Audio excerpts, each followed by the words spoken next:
What's up?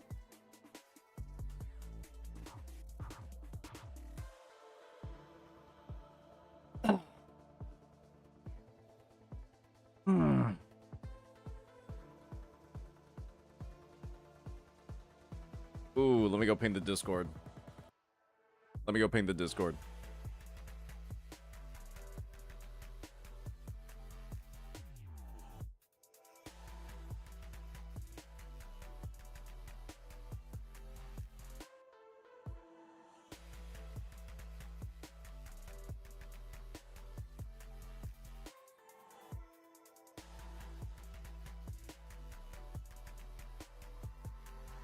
Morning, morning, morning. How's everybody doing?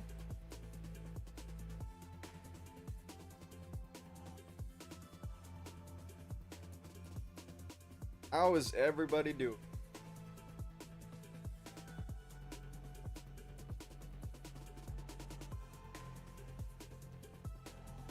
Amazing. I'm doing all right. I'm chilling. I am chilling. Is she sword or am I dumb?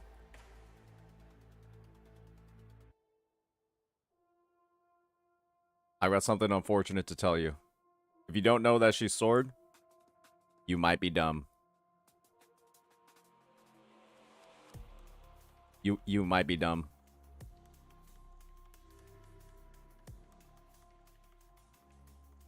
Yeah, I'm sorry to tell you.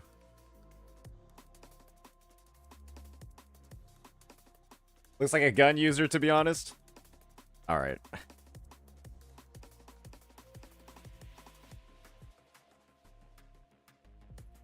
Cartethyia is not a broadsword, then? I mean, this is the thing. She was, like, using Turbine in the quest. She, like, swung that thing around. And we all know Turbine's not a broadblade. It was just a regular sword, so. She's Hydro? Oh, yeah, she's blue. How dare these devs confuse us even more? Arrow, but then blue drip marketing? Blue on the outfit? How dare they? How dare they?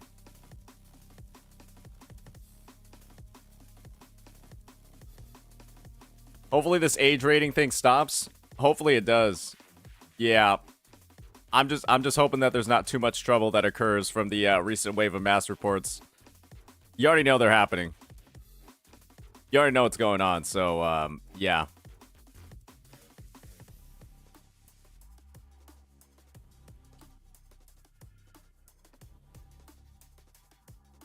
Did you notice that the level 30 BP weapon can now be exchanged for 200 gold tuners? Wait, what?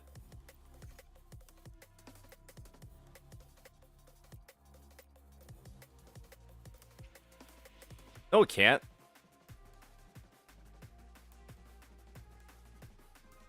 You fucking liar. What are you even talking about? No, I still gotta do one of these dog shit things. Oh. What? Yo, I still have 7 of them.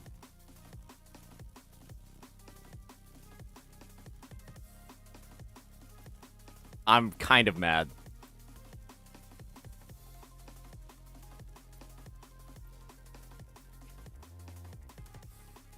Bro, I still have 7 of them. Come on.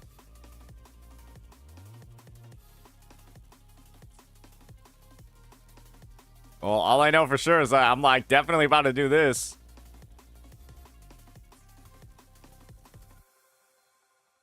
I'm like definitely about to do that, bro.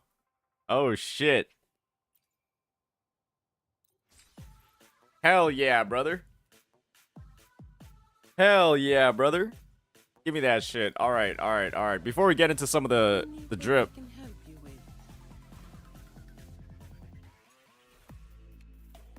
there anything good for me to upgrade? Is it time to do more of that Gion shit?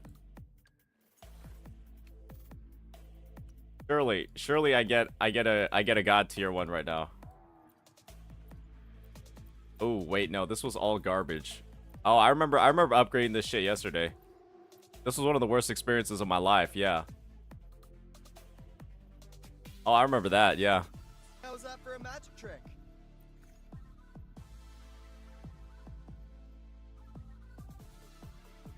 I remember that.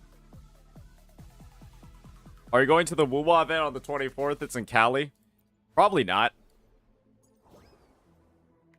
Probably not. Yeah, Fob's gonna be there.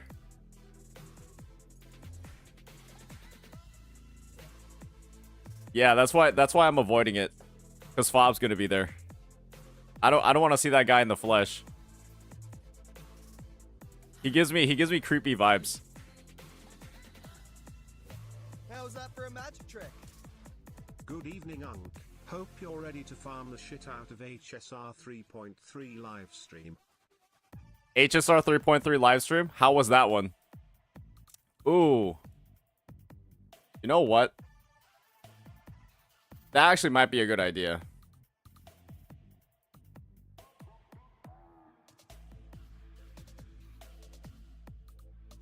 That actually might be a good idea to farm a little bit.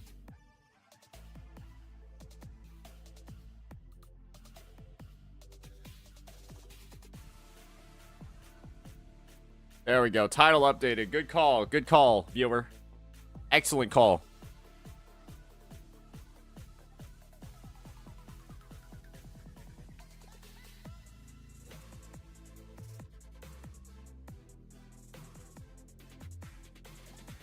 Excellent call. Let's see if I can find it over here. The fall at dawn's rise. Okay.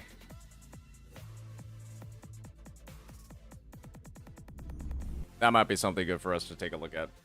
1,000,000%. Have you seen this? What is this?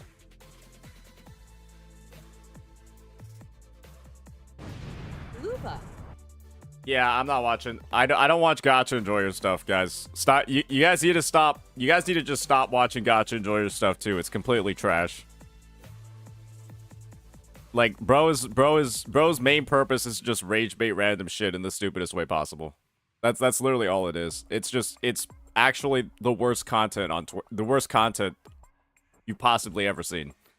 AI voiced, trash. It's funny, Af. You wanna know what would be funny, Af? If you got timed out for linking that. That would be pretty funny, too.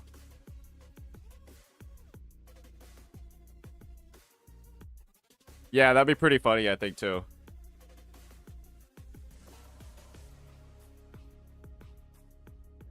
Should I do it?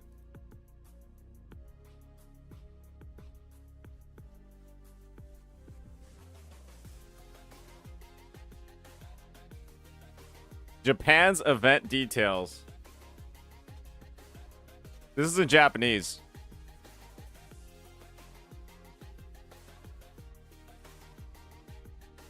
Oh, they got an in-person Glizzy writer?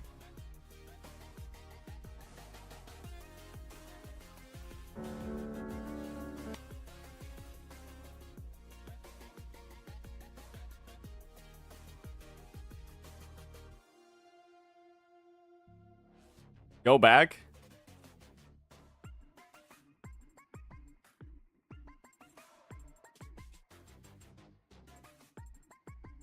The Rovers are looking a little bit drippy. So they got Brant over here. Look, dude, he looks so.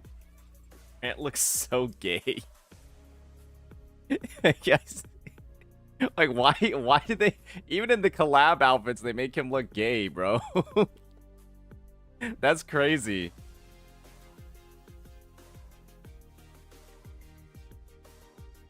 Zani looks like she got a buff. Rover's looking drippy. Other Rover's looking pretty drippy, too. She looks like a rock star. And then Carlotta looks like one of the PGR skins.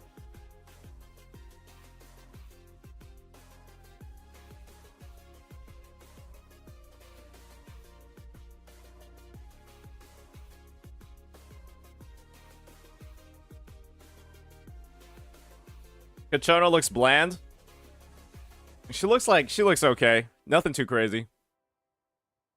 It's K-pop band skins. I don't think this is necessarily K-pop.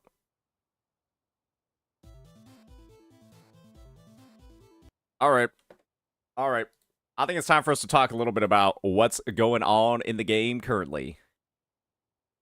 Brant looks weird without the hat. I agree, actually. Brant without his hat looks a little bit strange.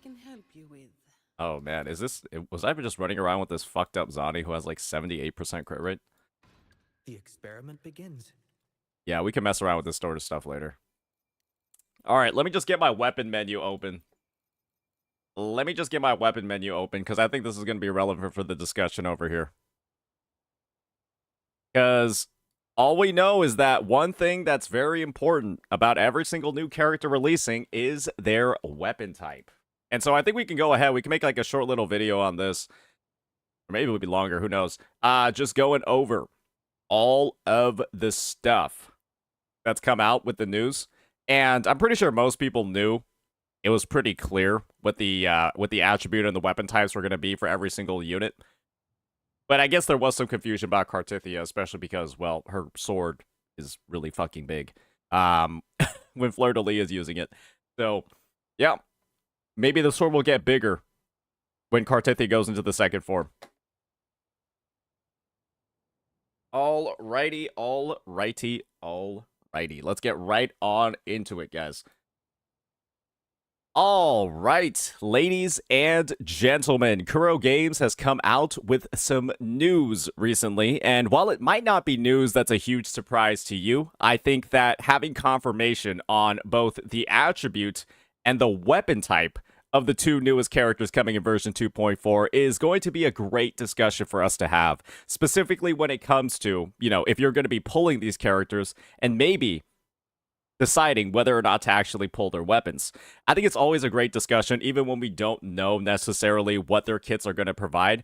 We have like a lot of clues just based off of some missing holes in the roster about what roles they might play across teams. And so I wanted to take the time to discuss all of the different weapon types that are currently in the game for the various options over here. We're going to have, let me just pop open these images on the side.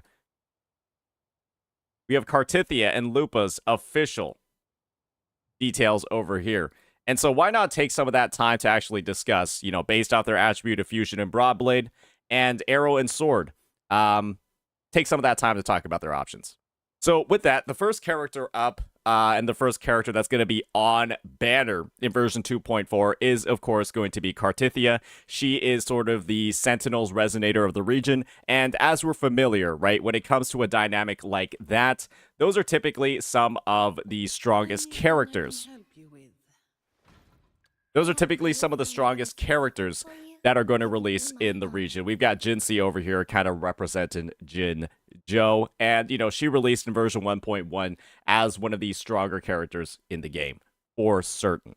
And so, knowing that she's a sword and then knowing that she's also Arrow, let's go ahead and take a look at some of the options that she's going to have available to her just from the existing choices on the roster. I do believe that I have every single 5-star limited sword in the game, as well as, multiple copies of the standard one.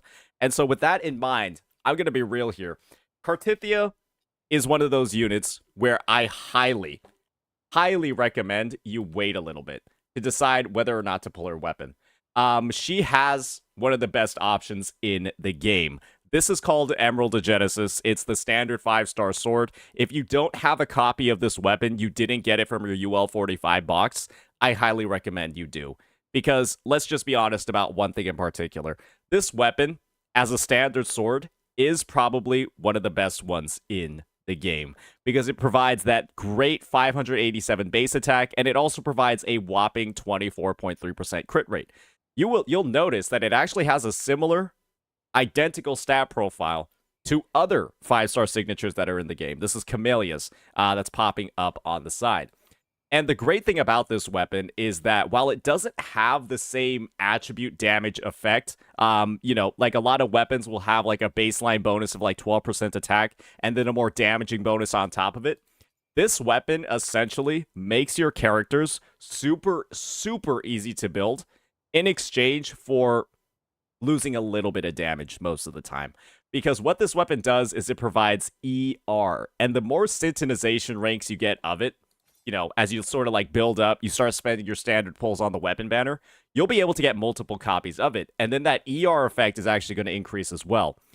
And when DPS characters in this game, I think pretty much every single one feels really good and you want at least 120% on them, this weapon by itself can oftentimes just fulfill a character's ER requirements. And what that means is that you just pop this bad boy on, you get like 1 ER substat, or if it's at R3 or above, you don't need any ER substats. And that means that when it comes to your echoes, when it comes to your Sonata sets that you're farming, especially knowing that, what is it called? Gusts of Welkin is a newer set. This just makes the characters so much more simple to build. And when this is a 5-star weapon that also comes with crit rate, only 2 out of the 5 standard 5-star weapons actually do that. I mean, let's be honest here. I think Cartethyia is going to be perfectly fine. I think she's going to clear all the content in the game with this thing. And I highly recommend for every single player, right? Take her into the TOA. Take her into Whimpering Ways. Take her into all of this different endgame content, the holograms, the cube event, all of that stuff. Maybe when Virtual Crisis comes back, take her into that as well. I don't think it's going to be an issue. This is actually something that I told a lot of Camellia owners back in the day. With, don't feel the need to pull Camellia Signature if you're already full clearing with Emerald of Genesis. And again, this is just a discussion based off of its base stats and its ER effect alone. We didn't even get into the weapon skill yet, or the second part of the weapon skill. So let's get into that. So the second part of the weapon skill is that when Resonance skill is cast, increase attack by 7.5%, 6 at rank 1, and then that scales as well, up to 2 times, and the effect lasts for 10 seconds. Depending on what Cartethia's Resonance skill cooldown is, it might be shorter than 10 seconds. If it's short enough, she'll be able to fully stack up this effect, and then get a nice little attack buff. 12% isn't massive, and 6% per stack definitely isn't massive either, but if you do have multiple copies, it can get much larger. And at the end of the day, right, that's just extra damage on top. But you're mainly using this weapon for its incredible stat profile. And so I would say just being a sword user in this game is one of the biggest buffs a character can have. A sword user is probably a sword using DPS is probably the best combination you can look for in a more budget, affordable unit, simply due to the fact that Emerald of Genesis exists in the game. And that's not something you can really say for the other weapon types, and I'll explain why. So when it comes to the other weapon types, and you can imagine Lupa is going to be included in this conversation as well, it's not as simple. Because the only other weapon that provides a crit rate stat is going to be Static Mist. And then this is more like a sub DPS weapon as well that doesn't actually buff the on-fielder. Every other standard weapon you're going to have available is just not that great. So we just take a look at the Fusion standard weapon, for example. This thing provides an attack secondary stat and then buffs like liberation damage. But when it comes to Lupa and a lot of the speculation that's going on with her kit and the synergy she's supposed to have, this one might actually be better than you think. Depends on her kit and how it works, though. So yeah, we'll just take a look at some of the other standard weapons, and you'll be able to see over here, right? Like Abyss Surges, another attack substat, and then a very specific weapon effect that focuses on boosting basic attack and resonance skill damage. It's a lot more tailor-made. It's not as general compared to the 5-star sword. And this means that you can just lose out on all of its buffs and only benefit from its ER, which isn't that great. And then when you look at And then when you look at Cosmic Nipples, this thing is also just entirely basic attack damage focused, attack substat, and then no other real beneficial effects if your character doesn't use basic attack damage. So you can sort of see, right, why there's such a big gap between the rankings of the standard weapons, and why Static Mist, in my opinion, or Static Mist and Emerald of Genesis just kind of like win out and are on top compared to everything else.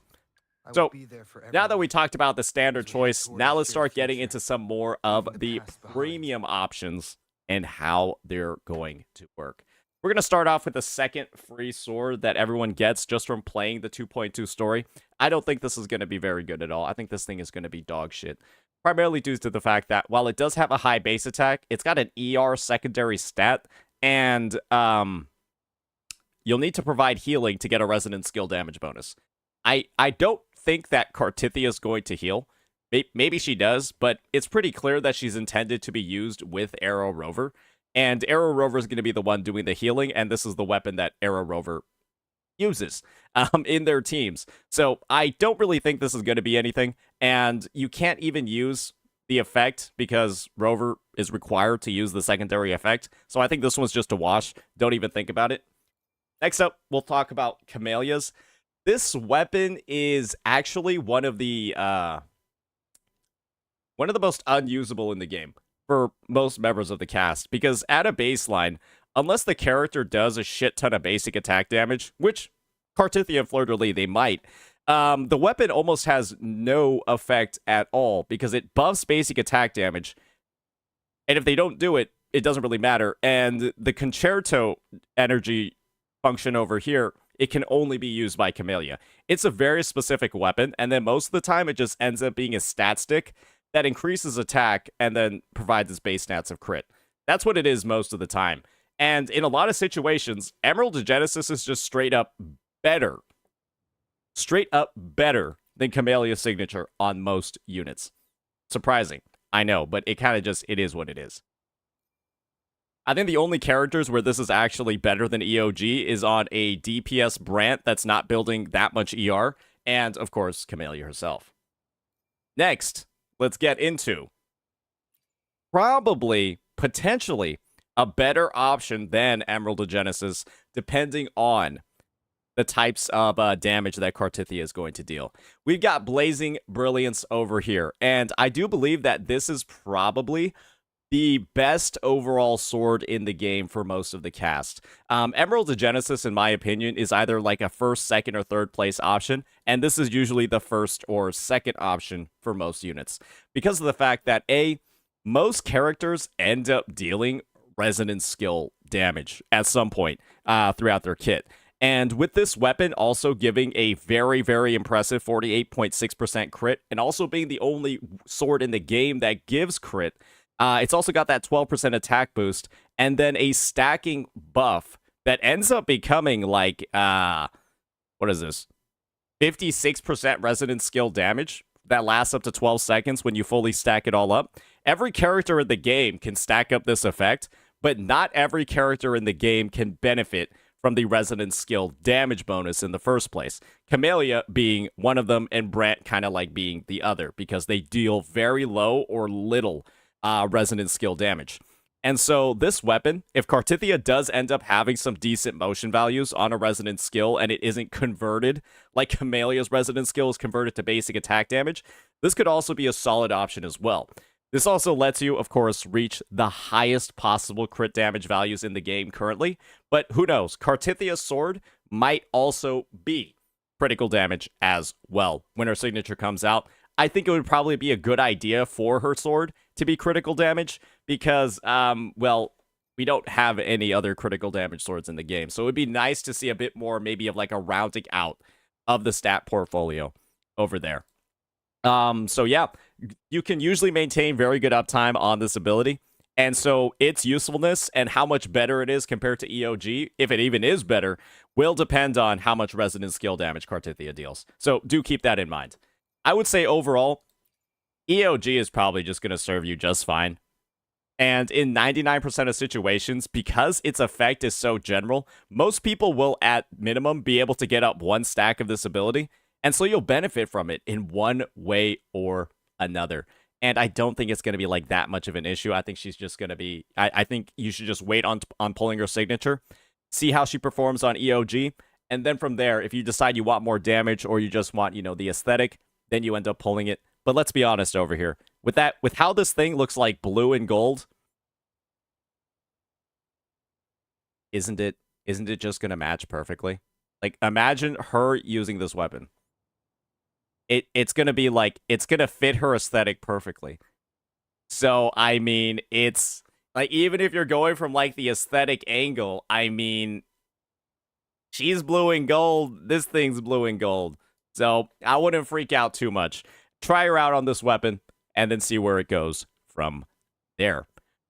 All right. So that's going to be... Oh, last weapon is Unflickering Value. Just get the fuck right off this thing. Unless Cartethyia just ends up being like an ER skiller like Brant, I would just... No, don't even think about using this. This weapon is completely dog shit on every character that isn't Brant. Everybody knows it's not good.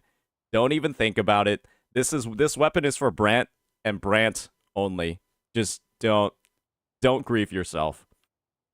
All right, so that's going to be all of our different sword users. Now let's go ahead and get ourselves into the broad blade menu. Make sure to remind me to switch off this so I don't end up pulling any of these weapons. Now let's switch off and go to the broad blades so that we can talk a little bit more about Lupa and what weapons she might be very good with.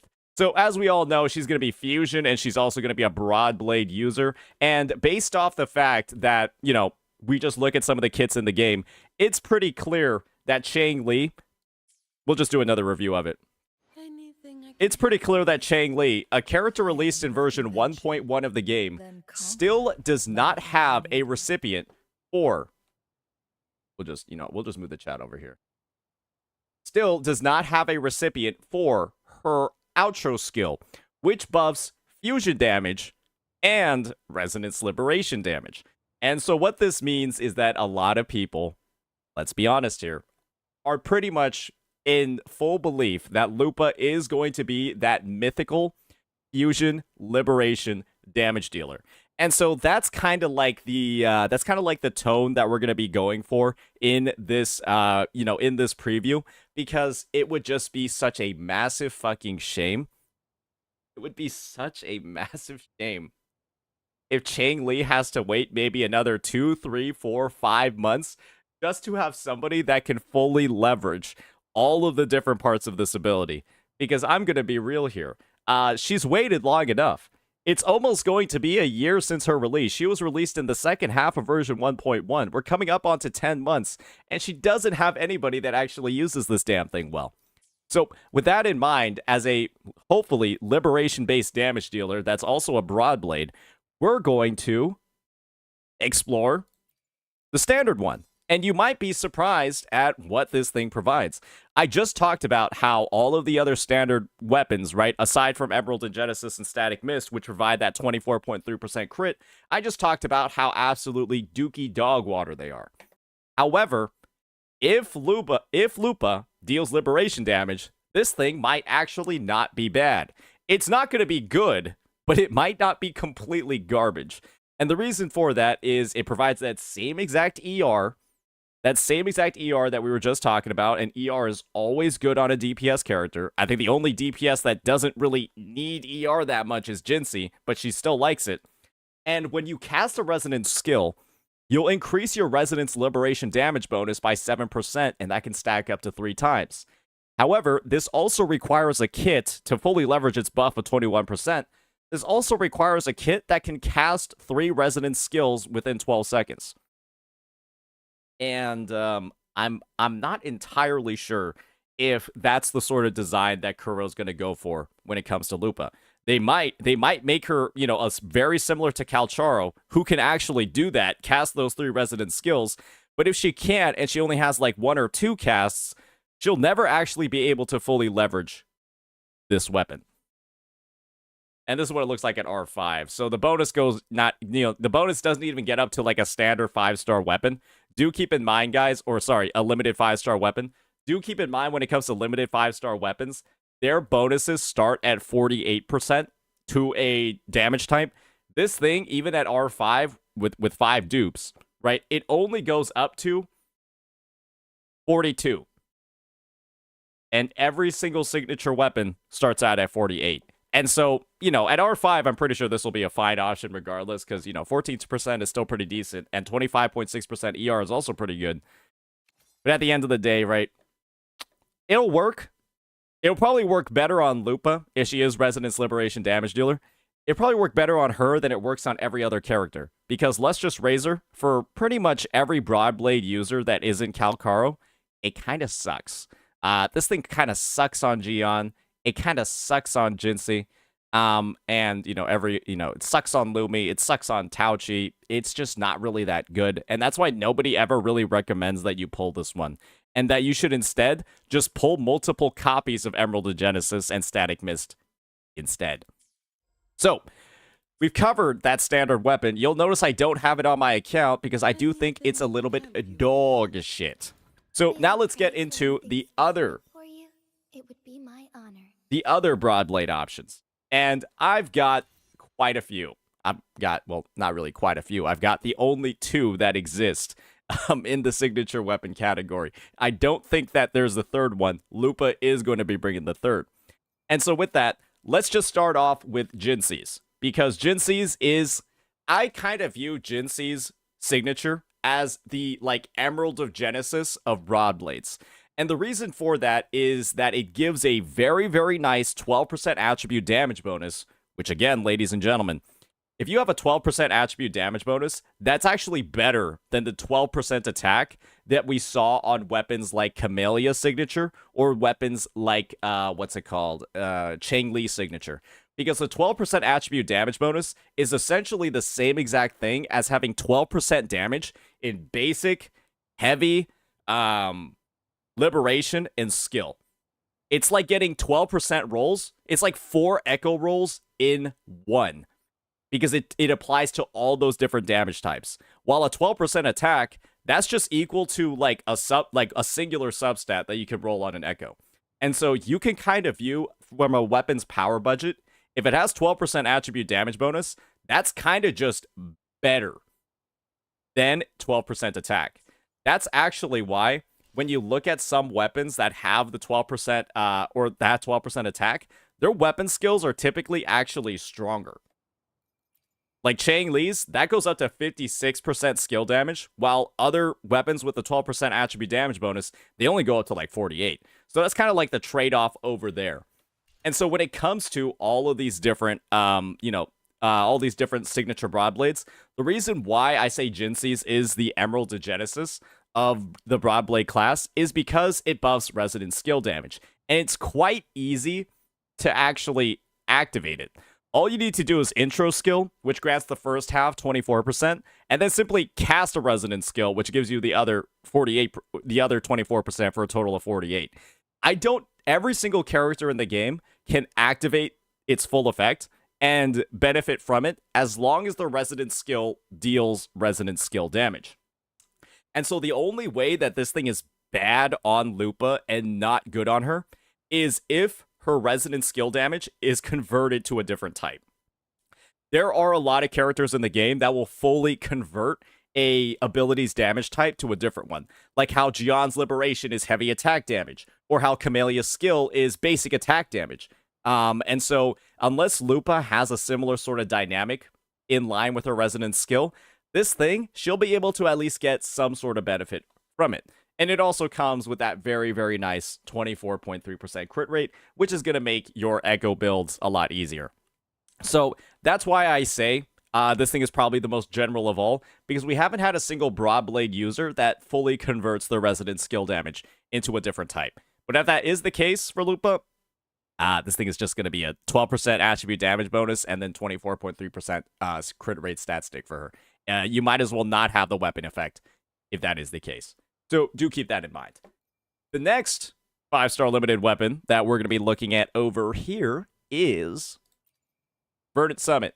And boy, oh boy, this thing is kind of almost exactly the same as Jinsei's, except it focuses on mainly heavy attack damage. And I'm going to be real here.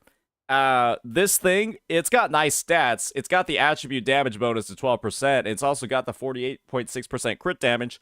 But chances are, this bonus over here of 24% heavy attack that stacks up to 2 times, it's probably not going to be very good on Jins, or probably not going to be very good on Lupa. Unless Lupa ends up putting or dealing some type of heavy attack damage, this weapon skill is probably going to have no effect. And with a lot of people, again, thinking that she's going to be a liberation-based damage dealer, I think that this is just going to end up being a stat stick, guys. I'm going to be real here. Verdant Summit is probably one of the most specific signatures in the game. Not because its effect is hard to activate, but because nobody fucking deals heavy attack damage. Jinsei uses them maybe one time in her kit when she's like ending her incarnation state, and then she does her plunge. That's considered a heavy attack. It's just, yeah, this weapon is kind of just only used for Jian. And when it comes to Lupa, I think it's going to be the same exact situation. I think it's going to be the same exact situation. So do keep that in mind. There's not a lot of great options in the Broadblade class, but Lupa might perform better on the standard Broadblade than you might think. So maybe it might be worth pulling that for, pulling that or just seeing what her performance is over there before going ahead and investing in her signature. But frankly, Broadblades are kind of like one of the more screwed classes from a general weapon perspective. So it might actually be worth, if you're looking for the most like efficient power to performance ratio, this might be my take. You might think about skipping Cartethyia signature. If you're pulling both units, you might think about skipping Cartethyia signature because A, she's going to be probably 1,000,000% just fine on EOG and you just use that on her. But you might want to actually pull Lupa's, because she doesn't really have that many great options, and there's a lot of potential for some of her actual options to kind of get screwed over. So I would say if you're like a low budget, maybe a mid-level spender, that's probably the route that I would take. If you're free to play, then, you could just use the standard weapon on both of them. But yeah, Lupa's crit ratios are going to suck if you use the standard weapon. And if you're a whale, you're just going to pull both. So why the hell is does this part of the discussion even matter anyways? But yeah, I think that's going to be our full overview on all of those different weapon types, all of these different details when it comes to the reveal. Let me know if that was helpful.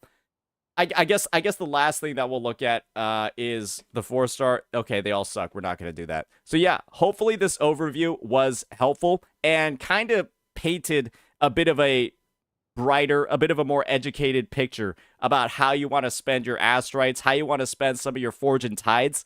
Because let's be honest here, ladies and gentlemen. Let's be honest here.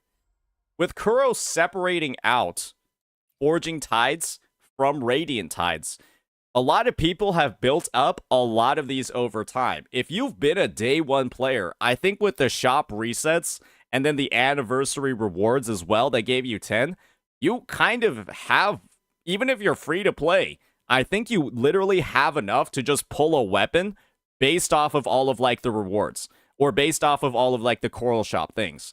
And so that alone should be enough, right? For you to decide when you want to do those expenditures. And I would say, if you want the bang for your buck, it might actually be Lupa. It might actually just be Lupa. And for her, you'll do just fine on EOG.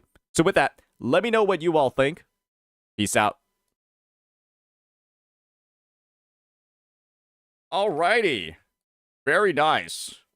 Very cool.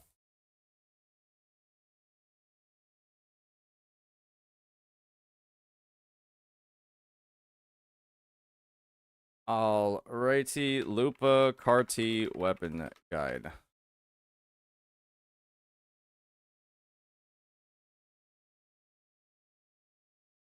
That's a good one. That's a fun one.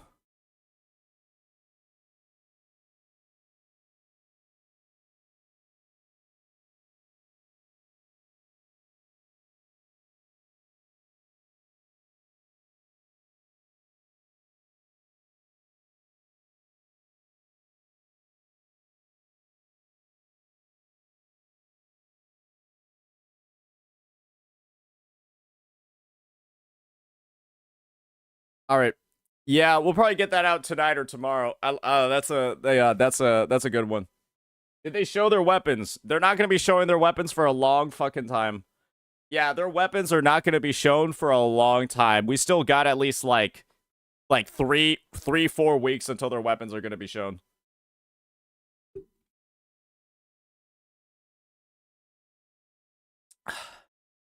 Maybe even like 5 weeks until the details. of the weapons are going to be shown. So, yeah. We're just talking about some of the existing options. Because guess what, guys? If you want to pull Cartethyia, Lupa, and a weapon, you kind of have to start, like, saving and prioritizing now.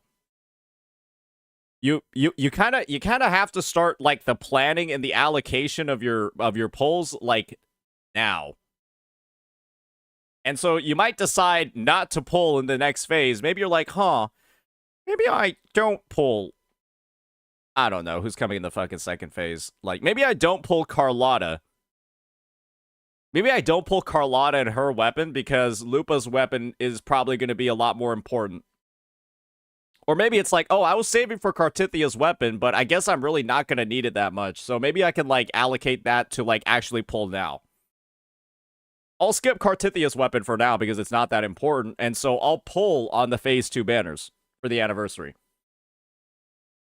That's, you know, that's also a discussion you can have, too.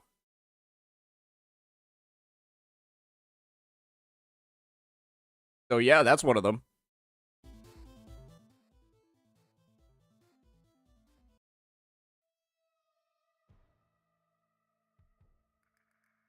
Please take submissions for viewer polls. Guys, I will not do viewer polls if it's like if you're like going in with like 160 polls and you want like the S0 unit. It's just do it yourself. Like, guys, it's like I don't think anyone wants to watch that except you. Like, you'll be the one out of X viewers that wants to watch that.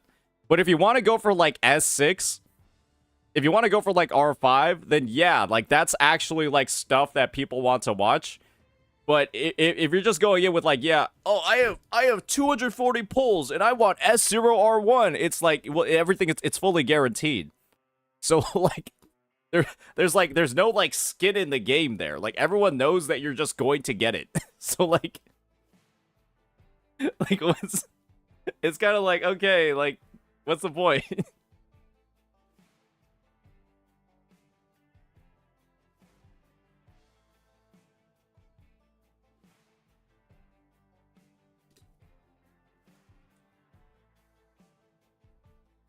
Don't forget the gacha. They might get it at Pity 5. I mean, I totally get that. They could get it at 1 pity, but then it's like, oh, okay, I guess our polling session's over. Great, we got it done in 2 minutes. Let me go move on to the next account. But what if we always lose 50-50? Then you just don't get the character, and then everyone does a wahaha at you.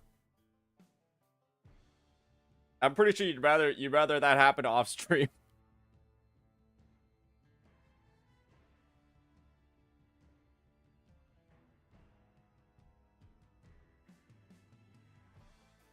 I don't know. Do you want to get laughed at by everybody after losing a 50-50? Is that something you want to go for?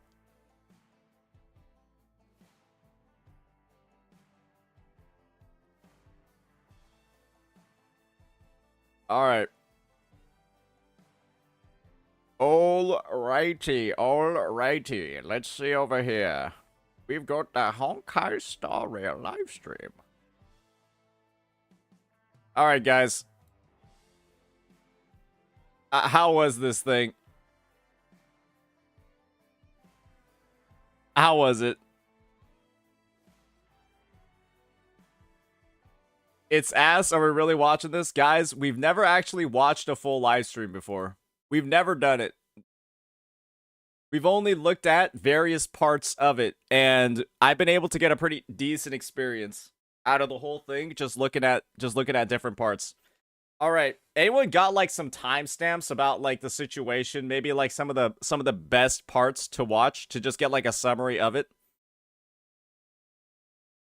Like, I just want to bounce around to like the most important parts, and then, you know, talk about it a little bit from there. 4058.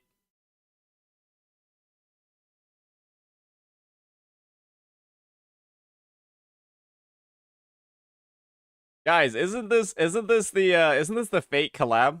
Isn't this supposed to be a hype patch?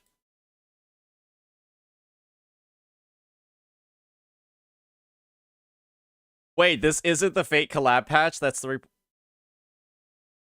Wait, so did these guys actually drip market 3.4 before 3.3 even went live?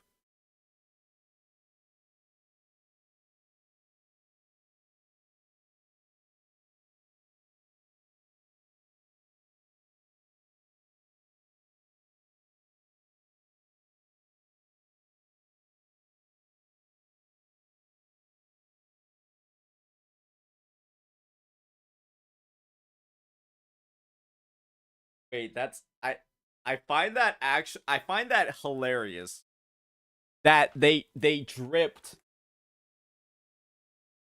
they dripped 3.4 before 3.3 was even live.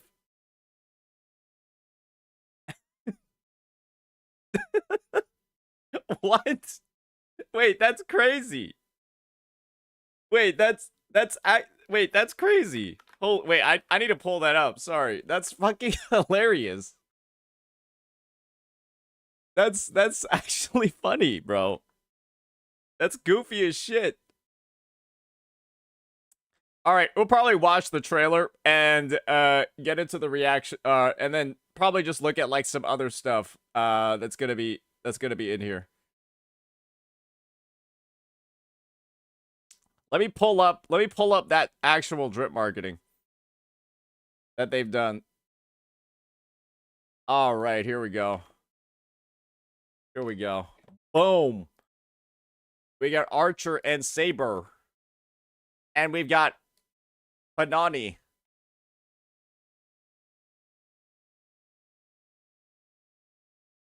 Oh, whoopsies. I didn't mean to do that. Don't they always do that?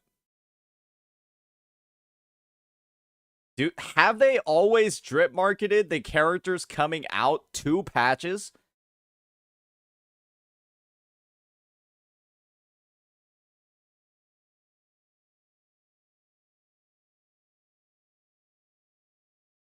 I don't feel like they've been doing it that early. I feel like that's like some cope revisionist history.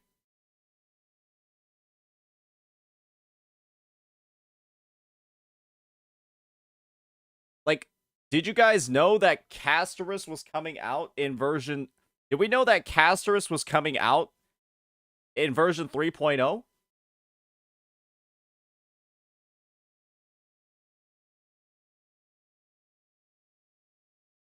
Because it's version 3.2 and I know what's in 3.4.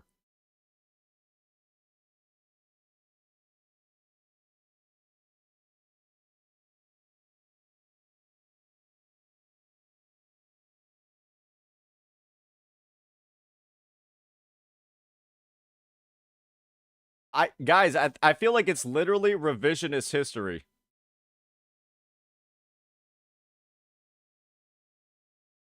I actually feel like it's revisionist history to say that they've always been drip marketing this early. I guess this is the thing. It's literally a dumb idea. Like, I feel like people, like, you just kill the hype for characters that haven't even released yet.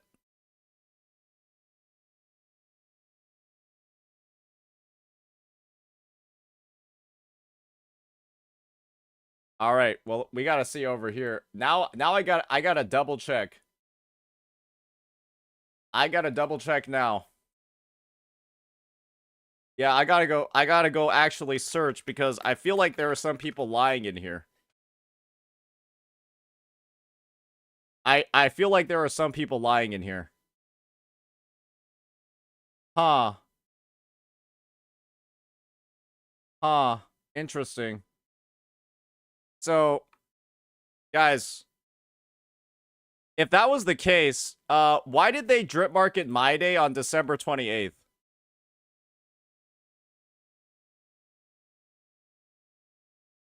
Did he come out in 3.1 or did he come out in 3.0?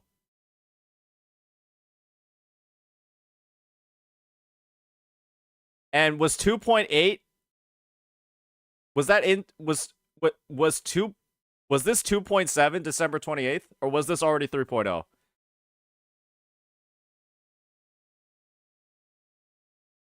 Okay, I just want to make sure how long they were doing this shit. Because I guess they did do it for My Day. It wasn't 3.0 yet. Okay. And then they released this one on March 24th. Which was... Yeah, that was... Was this during 3.0? Or was this during 3.2? Was this during 3.1? Okay, she's coming out at 3.3. Okay, I guess they have been doing it then. November 19th, we got Aglaya. Okay, on December 27th, we got Triby. Okay, I guess they have been doing it. Jesus Christ. Maybe this is why. Maybe this is why their revenue's going down. Because they keep killing the hype of every character before they even release. Yeah, they keep killing the hype of every character before it releases. It's like, yeah, don't pull on this one, actually. We've got more stuff coming, so don't even pull on the shit that we haven't released yet.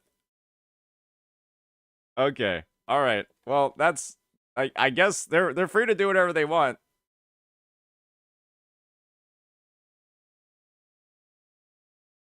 Yeah, they're so generous. They show the character two months in advance.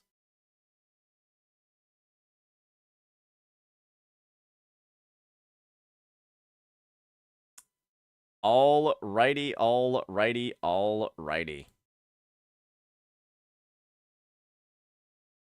All right, ladies and gentlemen, I think it's time for us to talk a little bit about Honkai Star Rail's most recent live stream, version 3.3, and I've heard not that many great things about it.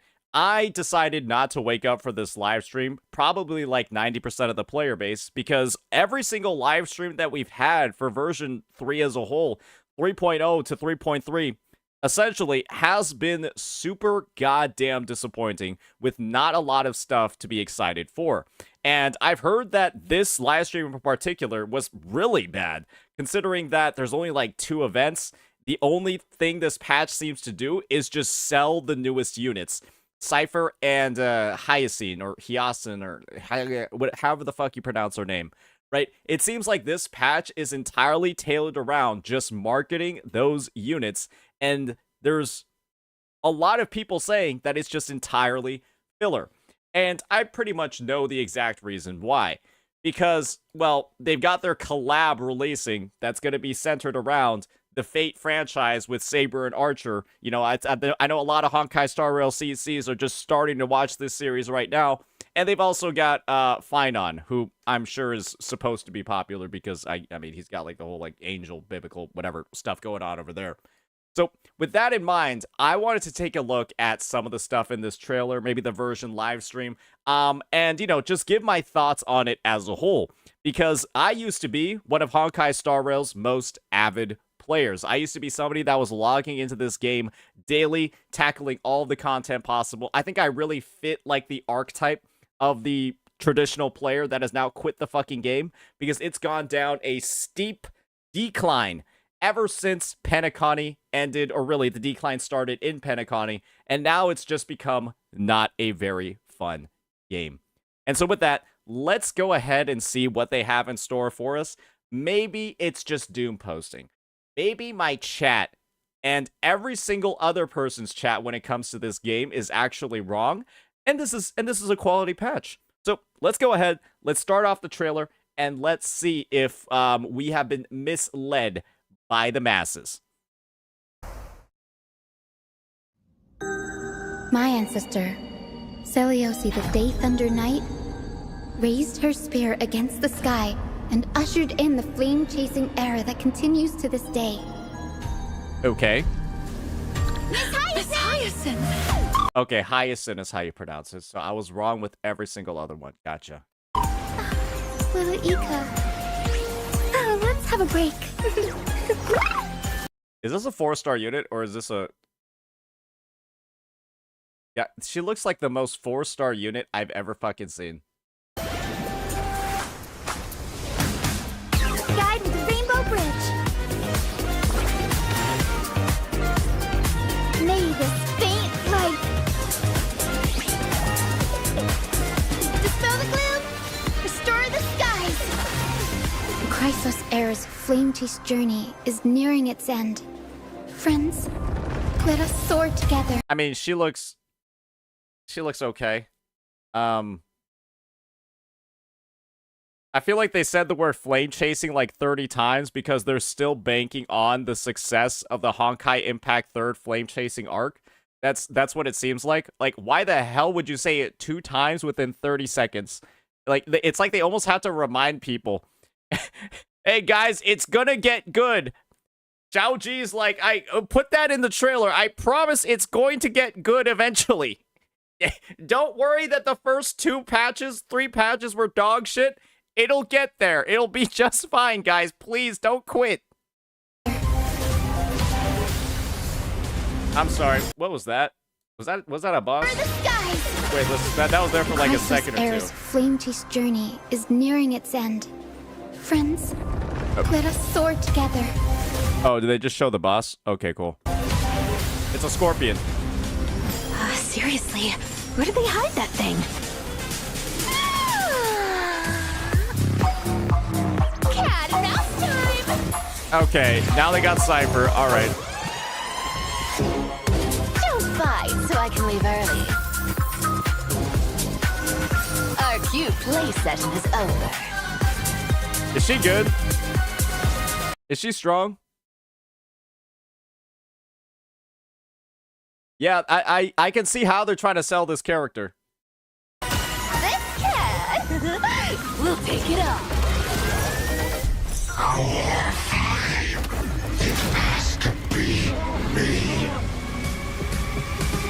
It looks like there's some type of... It looks like there's some level of actual story progression in the trailer. So... I don't know if you could necessarily call this a filler patch because that looks like it's actually part of the main story. What story? Oh, okay. Guys. It's technically the main story. It's technically the main story. So, just because you don't like it, and believe me, I don't fucking like it either. I still, like, the definition of a filler patch is when you don't have any main story progression and you just end up, like, doing side quests and stuff to fill up your time. Wuwa, for example, version 3.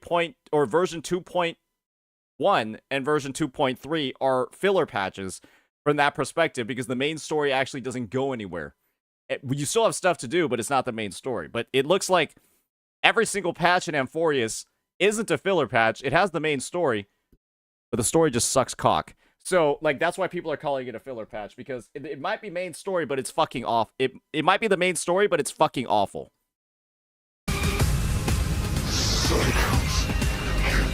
Oh, okay, here we go. Leave this to casters to me. Leave this to casters to me.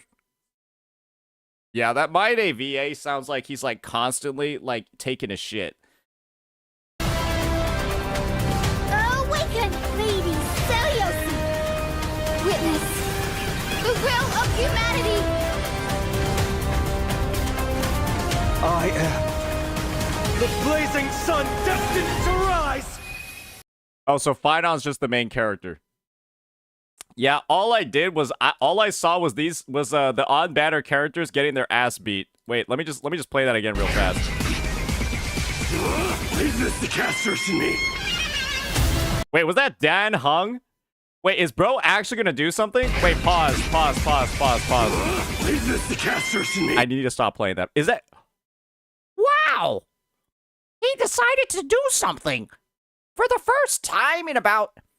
When did Amphorius release? Was it January 15th? Alright. Hitting about...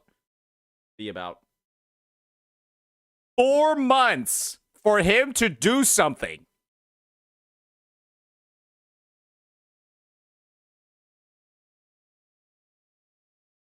I'm pretty sure we just saw every single cutscene in the story.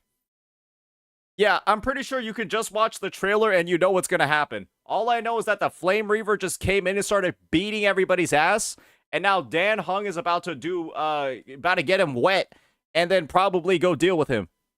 Yeah, I guess that'll be the story. Awaken, baby Celiosi! Witness the will of humanity! Nice laser beam. Yeah. Cypher just got her ass beat. She's like dead. Tribby's dead too. He's dead as well. Yeah, he's about to save them all. Why don't you just release him this patch? Yeah, you clearly just teased that everyone just got their ass beat and he's the only one left standing. Sun destined to rise! Yeah, great. Now I definitely want to pull those bum jobbers that literally got KO'd in the trailer. Great way to sell them. Okay, shut up. So, yeah, that's the trailer. Let's see how long they talk before they get into the actual meat. Okay, it's only 4 minutes and nothing happened.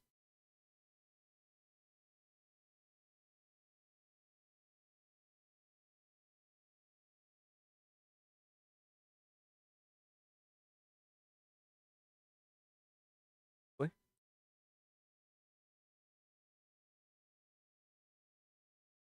5?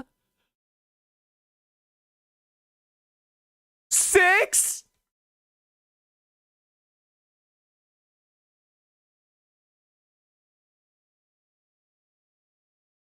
Don't be 7. Don't be 7. Don't be 7.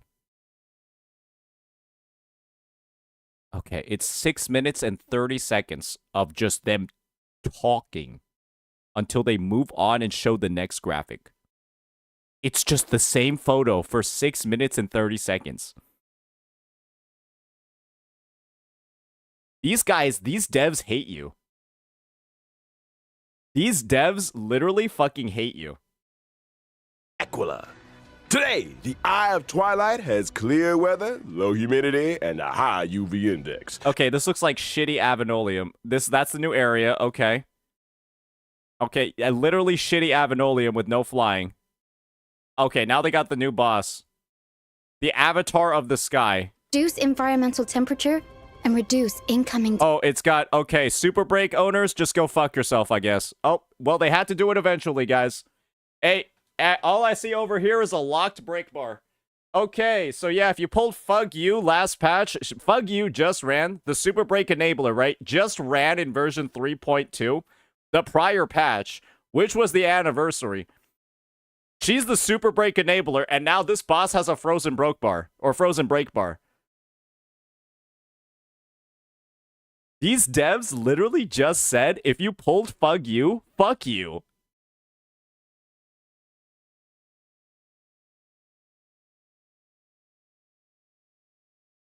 Like, she just ran the last patch. Why would you do this? Fug You literally can't do anything against this boss. Imagine you pulled her last patch. And you just go fuck yourself. That's crazy. All right, we don't need to see any of the other bullshit mechanics. All I know is that this thing is probably only going to be... If you're not using the Amphoria's characters, you might as well just go fuck yourself. You know, sounds a little bit like Natland, to be honest. All right, now they got the new Echo of War mat, whatever. All right, we got the... All right, now we got Hyacinth's kit. Let's see what she does.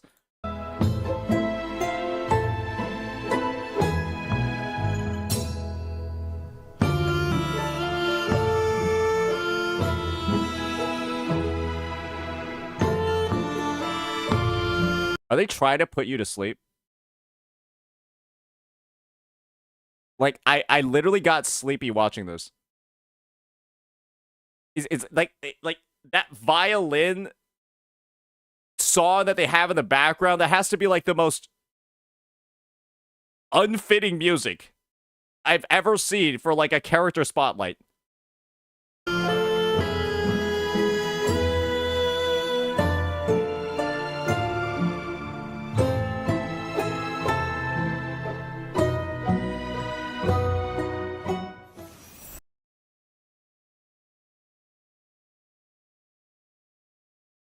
Like, she's like all bubble gum and like bubbles, and then you just have like.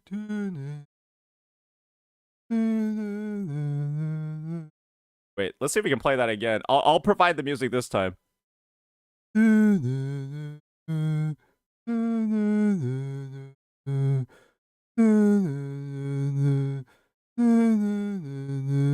Holy shit! Are these guys stupid?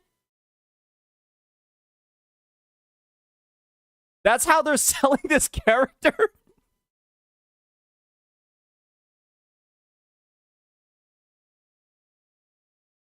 It's cooked, brother. It's cooked, brother. All right, let's see what kind of broken shit she does. Everyone in the team. That's right. Both my ultimate and my skill can restore HP for all allies. Okay, that's neat.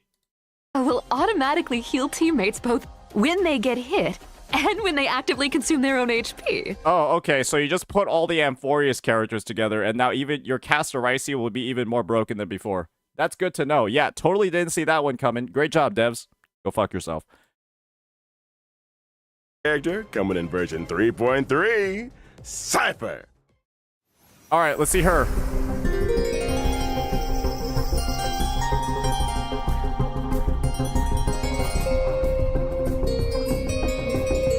They chose the worst music possible for all of these fucking like. What is even going on here, bro?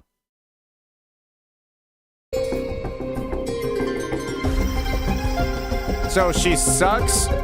She sticks her ass out in her animations. Oh, yep. This is we got that money shot over there too. Let's see that real quick. She spends more time bending over than upright. Her back must be fucking destroyed.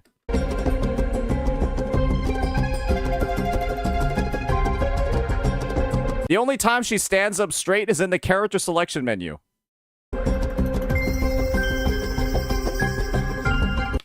Hey, stop! We're not done yet!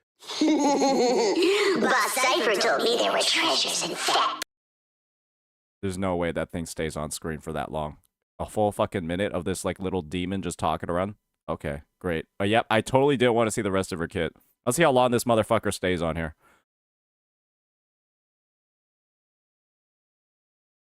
Oh, it just wastes your time for another 3 minutes and 40 seconds.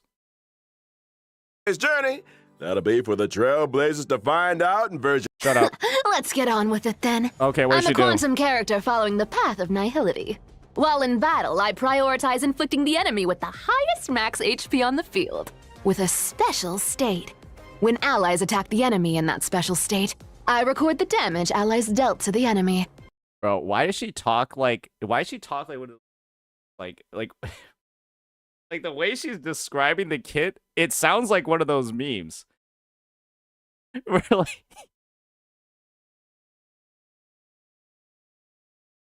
like... My name is Acheron, and what I do is I first enter battle by inflicting a debuff. And what that debuff does is like it gives me a stack of my ultimate. And then when my teammates inflict a debuff, I get another stack of my ultimate. And then when my teammates eventually give me enough stacks of my ultimate, I then cast my ultimate. And then my ultimate slashes 3 times, prioritizing the target with the most stacks of my ultimate. And this deals ultimate damage and then deals damage to the enemy. And perform follow-up attacks on that enemy. Record? Are you saving up for something astronomical? Okay, I really... I feel like I don't care. Yep, okay, she's gonna be good with Acheron. Awesome. Take all their sparkling jewels and jingling coins. After using my technique, my movement speed will increase, and I will not be detected by enemies. Why is she slow? Isn't, like, the thing about this character is that she's, like, faster than light, and then she literally moves slower than Fei Zhao?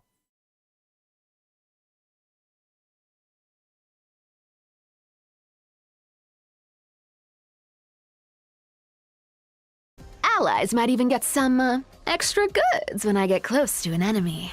So that's what you mean by thieves never return empty-handed. Okay, great. Alright, I guess we know her kit. Great. Okay, we've got Hyacine and her light cone. Let's check out the banners. Let's check out the banners, guys. We've got Misha, Serval, and the dog shit. What's in phase 2?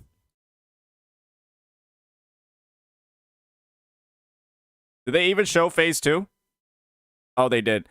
Okay, they got Ching Che, Su Shang. Who is she? Jie? Okay, also dog shit. They're also rerunning the Herda. And who else are they? Aglaya. Yeah, I'm pretty sure she sucks balls now, right? She's just not good anymore. Okay, so they're rerunning 3.0. Very cool. All right, let's check out the events. Android Racing Tournament is now open for registration. The mightiest drivers are about to gather and fight for God-tier engine and supreme horsepower.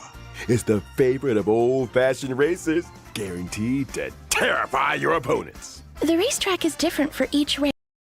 Okay. Okay, surely they didn't spend about 5 minutes showing off this event, right? How long did they spend showing this off? 3:22, 32:28.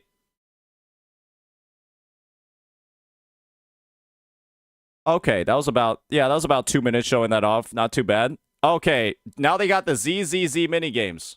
Our Demon King, put by Giovanni, will have its official release. Giovanni's investments is still paying off, and that's all thanks to the valuable suggestions. Shut up. To retain the lore and setting. Just show must the defeat as event. many enemies as possible, gain experience, and try to increase their team level. Okay, it's a combat event.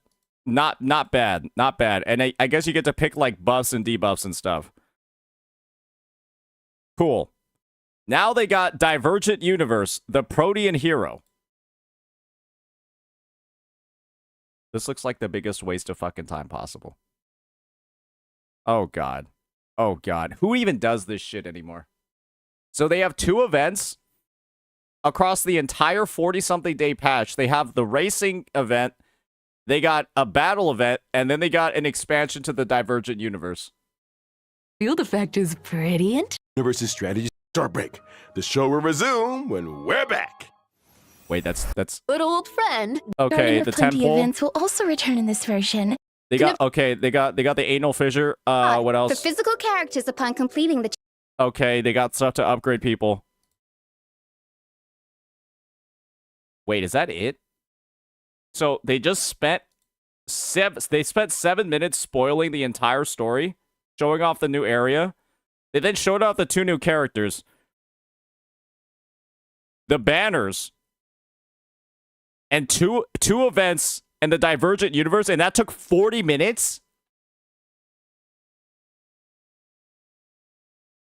Trailer, story spoilers, 2 new characters,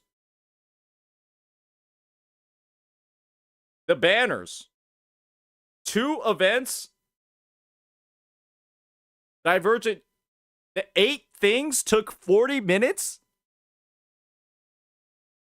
Wait, did I miss some quality of life changes? Oh shit, you're right. Let's see.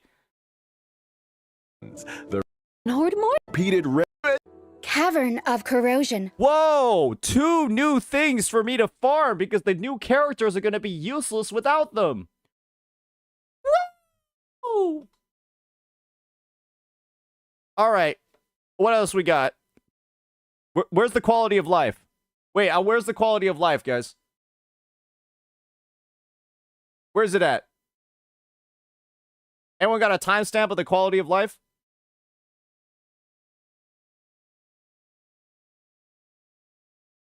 Is it not here?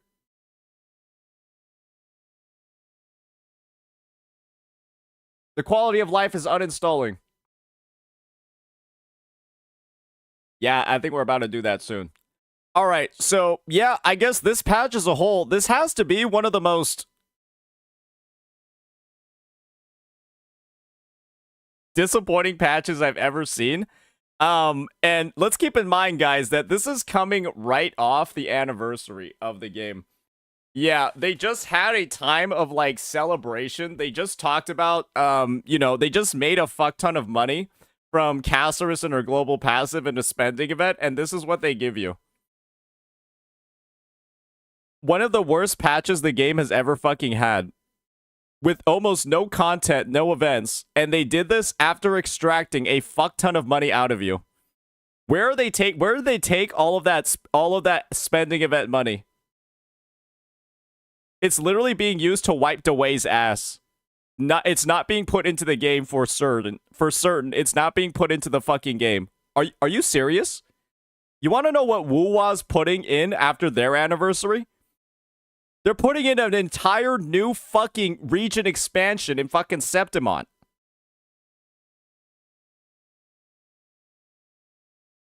You got fucking.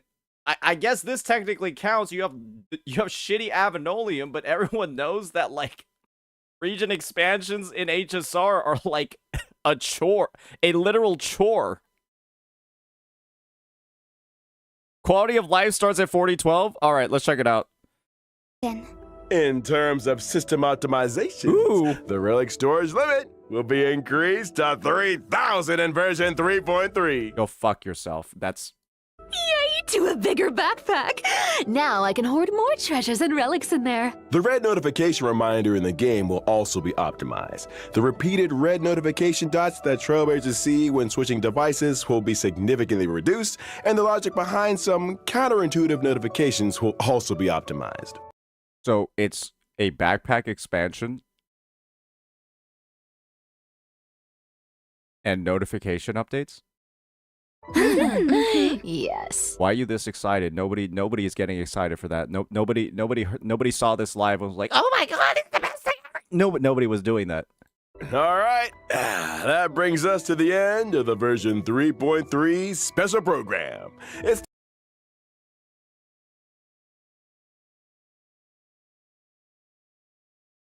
Yeah, no, these devs are giving up. Yeah, no, the game is in maintenance. This game is officially in maintenance mode. I don't think a goal of HSR is to acquire new players anymore. I think that they are currently just riding on the initial success of the game. And what they're going to do is just continually bleed out players every single patch. They might have like some nice, neat little things like the Fate collab that might bring like some people back, but they're immediately going to quit halfway through the patch and then probably never touch this game ever again. This game is just going to bleed players for the rest of its lifespan. It's just going to increase the predatory practices to maintain revenue as the players are getting bled. And this is the reality of the situation. Those that really love this game and kind of like make it a part of their life will stay no matter what levels of laziness and dog shit patch quality HSR continues to have. And as the devs increase the predatoriness, increase the spending, they'll be able to maintain the revenue despite the fact that the number of players is going down. And so this game is just going to get worse and worse and worse and worse, have worse monetization, worse predatory practices, worse endgame, worse HP inflation. And the end result is that, yeah, the sooner you quit, the better your life and your gameplay experience is going to be. This game is officially in maintenance mode. They might have a good patch every once in a while, like the Fate one, where they like, you know, whoa, it's like the devs are listening. But the fact that this is the patch right after their anniversary, and it looks literally this poo-poo, dog, horse, shit, is insane. I'm almost speechless. So with that, hopefully this reaction, this overview was helpful to you and has, you know, possibly reaffirmed your desire not to fucking play this game anymore. Because after 3.0, I don't think anybody should. Let me know what you all think. Peace. Why this guy just shits on everything? Who said this live stream was good? Who said this patch was good? If they did, they're fucking lying. Why is this guy telling the truth? Why doesn't he just lie to me and say what I want to hear? Why isn't he doing that? Why won't he just lie and say it's good when it's not?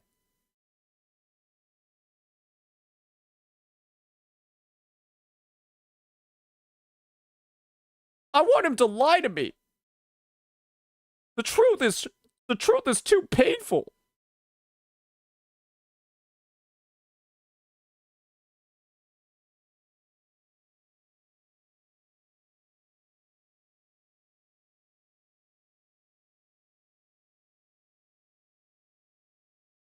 Yeah.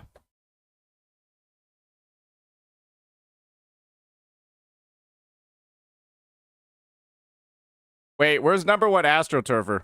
Oh, sounds like more events than Wuwa's anniversary. Well, I guess this is why you should stay in school, kids. This is why you should stay in school. You might end up this stupid. School won't save them. Yeah, bro looked at two events. Bro looked at two events and then just started cooming his pants. Oh, this is such amazing content. Oh, a racing game and a combat event across a full 42-day patch. Holy shit.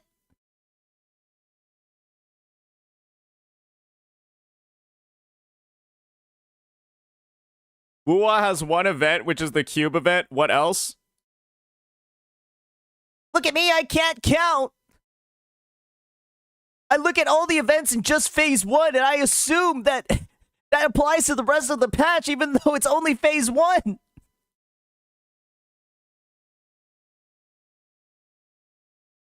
Bro thinks the Wuwa anniversary patch is only one phase.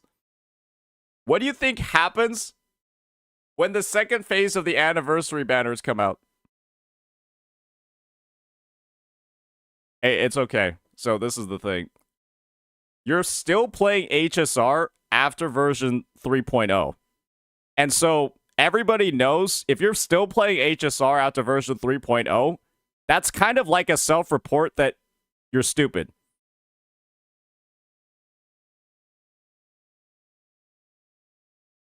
No, I quit HSR months ago? Okay, maybe you're smarter than we thought. But yeah, if you're still playing HSR after 3.0, chances are you're either a content creator or you're stupid. It's pretty much like, I would say 95% of the population falls into those two categories. You're a CC or you're dumb. That's a bit much. You're one of the dumbest people in my chat, Shine Deer. No. The fact that you're saying it's a bit much only reaffirms it. Yeah, I can pull up your logs. You're gifted.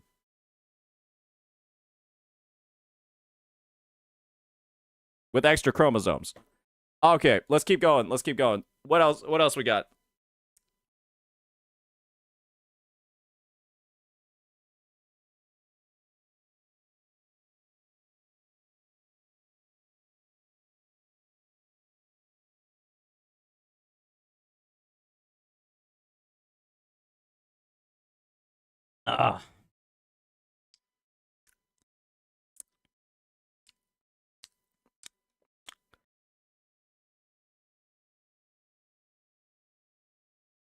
I'm convinced this guy's actually baiting. Bro, your name is Shadow Emperor Sheer. Shut up, you fucking nerd.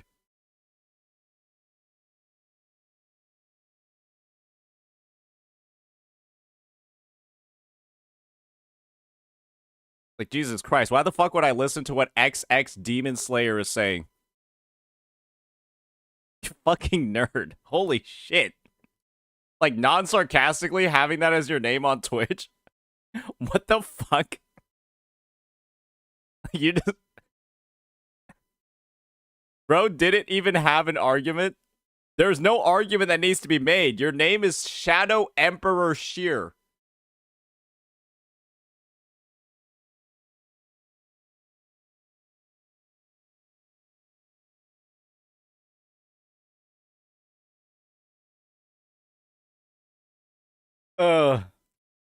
Shall we watch this Infinity Blicky vid?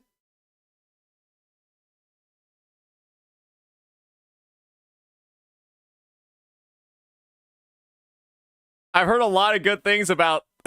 Sorry, I haven't heard a lot of good things about this one. Yeah, let's watch this one, guys. All right, ladies and gentlemen, I think it's time for us to talk about the elephant in the room when it comes to the gacha space, and that is, of course, the absurd downfall of Infinity Blicky.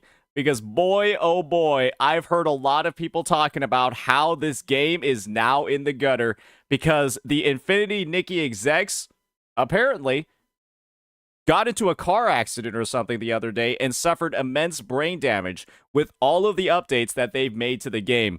And it looks like, with this video by Sorosness at around 420k views, it looks like the entire player base of Infinity Nikki also agrees. So with that, let's go ahead, let's give it a look, because she's portioned it out. She looks like she's a player that's actively actually gone in and experienced the game. The only other person that I know in the content creation space that actually has played this is Yango. And I don't think we need to know what Yango thinks about the matter. One of my favorite games managed to destroy its goodwill in the space of just a few days. She's part of the CC program too? Not anymore. While the rest of the gacha space is forever on fire for various reasons, Infinity Nikki had been an oasis of calm. It was never going to last, since these games tend to start off with a bang to attract new players and then slowly degrade over time, but she sounds mad, bro. She just sounds mad, bro. a mere 5-month-long honeymoon period was far shorter than anyone would have guessed. If you think the state of Wuwa, Genshin, Star Rail, or any of the others has been bad, Infinity Nikki right now makes all those other situations look kinda chill. Damn, even with HSR and Spending Event and like Amphorius being the most dogshit story in the history of gacha gaming, and like the entire game just becoming more and more predatory, and like you need the new units to do anything, like it's worse than that? Oh boy, those are some bold claims. Those are some bold fucking claims for her to make. How bad could one patch be? Some might argue that it's bad to highlight this whole thing, but I think that's short-sighted. I love this game, and I want it to thrive. And for that to happen, Infold needs to hear the concerns of their players. The more people who are aware of it, the better. Before we get into the details, let's give a little context for anyone unfamiliar. Infinity Nikki is an open-world dress-up gacha game. Unlike the other open-world gachas, it has very basic combat, and instead its focus is on cozy exploration in an absolutely incredible open world, puzzles which range from relaxing to challenging, and very in-depth clothing and fashion systems.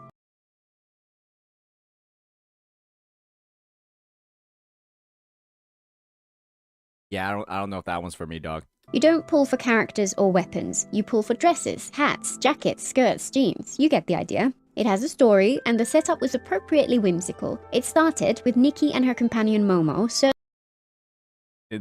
Instead of 5-star limited units, you got 5-star limited shoes.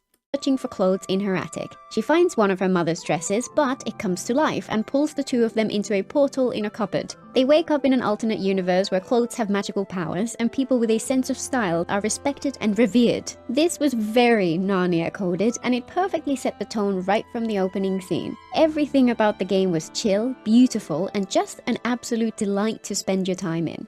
While I am a sucker for exciting combat and love games which have more of a focus on that kind of gameplay, I enjoy other— I'm sorry, I can't like stop laughing just hearing about the premise. Motherfucker found her mom's magical dress and got sucked into a portal? types of games just as much, and Nikki was basically made for me. I didn't have time to make a review when it first came out, and while it's been neither— Dad, who here plays Infinity Nikki? Chat, type 1 if you play Infinity Nikki.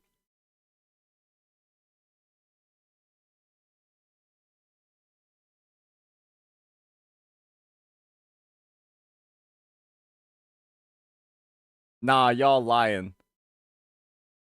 My daughter plays it. Okay, that fair enough.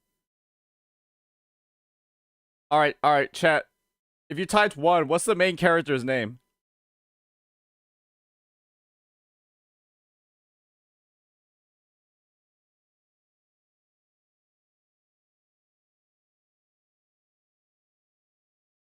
Nah, that question was probably too easy. the top of my to-do list ever since, other more pressing things kept coming first. In terms of genre, I'd actually say it's closest to the legendary 3D platformers of old. It echoes Spyro in particular. I've had so much fun with the platforming mechanics, and the boss fights in particular feel like an evolution of those ideas which have been left untouched by exploration games for far too long. The story did a fantastic job of remaining light-hearted and whimsical, while still diving into darker themes with surprising levels of nuance. It wasn't the height of storytelling, but it still managed to stand out and seemed to trust the audience more than other gachas. And I absolutely loved the dress-up side of things. I have spent countless hours playing The Sims, and I always get sucked into clothing customization in any game. Back when I played Red Dead Online, I happily spent half an hour at a time in the dressing room before actually going out to shoot some cowboys. So this is the legendary gamer that plays a game for 100 hours, but then 80 of them are spent in character creation. Hey, whatever floats your boat, right, boys? And I guess girls. Clothes in Nikki are absolutely stunning, with a level of detail and craft to them which is legitimately breathtaking at times, and they're actually relevant to the gameplay. I often want a game which will help me just relax, and Nikki was perfect for that. It's also worth noting why I generally had higher expectations for Infold than I do for other developers. Their founder looked at the games being published and saw that there was a gap. I guess what this proves is that I guess even girls like playing games where the girls are pretty. I thought based off the modern audience, didn't people isn't that why Concord released? Because they thought that everyone wanted to just play ugly women? Oh, but the girls want to play pretty girls too.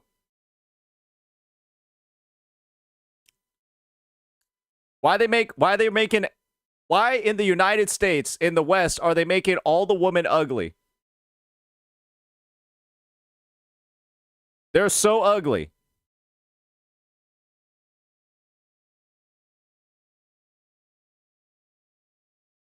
You could go to any college in the United States, and nobody will be as ugly as the woman in those games that they're releasing nowadays. Of the other companies seem to think about what kinds of games would appeal to women in particular. That's an entire half of the potential market which was being mostly ignored. And that isn't to say this game is just for women, or that women don't like all kinds of games, but yeah, they're for gay dudes too. It's for gay dudes too.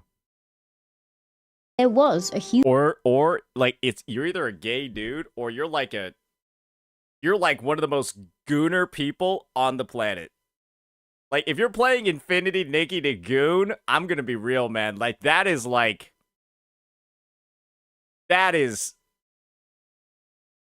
crazy. I'm gonna be honest, that's crazy. If you're doing it for that, that's wild. That's like...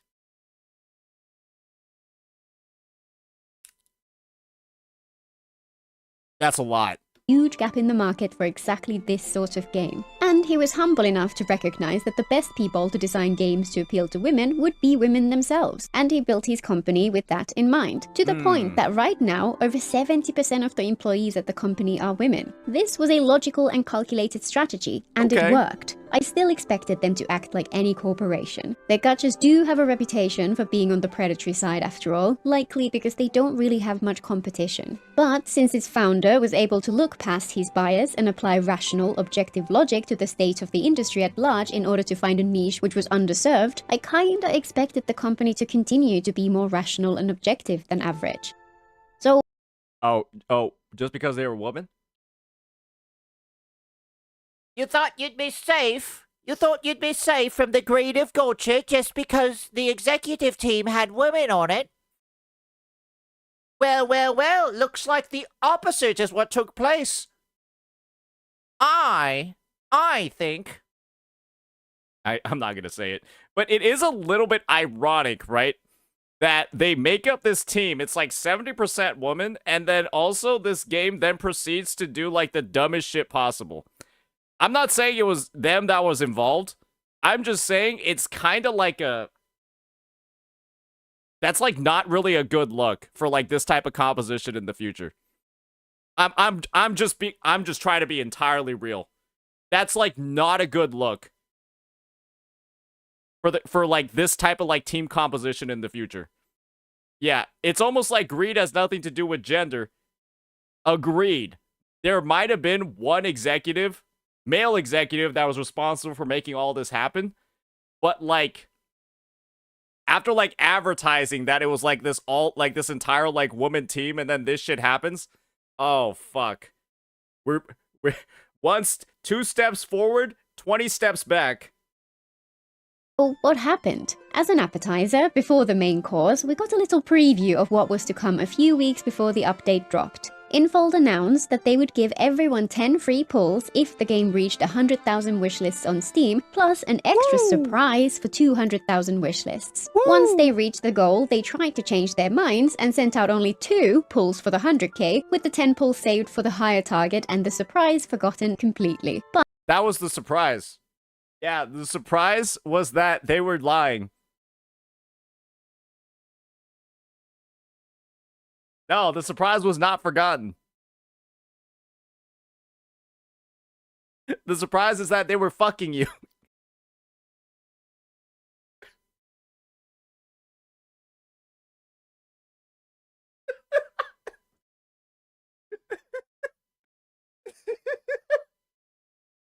Wait, that's hilarious, bro. No, that is a surprise. They weren't lying. They did surprise you. But this change made the community incredibly angry. The backlash quickly made them backtrack and give out 20 pulls for the combined goals instead. Okay. Devs listened, I guess. Not bad, not bad. The version 1.5 update was released at the end of April 2025, a little less than 5 months after the initial release, and it has been a mess on so many levels. The community was so excited for this patch at first. For one thing, this update would see the game release on Steam, making it accessible to a whole new audience. Yeah, I know one game that released on Steam and is doing pretty damn well. Hey, let's check it out. Let's check it out real fast, boys. Check it out real fast.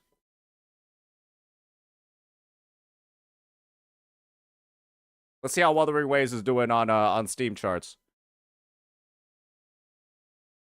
They're looking pretty good, brother man. 87% positive. Probably the most. Oh, it's a straight line. That is so consistent. It's unbelievable. Damn, that's looking good. Number 51 in top sellers. Ooh. Ooh. Man, I think number 51 on a platform that has probably almost, like, how many games does it have? I think that's pretty good. In addition, it was going to be a truly major update. The brand new co-op mode looked like it would be a ton of fun. A new miracle outfit was coming out, kind of similar to an Archon or Sentinel in terms of importance, but always available for free. We were getting extra colors for 4- and 5-star outfits, and the devs were touting it as a big optimization update for mobile users in particular. Wait, this sounds like an amazing patch. What do you mean? Why was this patch negatively received? Like, y'all got like a free outfit that's supposed to be like this is like getting like a... This is like getting a Farina, a Mavawika for free. How?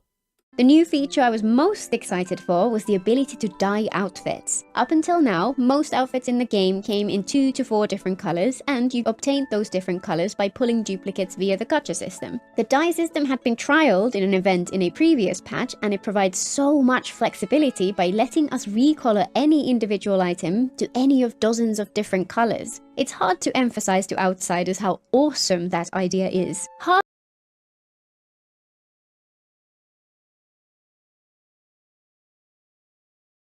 Cool. Half of the fun of the game comes from the joy of creating outfits, and having exponentially more swatches at our fingertips would unlock so much creativity. Unfortunately, the moment we opened the game after the update, we were all confronted by something completely unexpected. A retcon which rendered the entirety of the original story pointless. New players and veterans alike were shoved into a new intro tutorial the moment they opened the game, which clumsily introduced an unfamiliar goddess who tells Nikki that she's actually an amnesiac space traveler and her world has been destroyed. And I'm sorry, did they just not tell anybody this was gonna happen?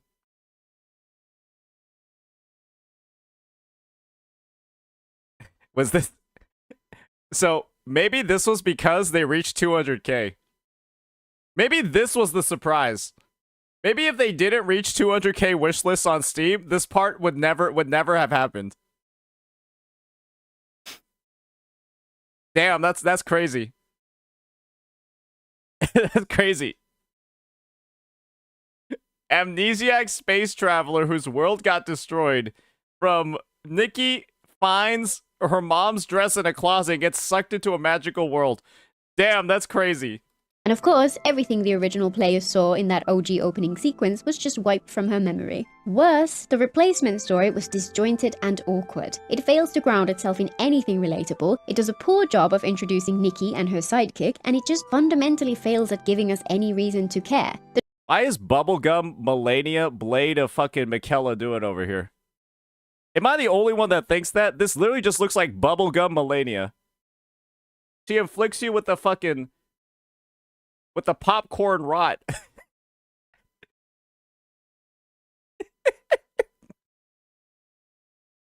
She inflicts you with the candy corn rot. Reason to care. The destruction of the world, which she no longer remembers, doesn't even matter at all because stuff like that now just happens all the time. Nikki is immortal and at any point she can just peace out and go to a fresh universe, so literally everything now feels empty and pointless. This is a perfect example of an age-old trap in storytelling. People think that the wider scope and higher stakes will make for a more impactful story, but humans struggle to emotionally connect to large concepts like the world is at risk, and instead feel far more emotion towards individuals whose story is relatable. We struggle to visualize the suffering of thousands of people, but the moment we hear just one story, it puts everything into a context we can instinctively understand. But from what I heard about the Infinity Nikki story before was that you were just walking around doing random shit for like no reason. Or was there a reason for like what you were doing in Nikki before? No, pull me up. All right. Looks like we have a proven Infinity Nikki player who's ready to break down. Are you a snake? What's going on over here? Are you like a lizard? The story is solving the wishes that are fake.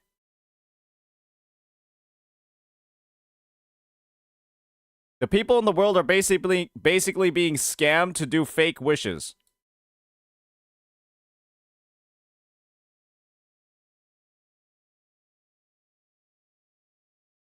Why is this the first time I'm hearing about this?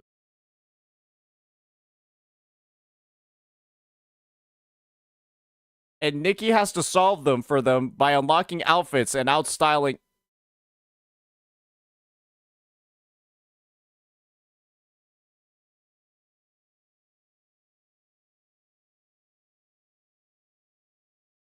Chad, is this real? Am I getting punked?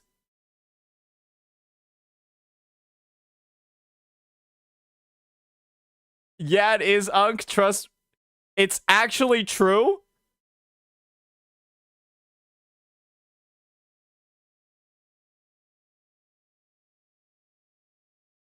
My perspective. That sounds like one of the dumbest stories I've ever fucking heard. That sounds like one of the dumbest things I've ever heard. So, I don't know if I find it surprising that they wanted to retcon it.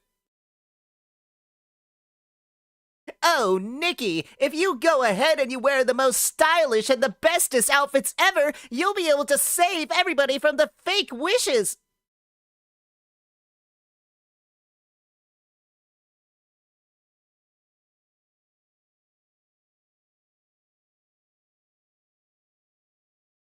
The styling is also the boss. I'm sorry. I mean, now that I've heard the premise and everyone's agreed universally that this is the premise, I don't know if I can blame the devs for changing this shit because it sounds fucking stupid. It sounds dumb. Glad to help. Hey, appreciate it. Appreciate it. It sounds dumb. I don't know if I can blame them.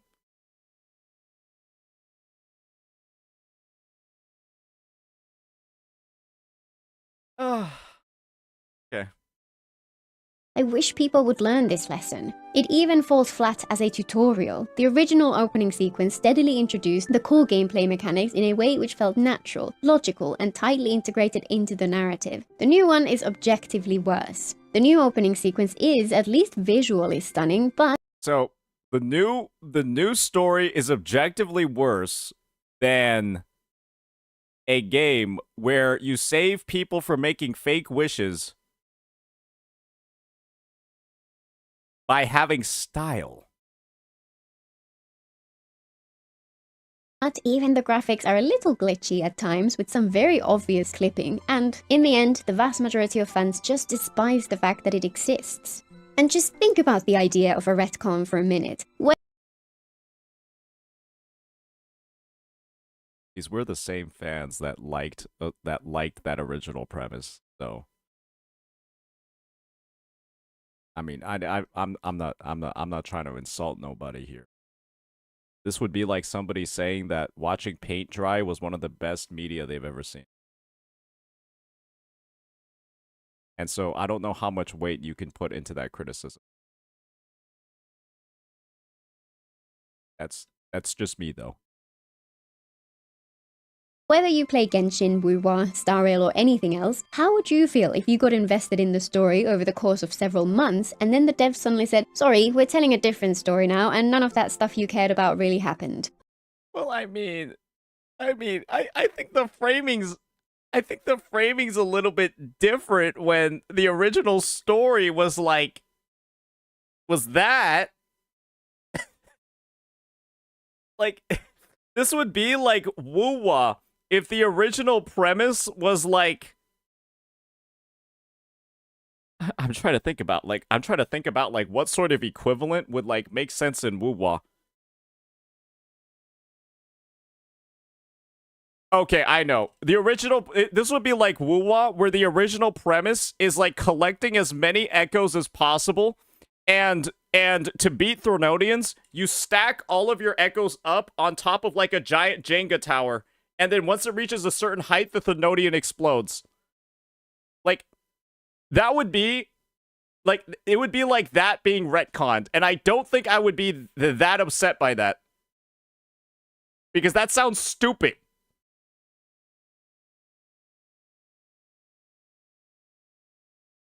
I think most people, I would think that maybe it would be okay for that to be retconned. Even people who were only half interested would probably be upset, and the people who actually liked it would be devastated. And they didn't even announce that anything like this was coming. I had always loved the gentle absurdity of Nikki waking up in this land where clothes have magical powers, and taking it upon herself to solve this crazy comb-apocalypse plaguing the world. The game had this beautiful, ethereal quality. The story, the landscapes, the magic, even the light and floaty way that Nikki moves. The whole thing felt like a dream. The retcon's main purpose— A dream or a drug? Hey, they both start with DR. I think she got the vocabulary confused there for a second. seems to be to introduce the idea of alternate universes so that the multiplayer system fits in the lore of the world. It's bizarre that they felt the need to do that in the first place. Co-op doesn't need to be canon. But if they really insist, everyone and their mother's dog understands the idea of alternate universes in any sci-fi or fantasy. It doesn't need an explanation. Or if they had just leaned into the dream aspect as the explanation, then literally nobody would have cared. In a dream, anything goes. It may have had a deeper motivation, however. Some have noted that they no longer market the game as cozy, and may instead have hoped to bring in a wider audience. Okay, so guys, I see a lot of people saying that they made this entire update, this retcon to the story, to provide a canon reason for co-op.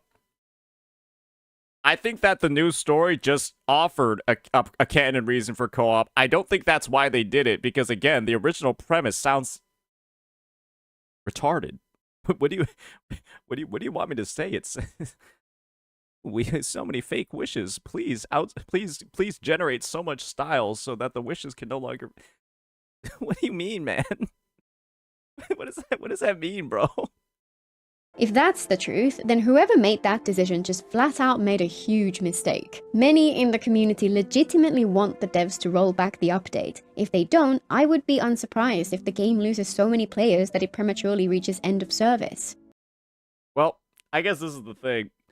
You have to factor in that you spent 5 months building up this entire player base off of whatever the fuck that story was. And so you have built up a player base that liked that, despite the criticisms that I do have for it. That's why I don't play Infinity Nikki. I mean, there are a lot of reasons why I don't play it, but the story probably would have been a big reason for why I wouldn't play it either. But yeah, you have a lot of people that are going in and enjoying that and experiencing it. And so taking that away from them, right, is like, think about it this way. There is somebody in the world, and their favorite meal is just pasta with mayonnaise. You're going to look at them and think that they're a freak. But they're going to go ahead and they're going to eat pasta with mayonnaise every single day, and they're going to fucking love that shit. And if you take away their pasta and you take away their mayonnaise... Wait, no, I got a good photo of it. I actually have a good photo of it. Credits to Captain Cabinets for providing this image. Right? There are people in the world that will like eat this and then tell you it's good.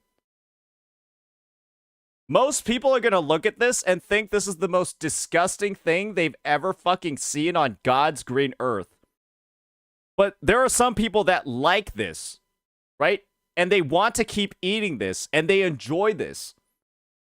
And just because they happen to have tastes that are considered a violation of the Geneva Convention, that doesn't mean, you know, that it was made for them. It was made. This is something that they like. And so, you know, it's just they can continue liking it.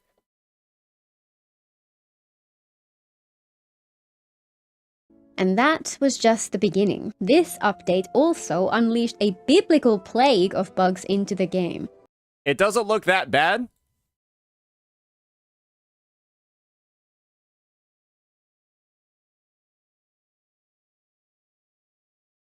Honestly, you're probably... Hey, if that doesn't look that bad to you, if you ever end up homeless, it might be better to just go to jail instead. Up until now, it had been impressively stable. Despite the incredible level of detail, especially when it came to the clothes, the game was smooth and reliable. And the worst I personally experienced was the rotation controls in the camera mode being broken for a few weeks one time. Some people had their in-game photos wiped at one point, but for the most part it was a solid launch. After 1.5, a huge chunk of players couldn't even log into the game, and many are still unable to a week after the update. Those of us who can log in have to deal with an absolute mess. Think Wuwa launch day level technical issues, but worse. For some, the game just constantly crashes and is completely unplayable. For the rest of us, it stutters and lags, and at its worst, it takes a second to reconnect to servers many times per minute. Sometimes the controls simply stop working in-game. I've had to restart my game many times after Nikki stopped responding to controller inputs. Maybe this is why Yango hasn't been uploading any Infinity Nikki content. The game sometimes freezes when just looking at menus. There have been countless UI bugs across every corner of the game, and the friend list system outright deleted friendships from a lot of people's accounts. Why she gotta word it like that? Deleted friendships from other people's accounts. The quests are broken for many, some are inexplicably locked, many are I'm deleting our friendship, traveler.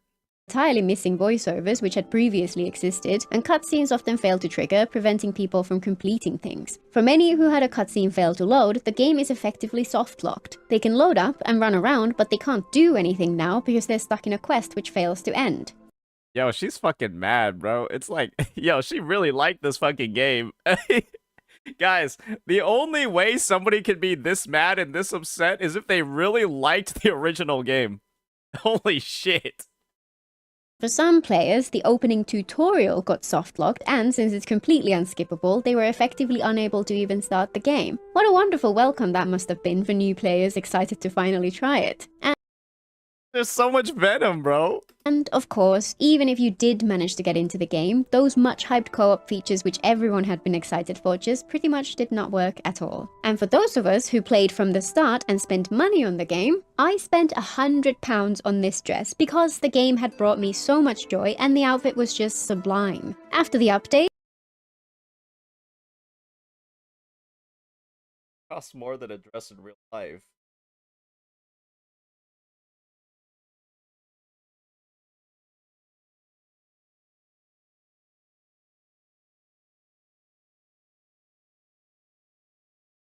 That outfit looks good, though.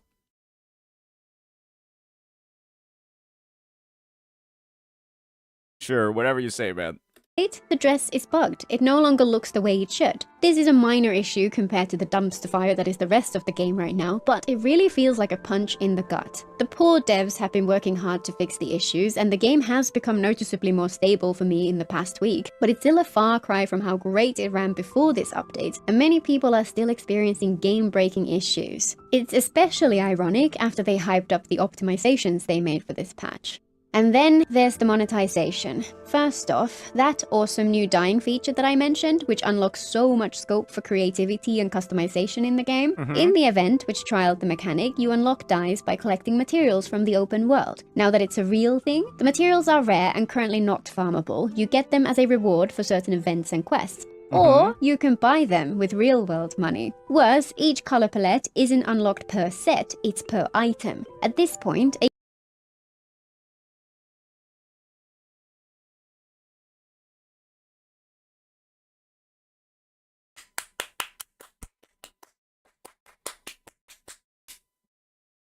collector like me will have several hundred items in the game, and that collection will only increase over time. So we're talking thousands of swatches available. And if you want to unlock all of the palettes, you also need to have the highest evolution of that item. That means that in addition to the premium materials you have to buy with real-world money, you also need to pull for duplicates of the outfit too. Telling me this game has S6 dresses? Are you telling me this game has dress eidolons?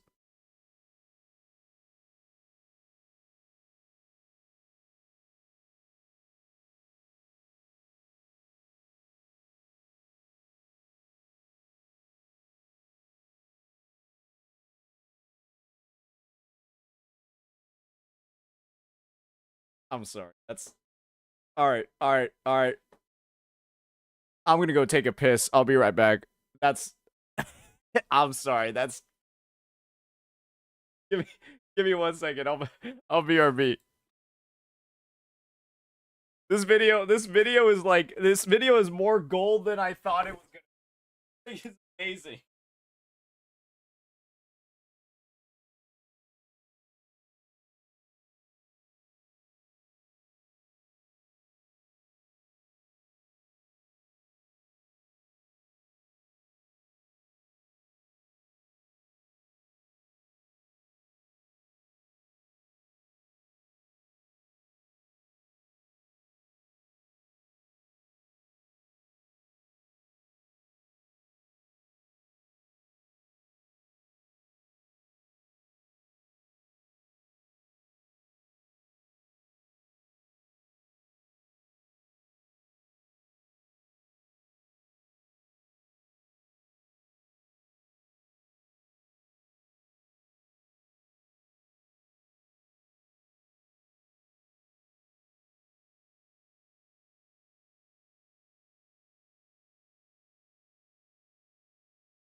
The dresses have eidolons, bro. That's crazy.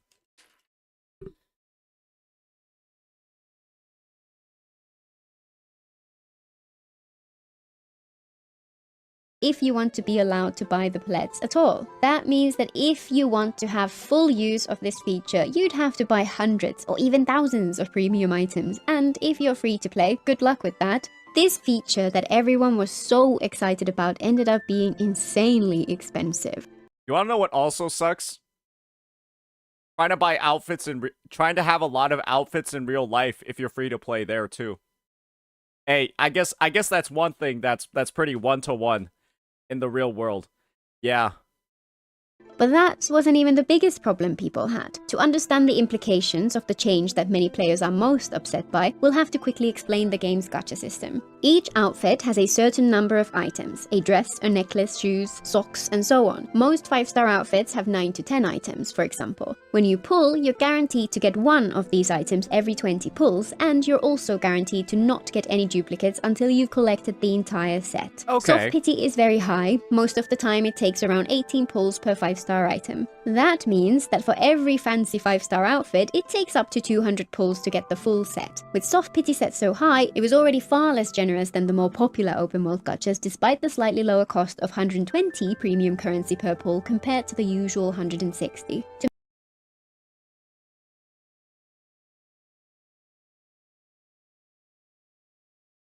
But I mean, let's be real here. Women's clothes are more expensive than men's clothes. Hey, checks out to me. Yeah, girls' clothes are expensive. Men's clothes are cheap. So, yeah, I mean, hey, they knew. To make it feel less painful, the game included a system where you collect some rewards for every other 10 pull, which softened the blow. As I mentioned earlier, there are 4 different color versions of each 5-star outfit. You get the second color through this extra reward system after pulling 180 times on the banner, and you get the third after 230 pulls. Still a lot of pulls, but compared to the duplicate systems in other games, it wasn't actually all that bad. The 4th version, however, you get only via the gacha system, so to get all 4 colors, it costs up to 400 pulls. It is worth noting that you're not required to pull the entire outfit to use any— I'm sorry. It is worth noting that you're not required to—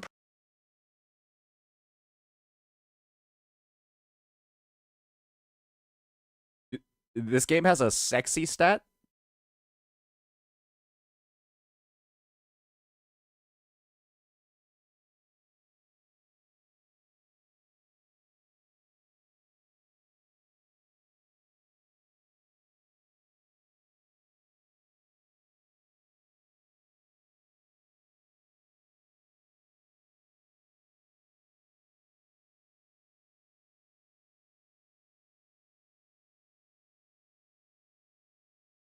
Maybe this is a Gooner game.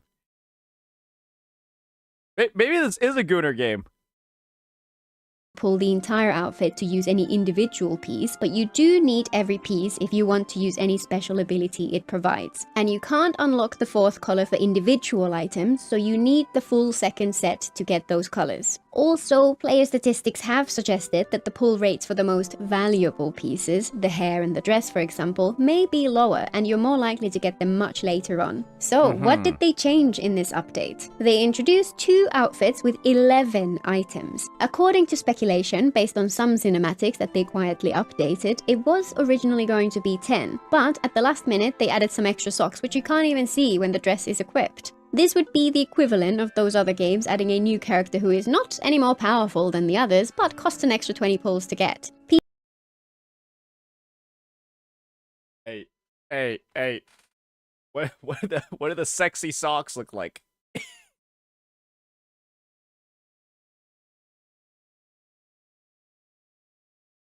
People were understandably livid. This increase also means that the premium color palettes are even more expensive than they might have been already. This game is already quite expensive even for a gacha, since the company has zero competition for its target audience. This new outfit's increased price felt like a slap in the face, and people are understandably concerned that this would be just the beginning. What would stop them from adding outfits with even more items in the future? Their other games have had outfits with 17 pieces after all.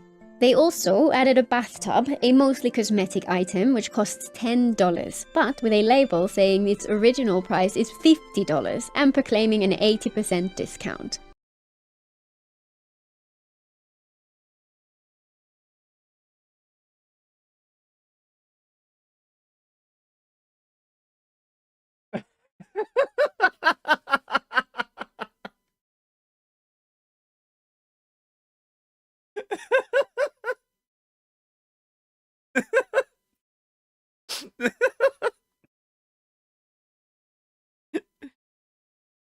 Hey, just play Wuthering Waves. The bathtubs are free.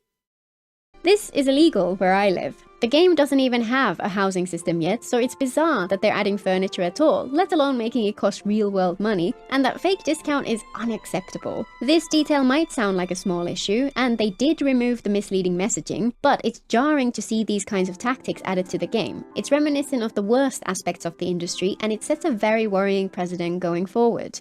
They also changed the Mirror Crown, a repeatable styling challenge which is the closest thing Nikki has to an end game. They left the gameplay intact, and it gives us the same amount of rewards as it did previously. However, while it used to refresh every 2 weeks after the update, Oh, so that's what the sexy hair looks like.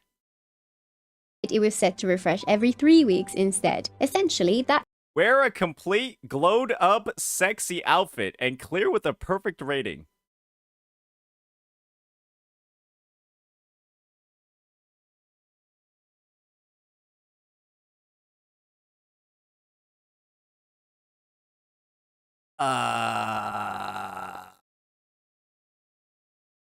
What?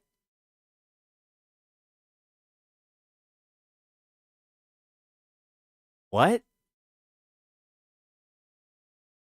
I mean, I cut the free-to-play currency from the endgame by a third. They have since Wait, they cut the currency by a third? Wait a to second. refresh every 3 weeks instead. Essentially, So they increased the refresh.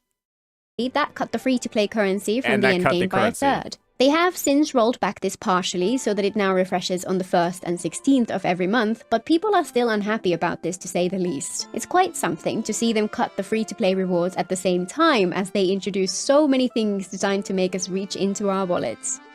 Naturally, the Nikki community is in uproar. Almost every part of the community has been flooded with complaints, and as people learned about the retcon, the bugs, and the changes to the gacha system, their anger built up more and more. Many looked for a way to express their displeasure to the devs in the most effective way possible, and calls for a boycott of the game quickly gained traction, advocating for people to hold back on pulling for the new outfit, at least for the first 3 days, since that will greatly affect the revenue projections. Yeah, I bet that didn't do shit.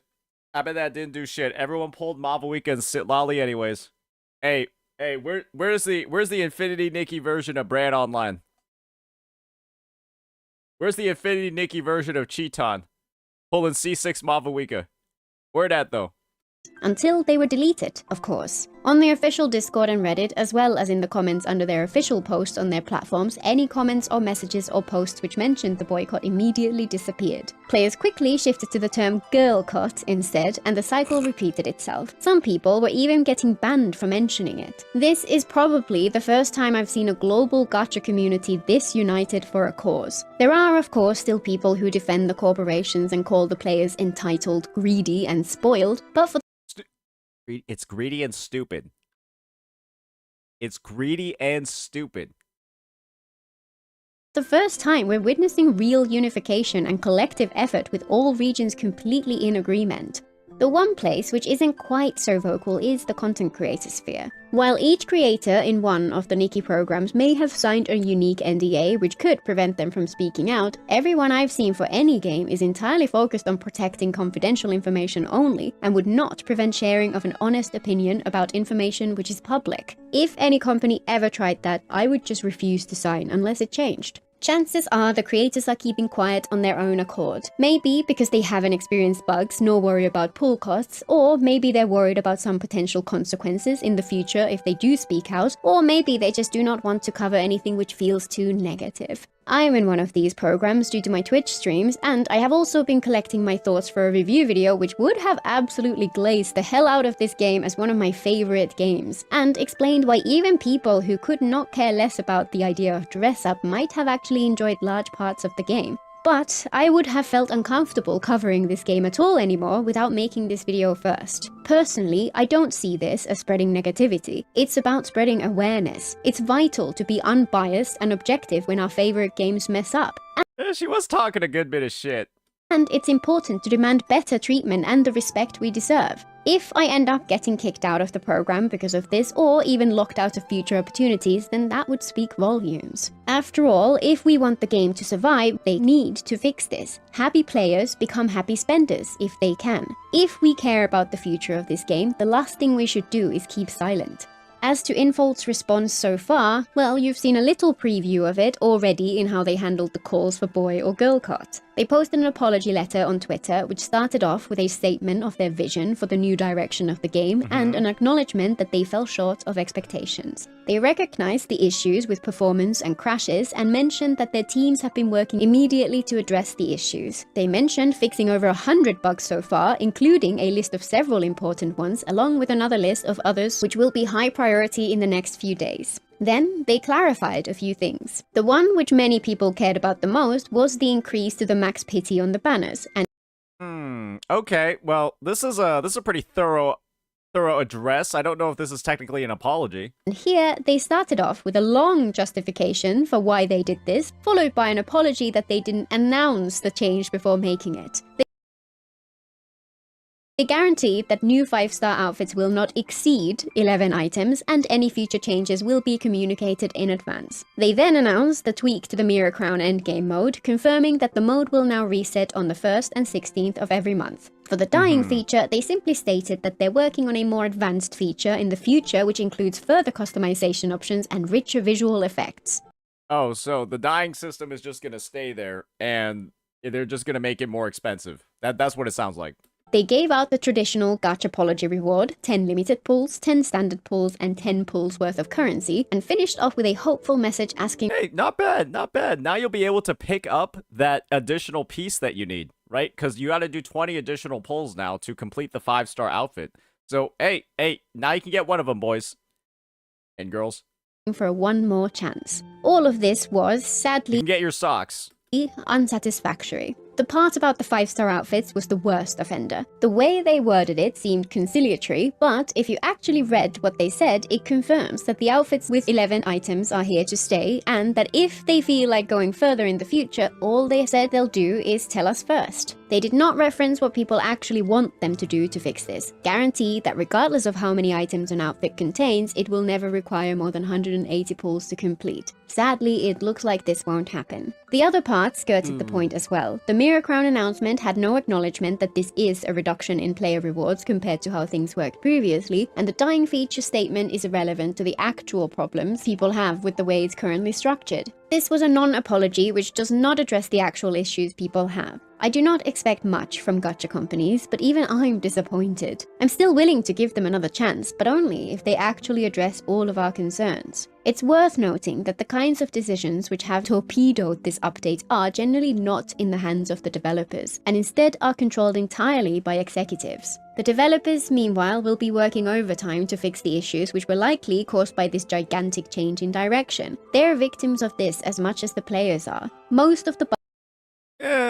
Proof, but yeah, I mean, this level of like big monetization change.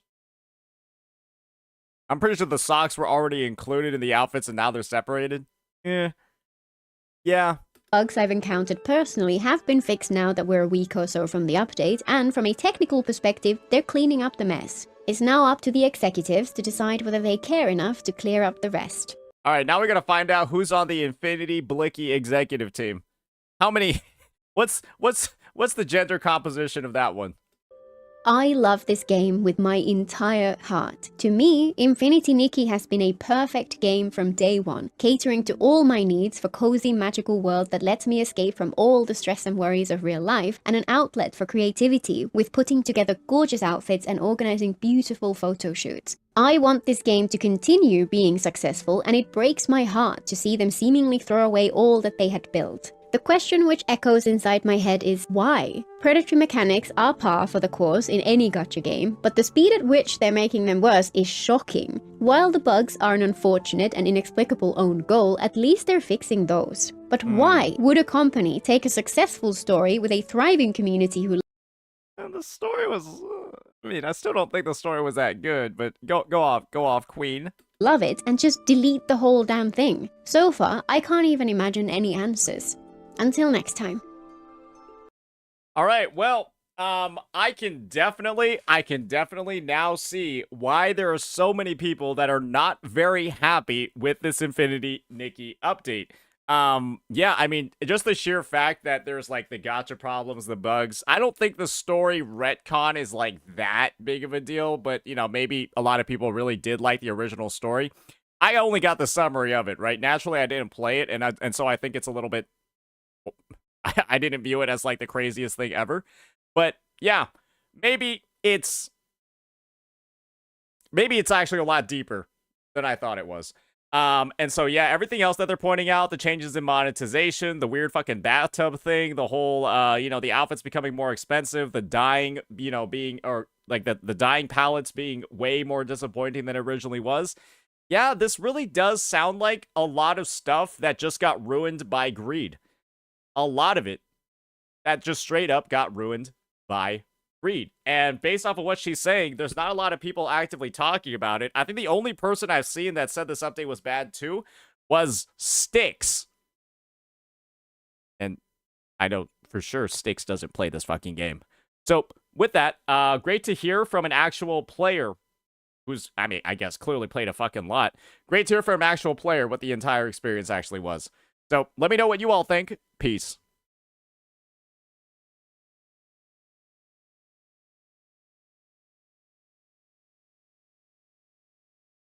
Infinity Blicky is ruined.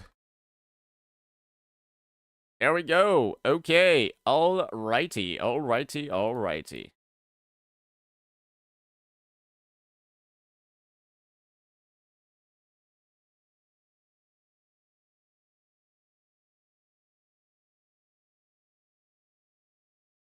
Will you play Clair today? We're thinking about it, yeah. Alright, so that is actually, surprisingly enough, that's already 3 videos today.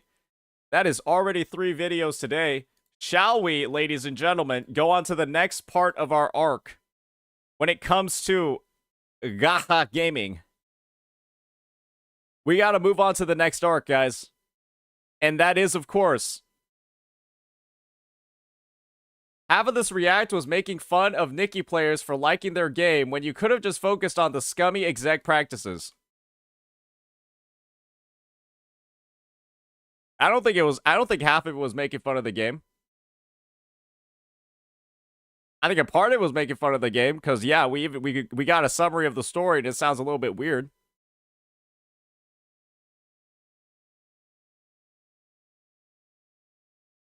I think I'm entitled to that opinion.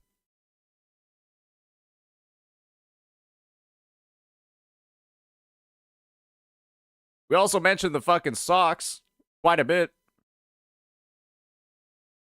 I think they're angry at you for being honest going out of the echo chamber. Yeah, I think a C6 dress is pretty funny too. I think an S6 dress is kind of goofy.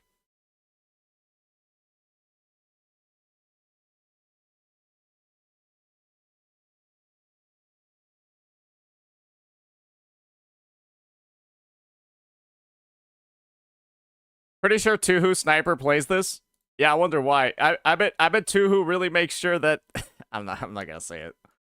Yeah, I bet he maxes out his sexy stat for sure.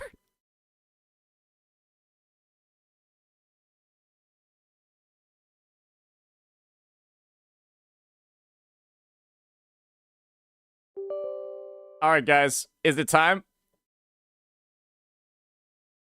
Is it time, ladies and gentlemen, for the ZZZ Shiyu defense reset? Just so you all know, every single time I change my category to ZZZ, I get a bunch of freaks in my chat. I get a bunch of freaks in my chat. And so, just so you guys are warned, we've got to check out more and more of the HP inflation, ladies and gentlemen. We got to check out more and more of the HP inflation. Hey, Kaiser, did you update your chart? Did you update your chart with the newest data? I'd love to show it before we start. How are you a tourist if you play every week or so? Oh, if you're not playing ZZZ, like, if you're not playing ZZZ for 10 hours a day, you're a tourist. Practicing the sweatiest rotations possible to be able to clear with 4-star units. Yeah, if you're not doing that, you're a tourist. That's how this community works. Yeah. Really weird dudes. No, I don't have the mob counts right now, but I can update the total damage required. Yeah, that works.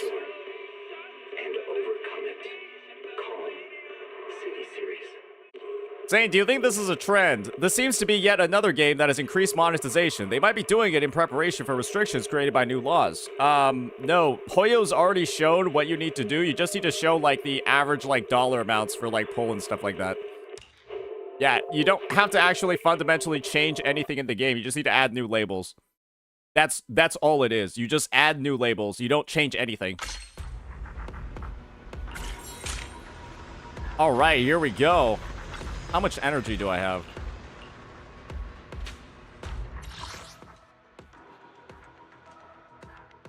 Am I at 240? Oh, that's not good. All right, guys, time to make up 1/3 of the Zenless Zone 0, of the Zenless Zone 0 category. Let me just do some routine cleanups real fast. Let me just make sure I use my stamina.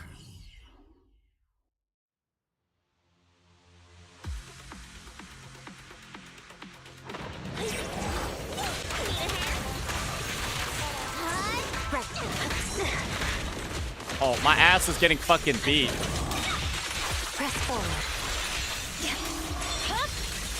It's over.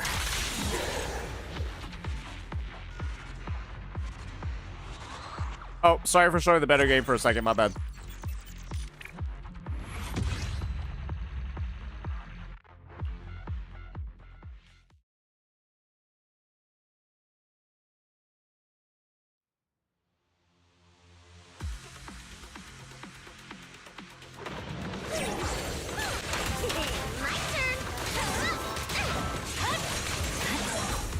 Bro, why is this guy just going off in a different direction? Press forward. Weaken.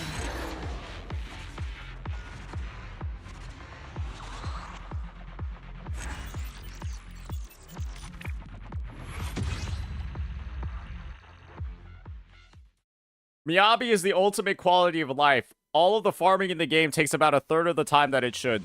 Just make sure you have these two characters.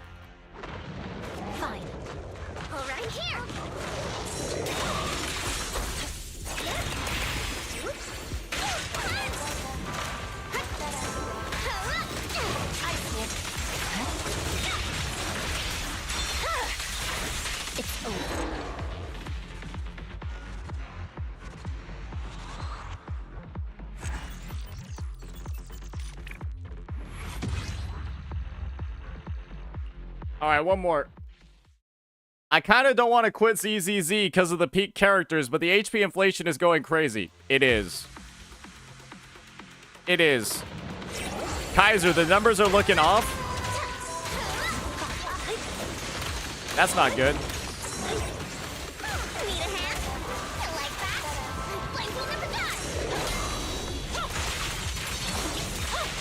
Press forward. My blade.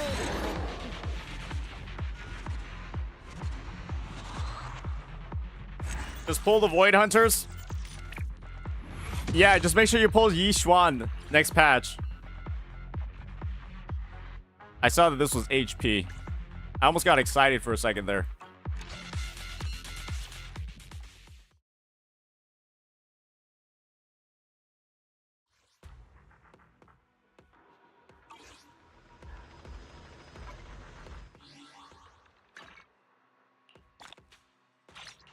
Ugh. I literally pulled Miyabi and saved up to 40k. Now I wait for Yishuan. Well, hey, I hope it was fun not pulling any character, because you just gotta wait for the broken ones. Alright, guess we're done there. Alright, it's time, ladies and gentlemen. Let's see if we got some of the data. Shiyu defense is back. It is back, ladies and gentlemen.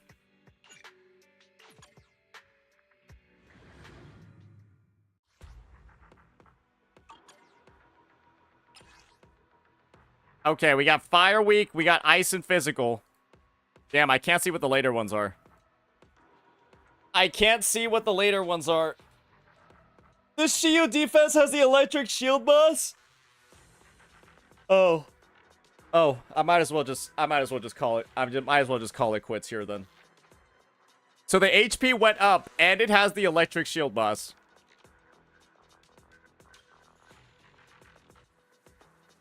They just won't stop putting that motherfucker in here, will they?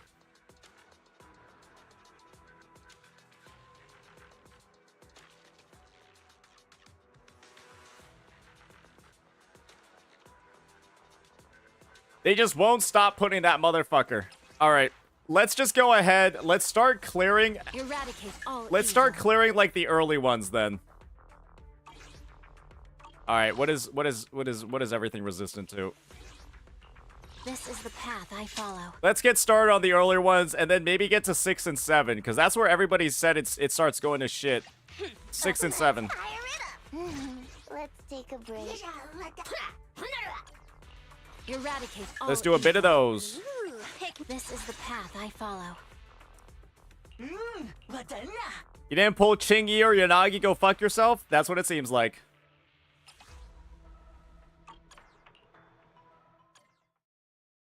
You have trigger now? I don't have trigger.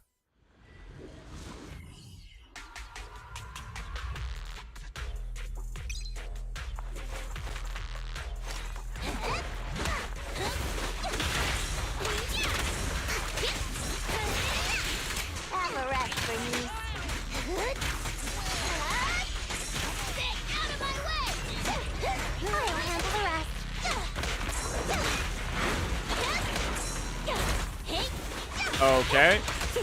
My turn. Take it easy. Buckle up. Good work, Piper. Oh shit, I don't even have a full skill bar. Have a rest for you.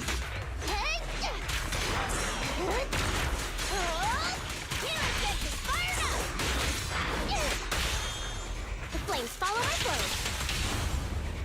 Full throttle. Bro, how many waves does this thing have? Ready for a fiery beat. You got it. Buckle up. Need a hand?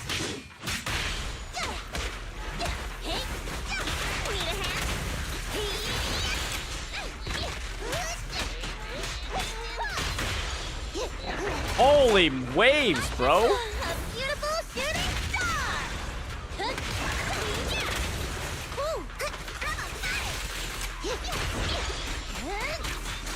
Holy waves, man.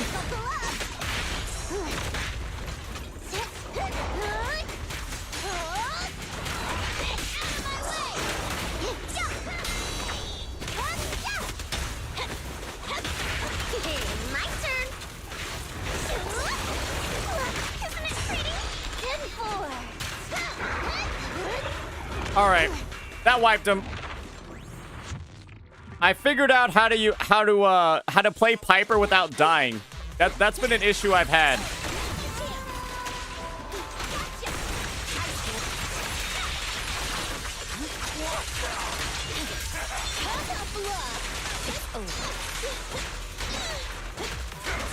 Oh, where's my energy, man?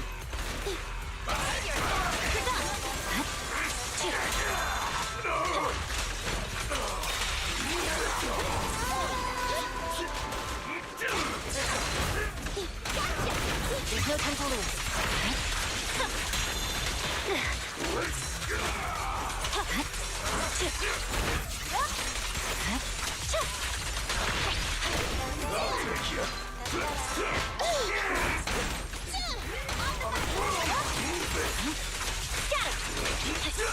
Am I not gonna ever proc a disorder? I thought you got decent disorder buildup with Oh wait, that was it.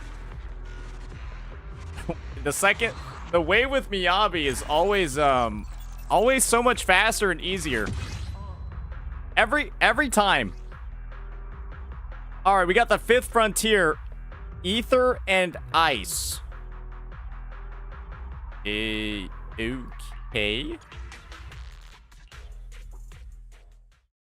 Look, we got this guy in chat telling me that the Nicole Astra Miyabi team is not good. Believe me, buddy, it's fine. It's actually pretty damn good.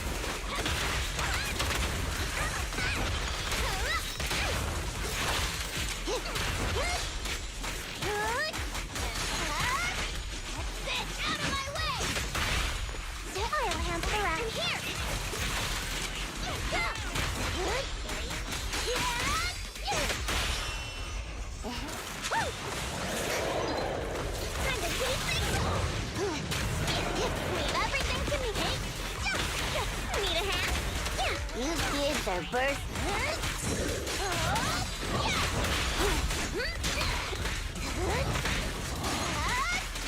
Buckle up. I'll handle the rest. The board's a breather too. Oh.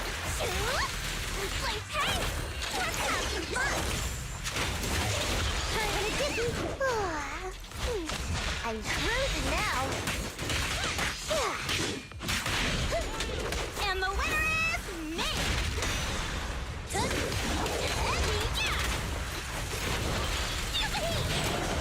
it easy.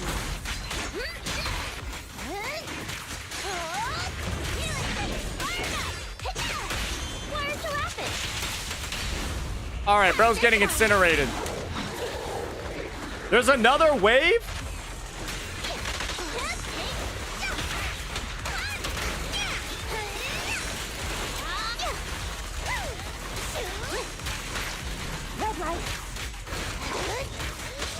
Hey, just spin. It'll be fine. It'll be fine. I know I'm taking damage. It's okay. Wait, it doesn't actually seem that okay.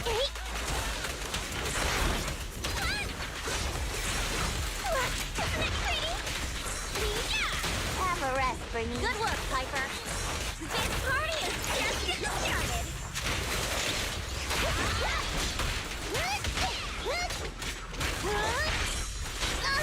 Ooh, that's not good.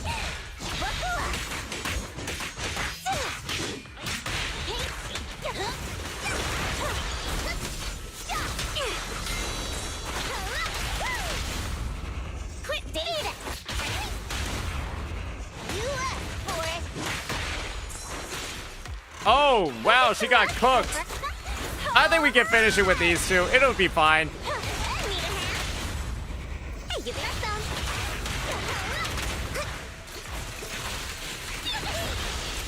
It'll be okay.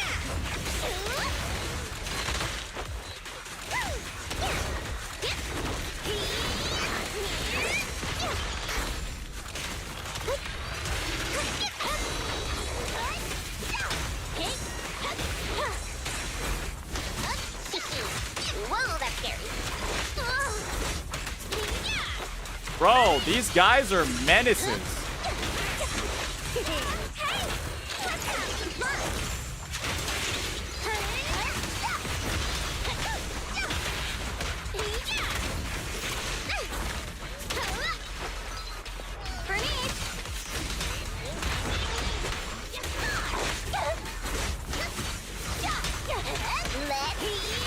It'll be fine. I only need like a minute. I only need a minute for the other side. It'll be fine. Miyabi's just too good of a character. Ooh, let me also move my camera too.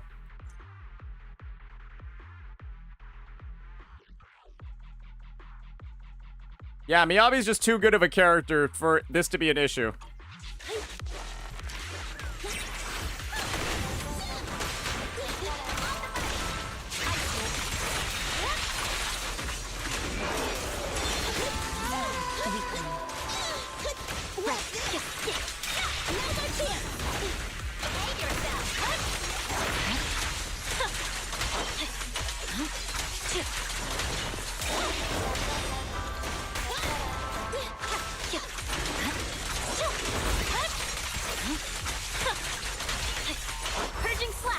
I'm pretty sure this is the last boss, right?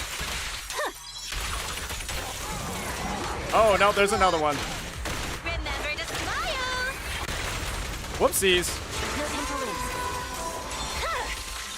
My blade is already heated. Behave yourself. I'm unstoppable. All right, I'll let our souls separate. You asked for it. Shadowless blade. Now's our chance. I see it.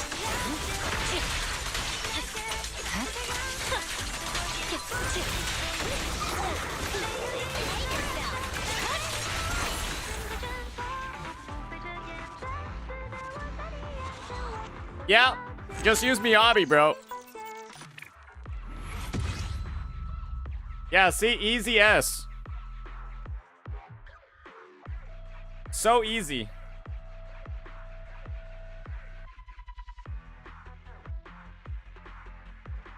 Kaiser, I'm pretty sure the website you're looking at, it shows the mob count doesn't matter because it just adds up the total HP for the mobs. I'm pretty sure. I don't think the mob count is a thing.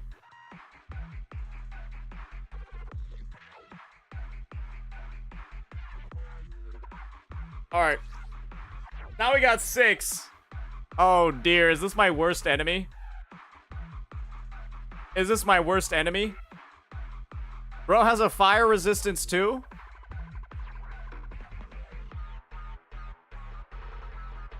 Oh no.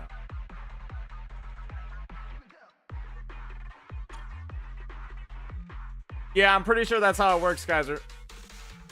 Because otherwise we'd be horrifyingly understating the team's damage. Oh god. Oh god. Want a glass of nitro, please? Don't just think about it. I already know this is gonna not be good. Let's see. To what do I owe?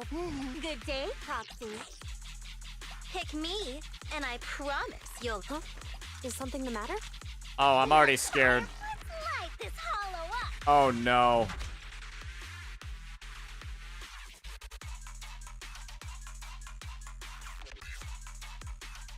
Hey.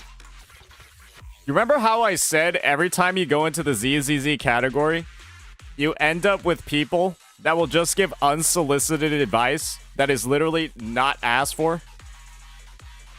Yeah. Yeah. There's a switch team button, by the way. Yeah, I'm also crafting a completely different fucking team, bro. Ooh, don't just think about it. Officer 141. Yeah, you can kind of fucking see that simply switching the team would not have done that. You are good if you use Zhu Yan in the second side. Guess what, buddy boy? How am I going to be using Zhu Yan on the second side? When Miyabi's not going to be able to apply any fucking shit to this mech. Yes, I do know it's Ether Week. I also know that I'm going to have to do some crazy shit to make up for this. Yeah, I'm going to have to make up for some crazy shit. Hey, Sobas, we've got one of your best friends in the chat. Hey, we just gotta use Lycon. We just gotta use Lycon against the mech. I remember last time we tried that.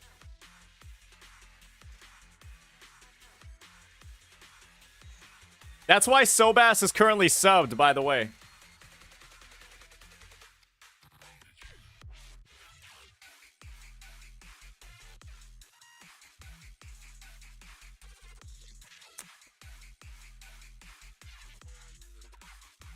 Like, there are so many ZZZ chatters that will, like, give advice that they haven't actually tried. And they'll say it works when it doesn't.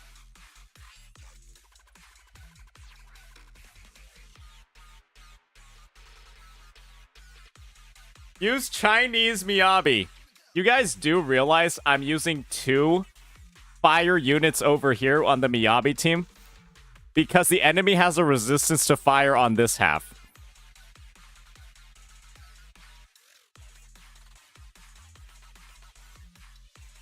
They have a resistance to fire.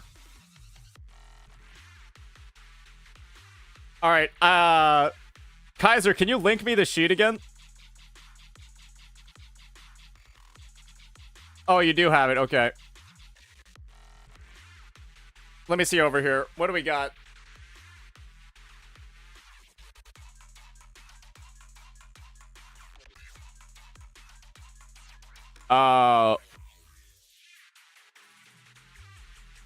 Why is the HP so low in this reset? Is that real? Did the HP actually go down?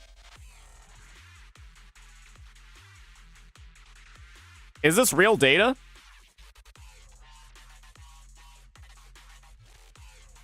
They actually stopped the inflation?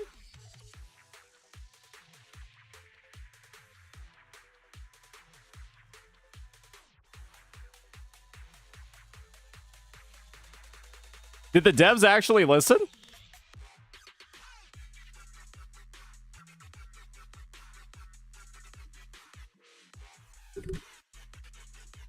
Huh. Wow. Hey, I guess this is going to be a positive video then, boys. I guess this is going to be a positive video. Hey, finally. Hey, I was just waiting for it, guys. All right. Hey, I'm down for it. All right, ladies and gentlemen, I've got some wonderful news to share with all of you today when it comes to Zenless Zone Zero.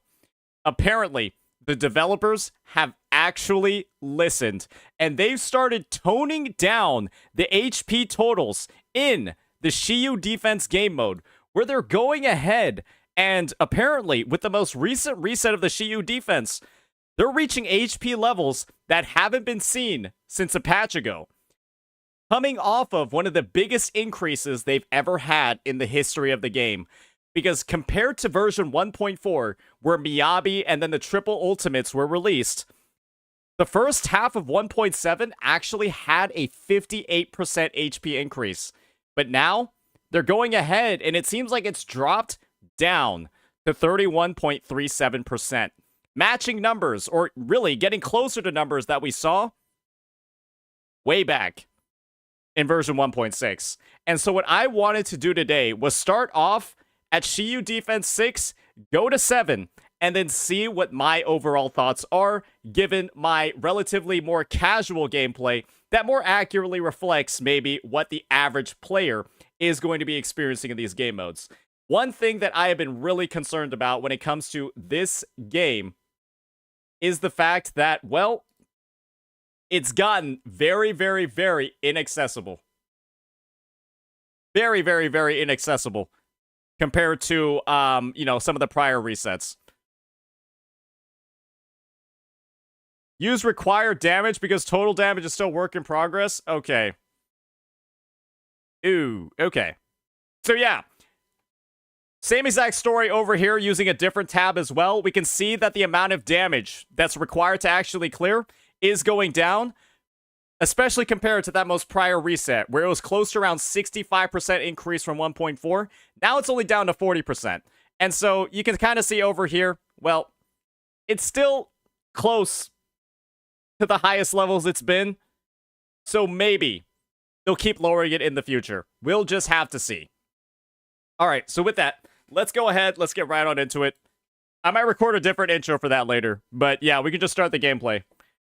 So, we've got the electric mech over on this side. This thing is an absolute nightmare if you don't have an electric unit. So I'm not actually going to be using one. I'm actually not going to be using one. And on this side, we've got the Ice Weak Thracian. We got the Miyabi team over here ready for that. So we'll just see how it goes. Let's go ahead. Let's get right on into it and see how we do.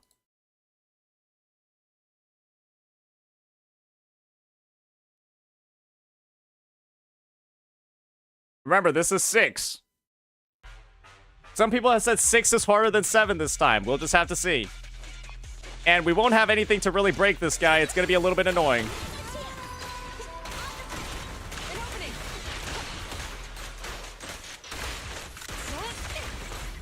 I need to reset that, even though I grooved. I think I need to start off with a Zhu Yan skill.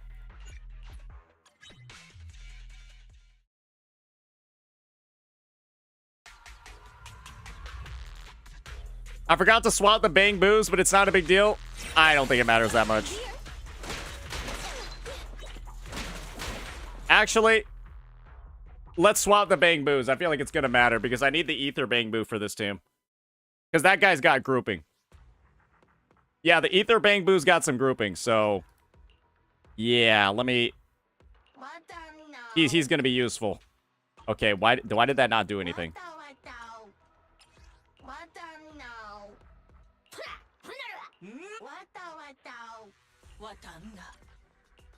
There you go. Ether Bang Boo, and then Butt Lord.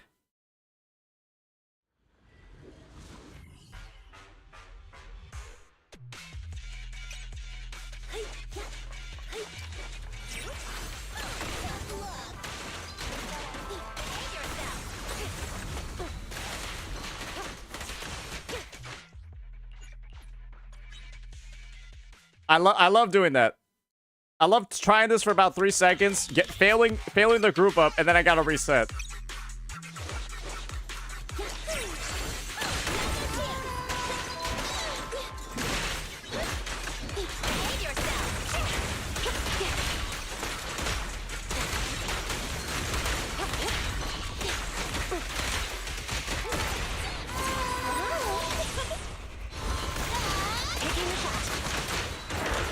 All right, here we go. All right, we got our favorite asshole.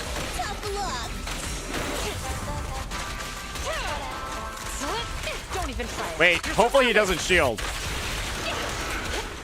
All right, we got up a nice little Zhu Yan attack here. Let's see how much else we can do before he gets his shield up.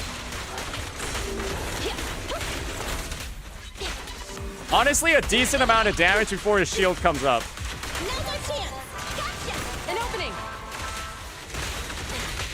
Okay, now it's back up. Fuck. Oh, that's not good.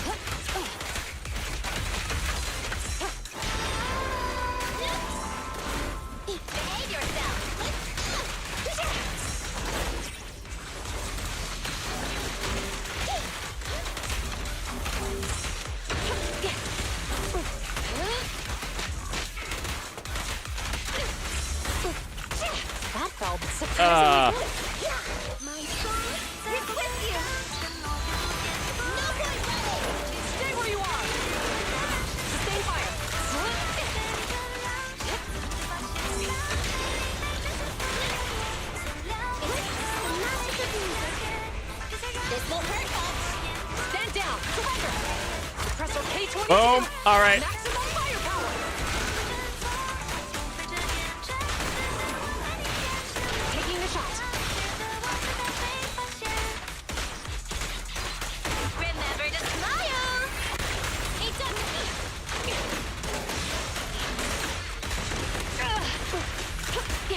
And we're kind of cooking his ass.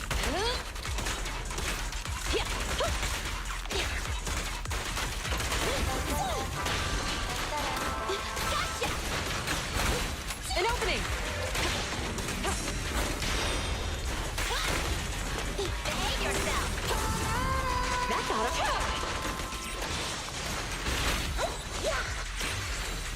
Tough luck.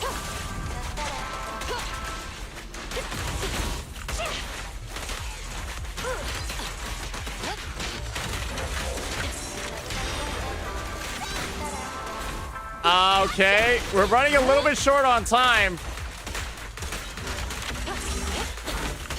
Now's our chance. Miss me. This song is dedicated to the world. Time to wrap things up. Bullseye.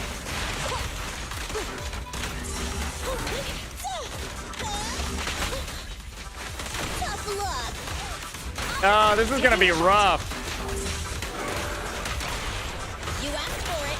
You overpowered a heart. Stand down. Surrender. Don't even try it. You're surrounded. We got a minute on the other side. We're gonna have a minute on the other side. Hopefully we can do it. That's a little bit rough. We'll just have to see, man. We just gotta see.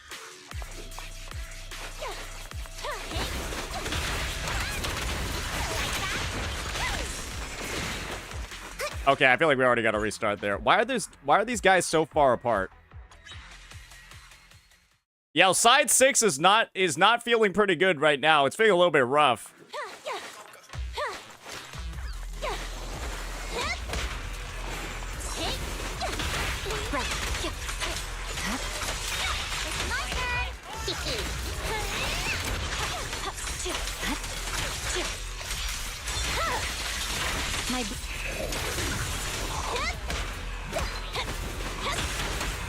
All right.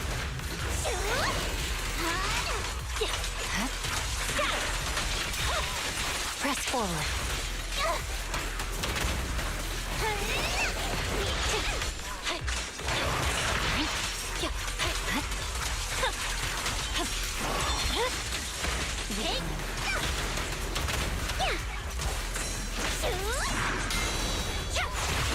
I swear on my blade. Okay, all right.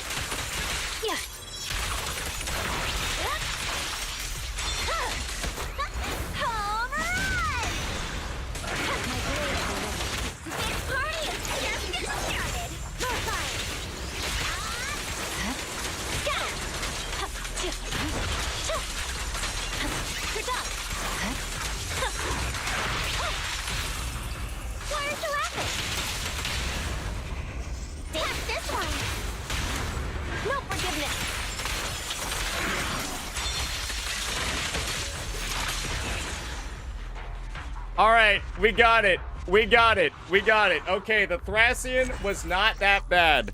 It's just the first side that's a bit of a bitch. Okay, okay. We had a good bit of time left over for that one. Okay, all right. Now, let's move on to 7. And I think 7 is apparently supposed to be a lot easier than 6. But we'll see. Ice and Ether weak on both sides. I mean, do I even, like, change the teams around? Yeah, I think we just keep the teams. Hey, appreciate the raid. Yeah, I think we just keep the teams here. All right, let's see. Let's see how ZZZ has been handling their endgame. Boy, oh boy. No, we don't have Vivian.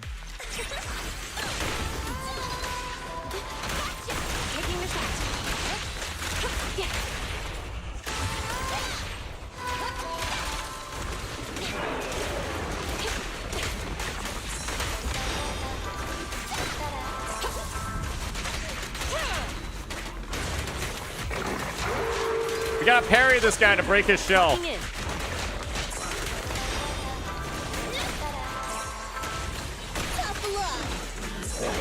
Oh, shit. Wait. Ready. Come on, do a parryable move. Allow me. Out of the way. I'll eat everything. Don't even try it. You're surrounded.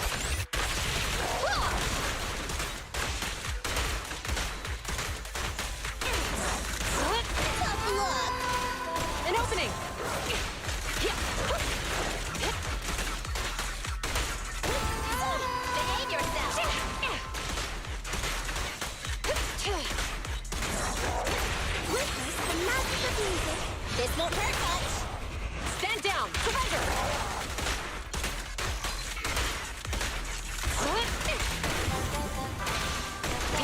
that. All right, he's kind of getting toasted over here. All right, yeah, we just broke him, and he's toasted. You wasted a lot of bullets. Did it look like I needed them?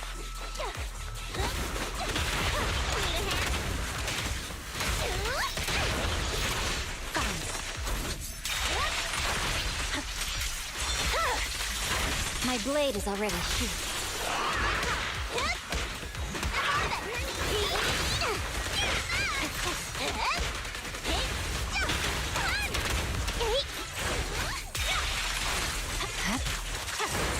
Oh, is it these dual bastards? Oh. Oh no.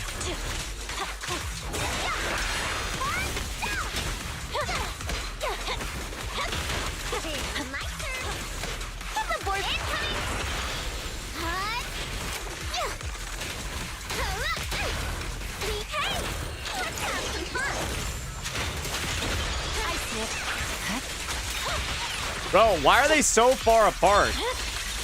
Weakling. I swear on my blade. A beautiful shooting star.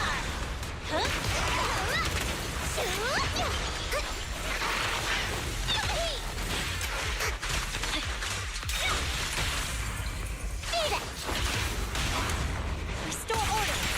Evade.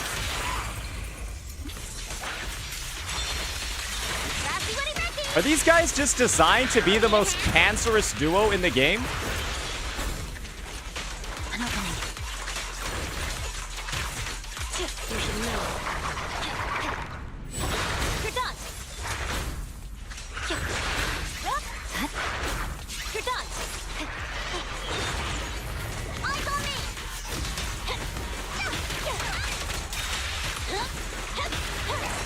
My turn. Blade will never die. Hey, I can see why the HP went down, because this is diseased. It's over. Half of my attacks are not even hitting any of them. I feel like I just want to restart this. This is so awful. Like, what kind of boss design even is this? I can see why the HP went down, because it's basically like the total HP of the stage is split in half, and you will never be able to damage more than one of them at the same time.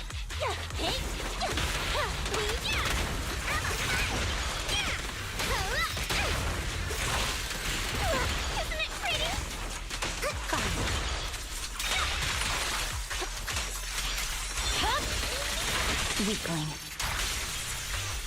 Oh, okay, bro. Okay, bro. What an absolute pain.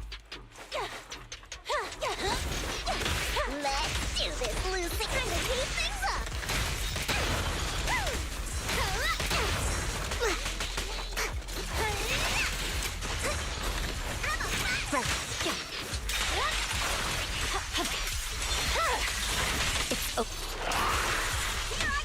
Hey, they're targeting us.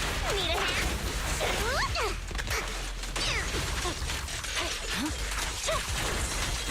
You're done. Press forward. Wait, did I just get hit during my skill? Oh, these guys can cheat too?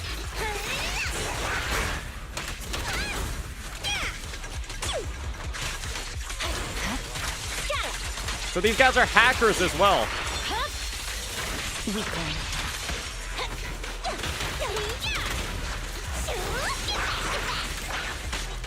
Wait, are these guys actually ice weak? There's no time to lose. I swear on my blade.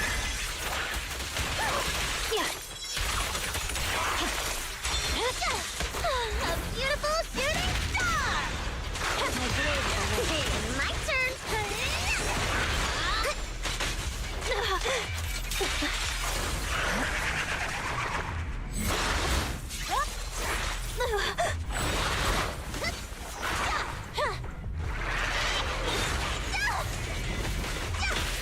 Oh, that's not good. That's not good. Yeah, these... Okay, I see. These guys have to be some of the most annoying enemies in the fucking game.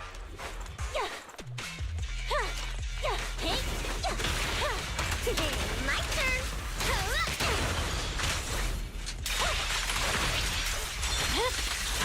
My blade is already heated. You should move.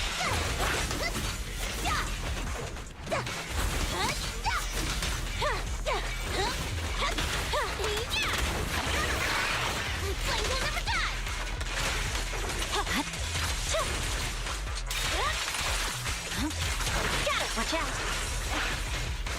I like that. Look, isn't it pretty? It's over. Need a hand?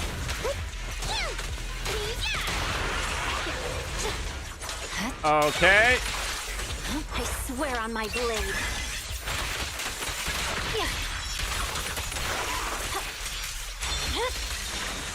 Ready for a fiery beam? There's no time to lose.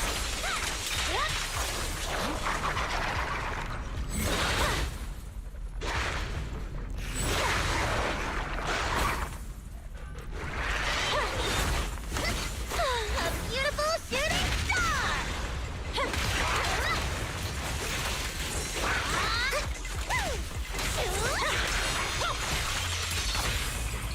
Beat it! Restore order!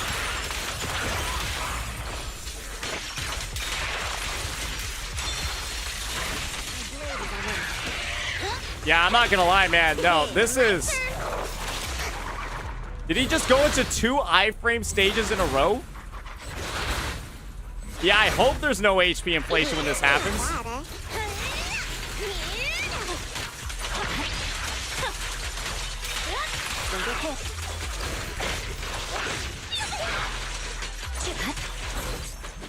Hey, give the boars a breather too.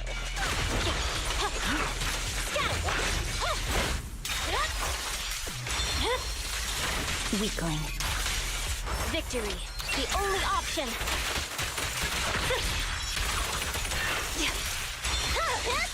It's over. Not to it. Shadowless blade. Direct hit. I'll crush the flame of battle. Okay. Yeah. I don't know. That to me felt annoying as fuck. So, sure, maybe the HP totals aren't as high as they were before. Maybe you don't need to do as much damage to beat them. But, like, wow. That fight is fucking diseased. That fight is just straight up diseased. So yeah, you can clearly see that one has so many time-wasting mechanics baked into the entire experience that, I mean, I don't know if you want to call that interactive. You just sit there and you just dodge them 4 times. You just dodge them 4 times. Maybe you have like some sort of freeze you can do to like avoid it as a whole, but I'm just gonna be real here, guys. That's a little bit stinky. Yeah, that's a little bit stinky.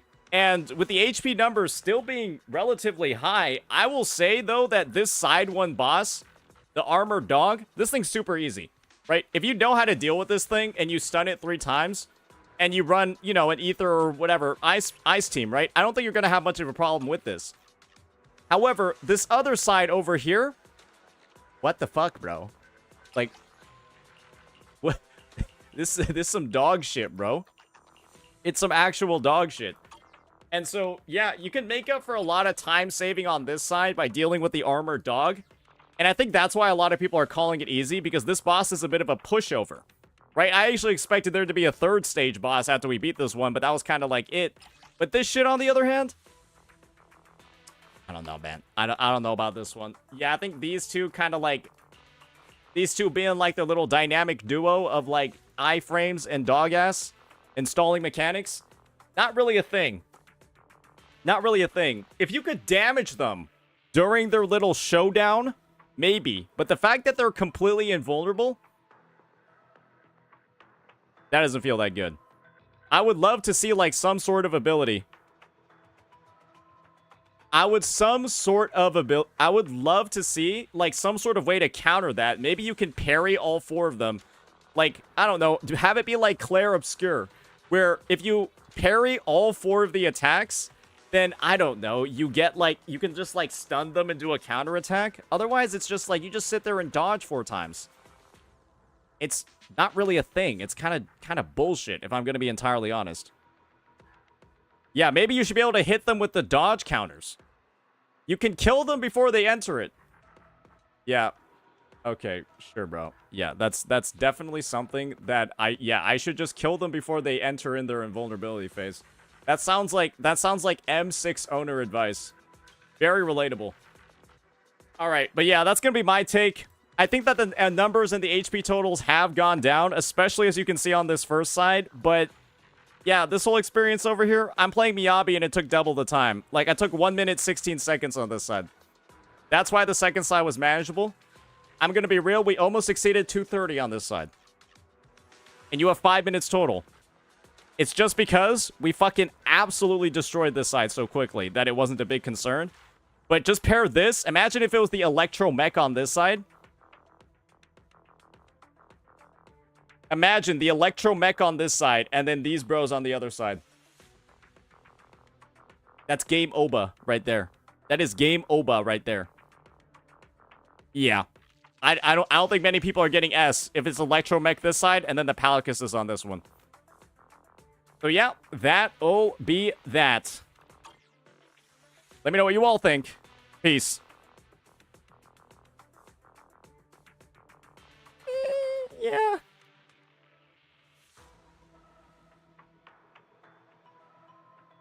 Yeah.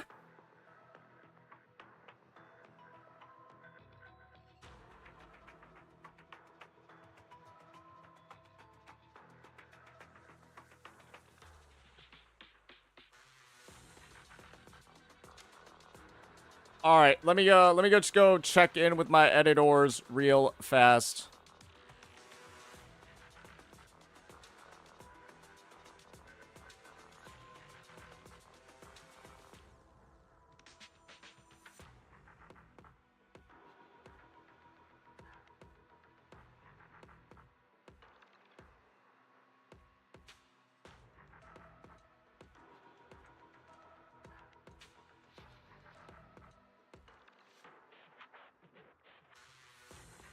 All right, give me 1 second.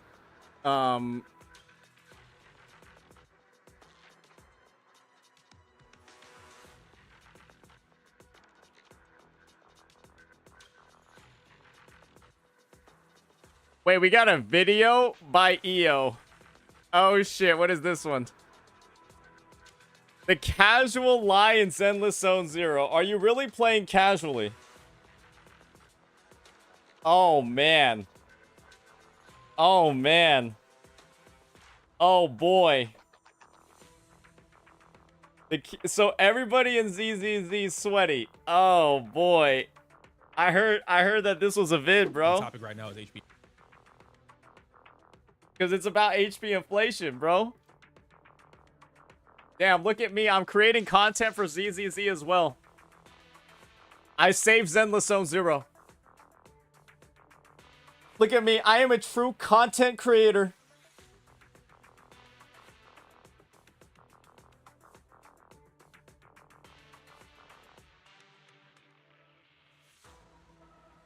Shall we watch this glue clear video, ladies and gentlemen? Is it time for us to watch this glue clear video?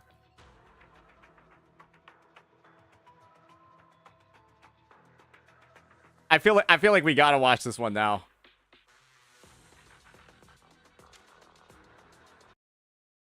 We gotta watch this one now, bro.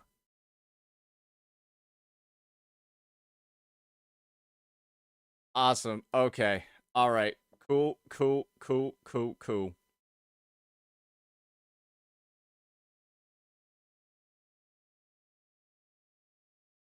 Live stream tonight. Weapons. Drop guide for. Okay. Cool. Yeah, we have so much content. We have so much content in the pipeline right now. It's unbelievable. We have so much in the pipeline right now. All right. Let me go ahead. I'm going to grab a quick snack.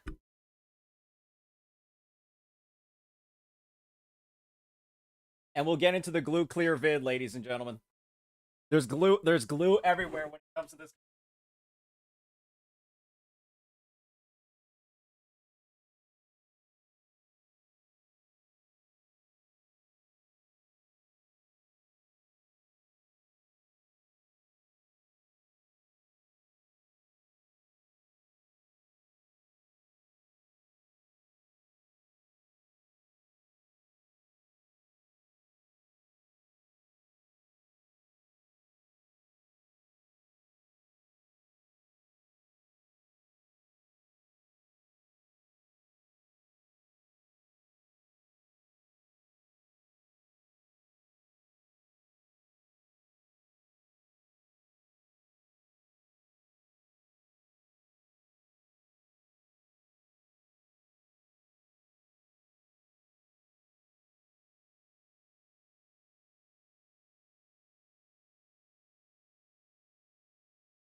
All right, it's time.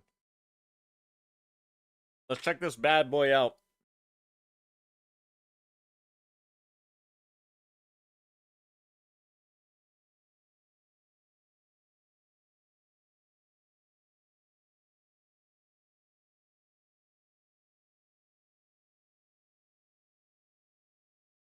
Back.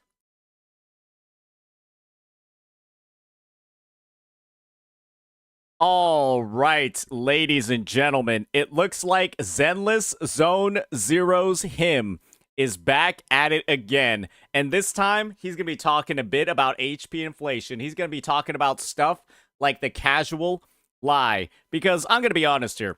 I've been an individual that has gone ahead and made a lot of videos, a lot of them, talking about how HP inflation is becoming a massive issue in this game, and it's really beginning to alienate a lot of casual players to the point where the only people left in the community are a bunch of sweaty nerds who just can't do anything except talk about how good they are at the game.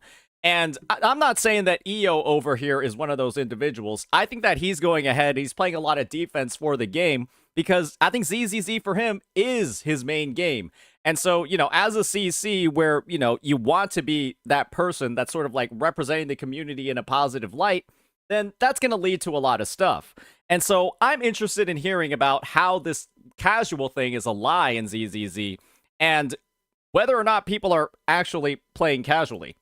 So with that, we'll go ahead, we'll get right on into it and see what this conversation is all about. The topic right now is HP inflation in the community, right?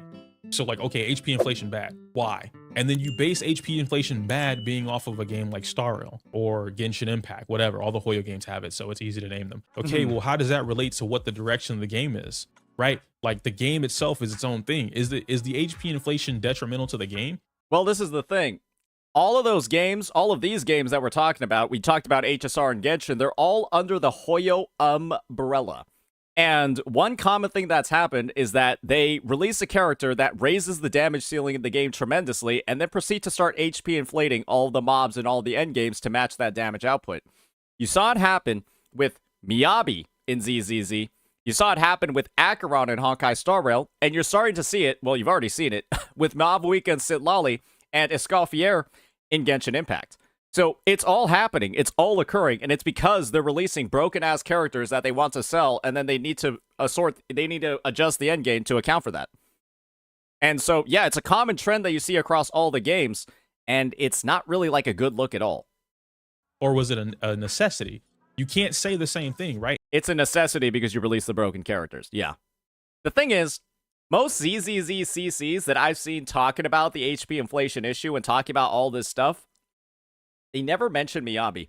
They always mention how there are ways for like people to solve the problem, how it's not really that big of a deal, just play better and pull better. But it would have never been a problem in the first place if they weren't releasing these broken-ass units. If they just didn't feel the need to raise the damage ceilings tremendously, have DPS units that are dealing double the damage of others, they wouldn't need to if they just didn't do that in the first place. In Genshin, it wasn't a necessity, and I speak very loosely on that. I don't want to make that a definite statement coming from me. I'm assuming that's the case because Genshin still has the same shit that it had from a while ago, which was what is it, Team National, Xianling, Xingqiu, Fischl, or Sucrose, right? Oh yeah, and Bennett.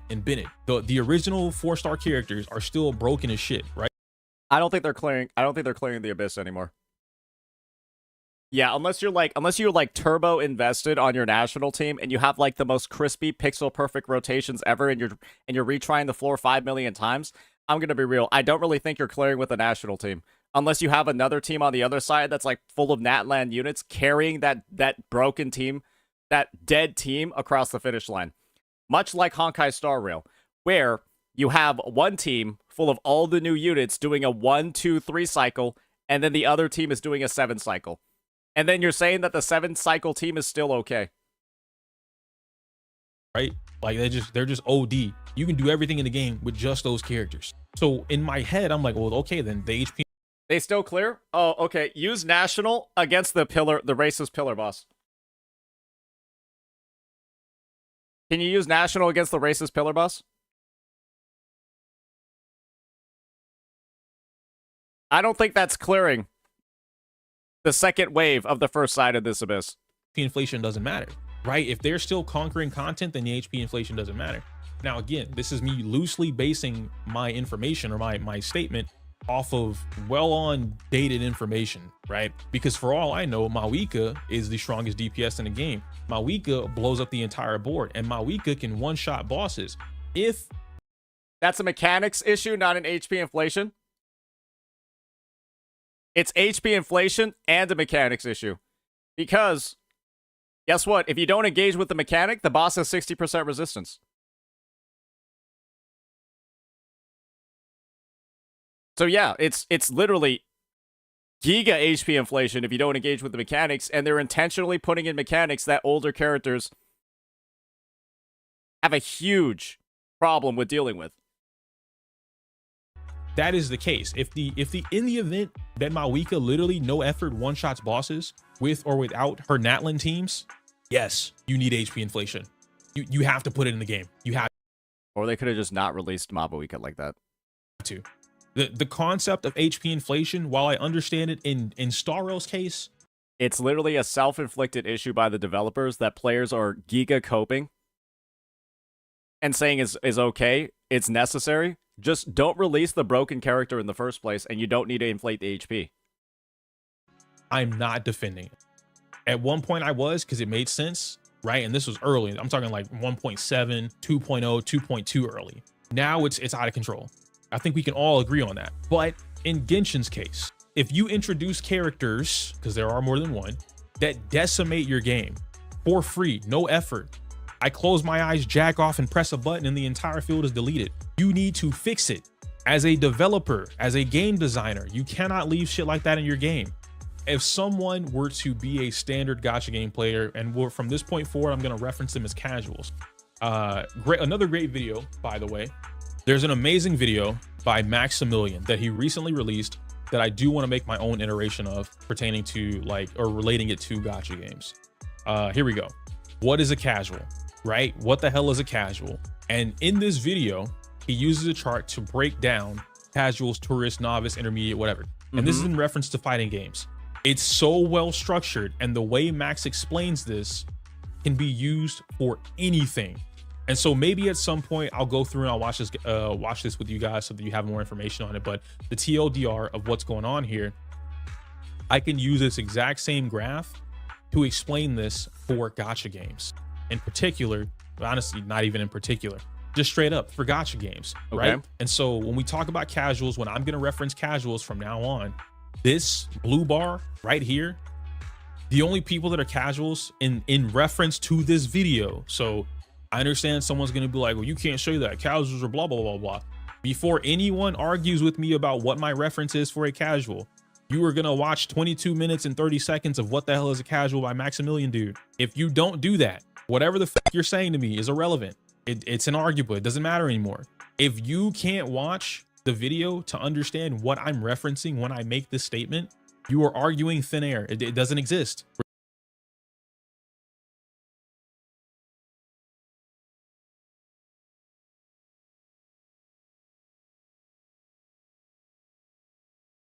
Yeah, no, I shouldn't have to watch another video to get this one. So hopefully he like summarizes the points. Yeah, I shouldn't have to watch another video to understand this one. We're going to use the material provided so that we can have this argument. And it's not even an argument, it's a discussion. When I reference casuals. So I gotta watch a 22-minute video to understand this 13-minute and 36-second one. Oh, come on, man. What is this, like a fucking 2-for-1 sale at the grocery store? What buy one get 50%? What's going on here? A casual player in a gacha game is somebody that casually plays the game. The definition of the gacha game, all right? You get on the game for 15 minutes, 30 minutes, maybe an hour. Your goal, your intention is to not clear in-game. Your goal is to enjoy the game. How do you do this in a game like Genshin Impact, Zenless Zone Zero, Star Rail, Wuthering? The story, the events, which we all know, stories and events in any of these games do not require you to be at in-game level. You don't have to max invest into your account. You don't have to sweat. You don't have to spend money. You can just play the game and enjoy it. Collect your rewards that way and enjoy whatever free mini games they provide to you in the game. Okay, so casual is just never, ever, ever doing the end game. And if you ever try an end game mode, you're no longer a casual, is kind of what I'm getting from this. This is a casual player. The moment you start going into, I gotta max out my builds. Oh, not pre-watch, by the way. I need to look up some guides on how to be the best Bennett player, how to be the best Kazuha player in Genshin Impact. Well, Zani just came out. I need to know my 70k rotation for Zani. If I can't do my nice reference 70k rotation for Zani, I'm not a real Zani player. I need to know that. You are no longer a casual player. That's gonna be a really tough blow to a lot of people. The reality of what I just said. The moment you start doing things that are sweaty, you are no longer a casual player. 70k rotations are not for casual players. True. You know what a casual player does?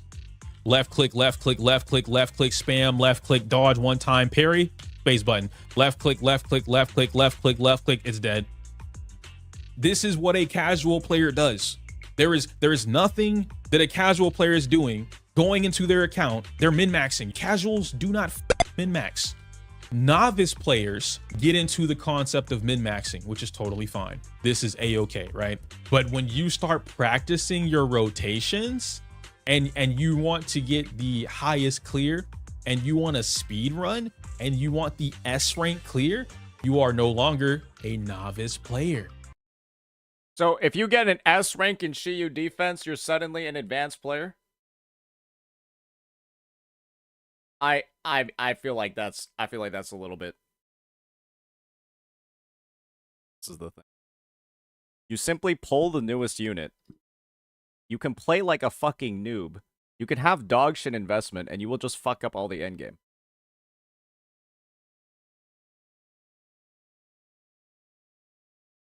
That's how it is in these games. You can be dog shit in Genshin Impact. Just pull Mavuika, Sitlali, and Jalonin. And then just run over everything in the fucking game.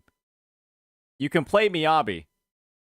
And then proceed to play like dog shit and then run over things in the game. Casual is not about skill, it's about time investment. Yeah? I guess this is the thing. It's like we're putting in like these strict definitions of stuff. And sure, I didn't watch the 22-minute video. But it's like, yeah, I mean, I get that Maximilian has 1 million subscribers. That doesn't mean he's right. You're not a novice anymore. So he also could be misinterpreting what Maximilian said as well. So much of the community in the gacha space, there's only one or two. It's casual or sweat. But there are things in between that separate way more than just sweat or casual. The casual player ain't doing shit. I get on the game to play the story and I call it a day, right? I casually play Nikke. I don't play Nikke to learn how to sniper right-click cancels. I know how to do it because playing shooters, what the fuck? Like, it's easy as shit. Anyway, I know how to do it, but I don't choose to do it, right? I leave that bitch on auto. I pull for the waifu showing titties and ass and you know, lewd clothing or whatever, and I get the fuck off the game. You cannot compare Max's words to a gacha game. I think that's fair, right? Because in a fighting game, right, you have all the characters available, right? Or you have to go do shit in game to go unlock them. In a gacha game, you have specifically tailored end games that become super fucking easy and absolutely brain dead effortless if you just have the newest units. And so you require a massive, way less investment in skill, way less investment in like your account resources and stuff to clear the end game, get all the rewards, as long as you just pull the newest characters. Yeah, fighting games don't work like that though. Yeah, they don't have that sort of like inherent, like maybe like the DLC character is broken, but like, yeah, other people will just get the DLC character too and then like, you know, beat your ass. Easy. You're fighting against AI here. In fighting games, you're fighting against other people.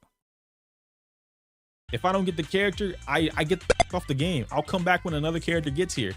This is like having a fighting game DLC, I guess, where the characters are so broken and so strong that getting the DLC character lets you beat somebody who's been playing like the game since day one effortlessly. That is the equivalent of pulling new characters in Hoyoverse endgames. You'll outperform, like how Miyabi, you pulled her and then she was just straight up better than any Ellen team in any Ellen lineup when you didn't even know how to play Miyabi correctly. I don't have the pulls. I'm just not opening the game. Nikke experience, facts. This is what I'm saying, right? And so when you go beyond that, you start looking at fucking rotations. You start min-maxing your builds. I want to be a top 5% blade on Star Rail. You are no longer a casual player. Get that out of your goddamn mind, right? You're not casual anymore. Everyone that sits here, oh, well, you got it. How else are you going to build your character? You don't have to. This is directly in a reference to, I had a video, unpacking Xenoblade Zone Zero in-game expectations. What's realistic? In this video, we talked about in-game. The reason I wanted to bring this up is because within this video, I wanted to have this conversation. I'm totally open to have this conversation with anybody. What are the expectations for in-game? I got a lot of mixed opinions, a lot of mixed views when it came to that. I also tweeted about this, right? And so the mixed opinions were one of two things. Somewhere in the middle, of course, but for the most part, I'm going to shorthand this. One of two things. One, in-game should be something where if it has premium rewards, me as the player, I should be able to clear it without any effort. I should not have to put in effort in order to clear to get the maximum rewards. I feel like that's kind of that is a very big generalization of the take. It should be okay to put in effort, but the amount of effort required if you don't pull the newer characters is so absurdly high compared to the amount of effort that you have to put in if you simply just pull the newest characters, because they intentionally designed the endgame with buffs and HP inflation and new releases that do way more damage than everybody else, that the gap in investment required is way too high between pulling the newest character and simply trying to use older members of the roster. This is what a handful of people believed in-game should represent, period. The other side of this represented what I would agree with, which is in-game should be the end of the game.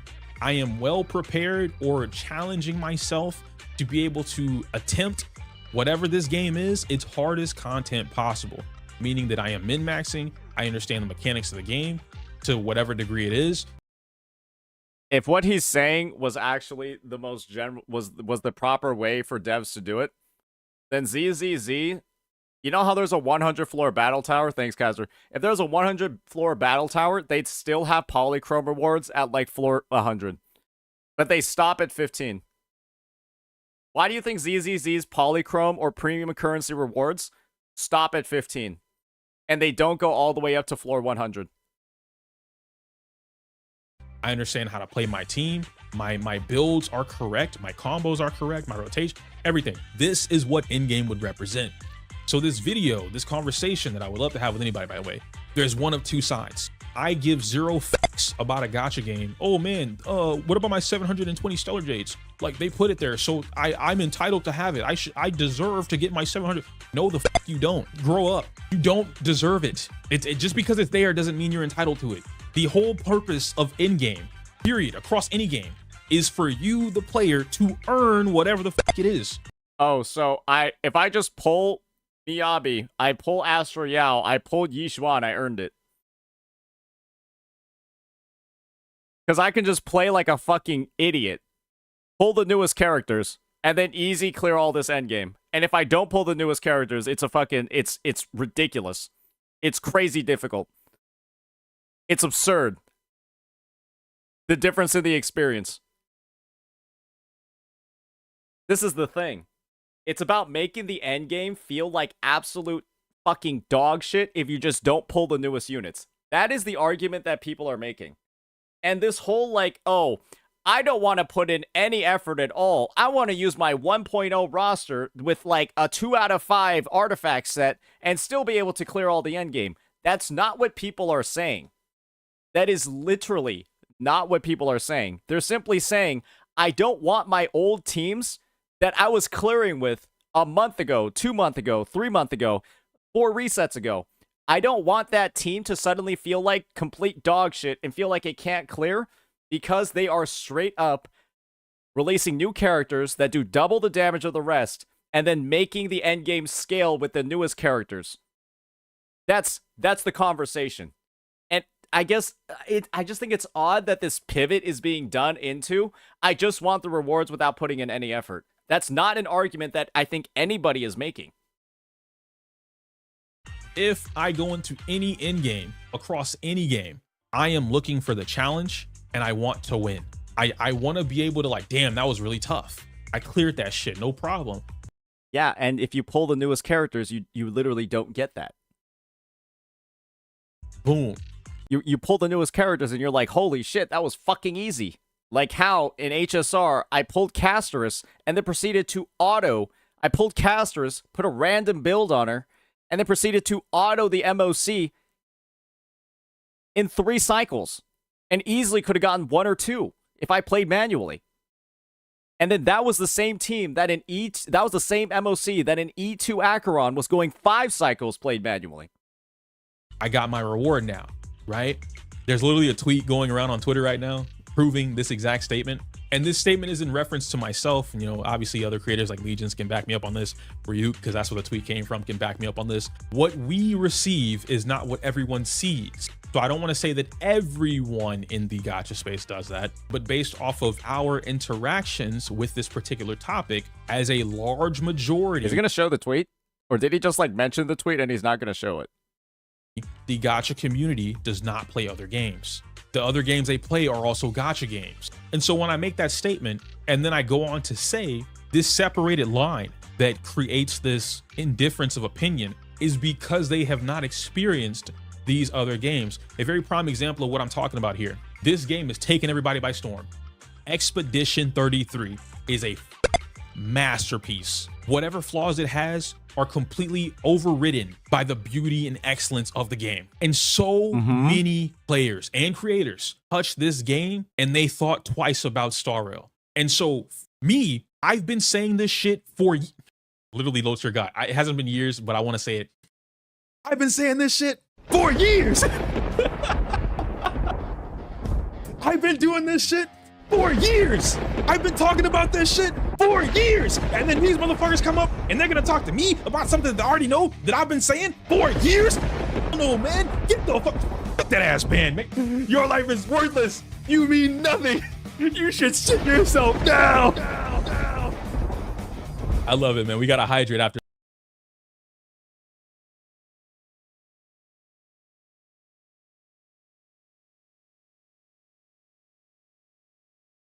That's the way that I describe that is that's the part of the movie that you always skip on a rewatch.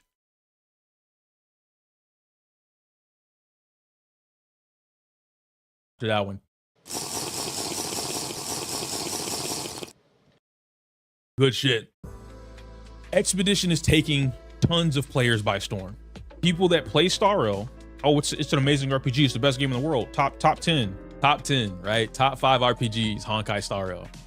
And people are now playing Expedition 33, and they're realizing how foolish that sounds. Yo, wait, Expedition is nothing like Star Rail. The story, the voice acting, the emotion, the pacing, the storytelling, the combat, progression system of I'm not gonna lie. I feel like I'm lost in this video. I'm lost. Wait, why are we here? Where did we go? The characters, what I'm able to do with my teams. This is nothing like Star Rail. And for months, I've been saying this exact same shit. You know what EO needs? EO needs like a fucking, he needs like a bullet pointed outline of his videos.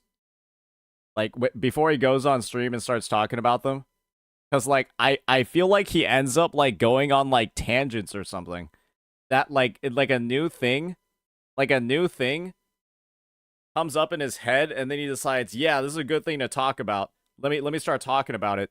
And then like it ends up being that like I don't feel like we properly addressed any of the previous points that we just made before. Yeah, I feel like all of the past points that we just made weren't properly addressed or like properly talked about, and now we're kind of like in a situation where it's just like, wait, what the fuck are we what the fuck were we just saying?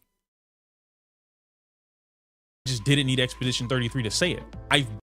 Do you enjoy insulting people for content? So you're calling what I'm doing insulting right now? This is called feedback. Yeah, and this is the thing. I don't think you've ever actually received feedback in your life, or if you have, you've never actually acted on it, and that's why you're typing dumb shit like this. Yeah, imagine somebody giving feedback and then you viewing that as insulting. Yeah, imagine if you had been given feedback when you were younger, you wouldn't be this fucked up in the first place. Been expressing why I love Star Rail as a gacha game, right? As a game, I love some Star Rail. It has so much potential. But then when I sit here... Just prove my point. You followed today, buddy. You followed today, and then all you did was proceed to just bitch and moan about the stream.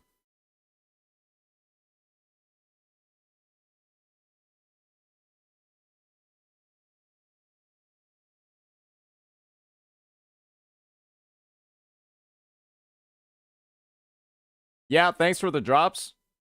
Hey, you're choosing to watch me instead of other ZZZ creators. So thanks for the ad revenue.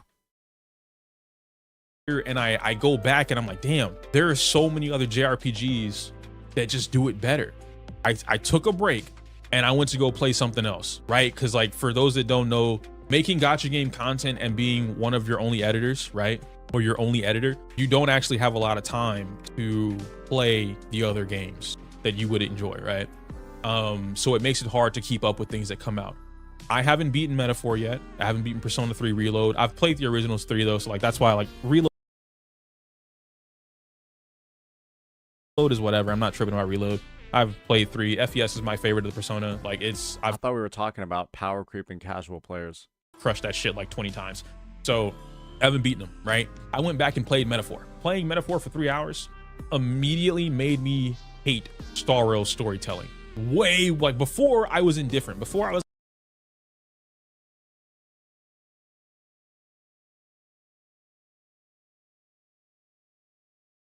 maybe he'll bring it back at the end. like, it's whatever. Pinnacone's okay, right? Like, they could have improved here, and here, but overall, I understood the story about Pinnacone. I'm not mad about it. Bellabog was great. The Lao Fu was okay, right? I played Metaphor, and the entire opinion of the RPG side of Star Rail changed for me. And now I'm seeing this happen live with Expedition 33. I'm seeing so many random tweets pop up in Gacha Police, on Twitter, in the Wuthering Waves category, all these other Reddit. Oh my god, everyone, please listen to me. If you're a fan of Star Rail, you need to play Expedition 33. It's amazing. Like, this is what Star Rail should have been. It's almost like I've been saying this for years. Them not playing other games is the reason why they don't understand. He got totally sidetracked after his low tier god bit. It's like it became a different video. And or have that same experience with in-game the way that other players do with actual in-game. And so their in-game is tied to, there are rewards, I'm entitled to it, I need to be able to get that. I should not have to put in he's back. X amount of effort to get those rewards because they exist. Boom, right? So we've tied it back to the original point. Going back to, did we? Need to play Expedition 33. It's amazing. Like, this is what Star Rail should have been. It's almost like I've been saying this for years. Them not playing other games is the reason why they don't understand or have that same experience with in-game the way that other players do with actual in-game. And no, that's so the point is because Gacha gamers haven't played other games. It's like, this is why they have this viewpoint about, we're just strawmanning the entire conversation. People are fine with putting in effort. People are fine with putting an effort into the end game. They just don't like when the effort required massively increases because the devs can't fucking balance the new character releases. And it pisses them off to see the teams that they were sweating and clearing with no longer able to clear because the devs can't balance the fucking game.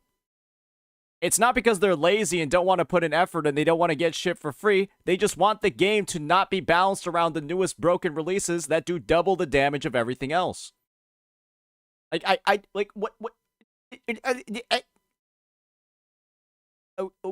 don't know how why do we strawman the argument so badly?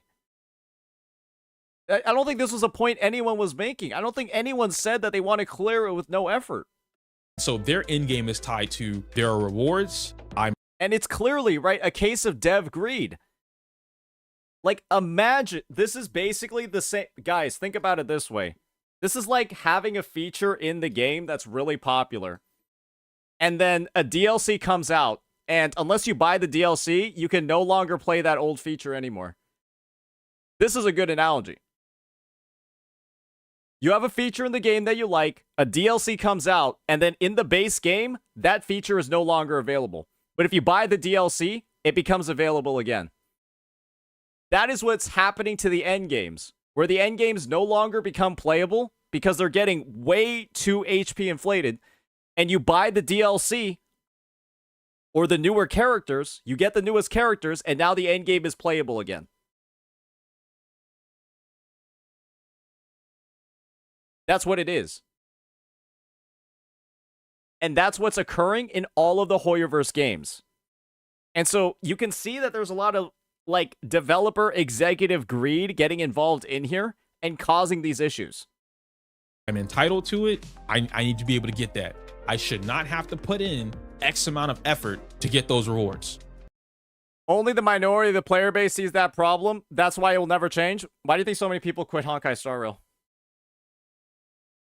Because they exist. Boom, right? So we've tied it back to the original point. Going back to the actual argument at hand, referencing the end game, talking about what's going on in relation to the casuals, advanced, intermediates, things like that. End game is not for a casual player. It is not for a novice player.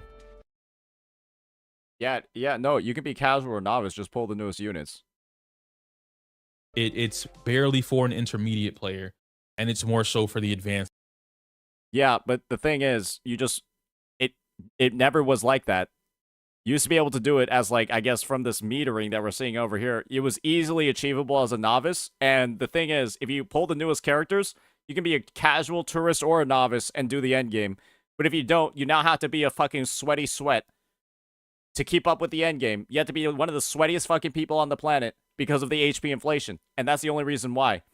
You're forced to start playing like a sweat because of the HP inflation. And people are saying that's okay. However, to counter the HP inflation, you just pull the newest characters and you can play even less than a novice and clear the end game. Like, I don't understand, like, where these, like, misconstrued arguments are coming from. It's like, it's not a point anyone's trying to make, man. But yeah, that'll be that.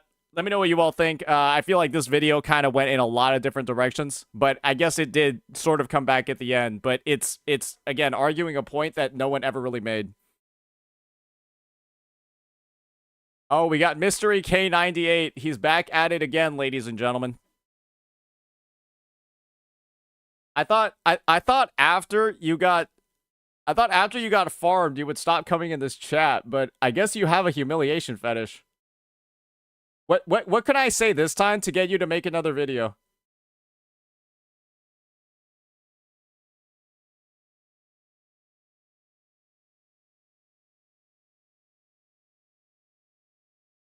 What's gonna set you off this time, bucko? There is a very specific... Wuthering Waves 2.4 is bigger than we thought. Cartethyia and Lupa. Bro's got a sponsor in here for this one.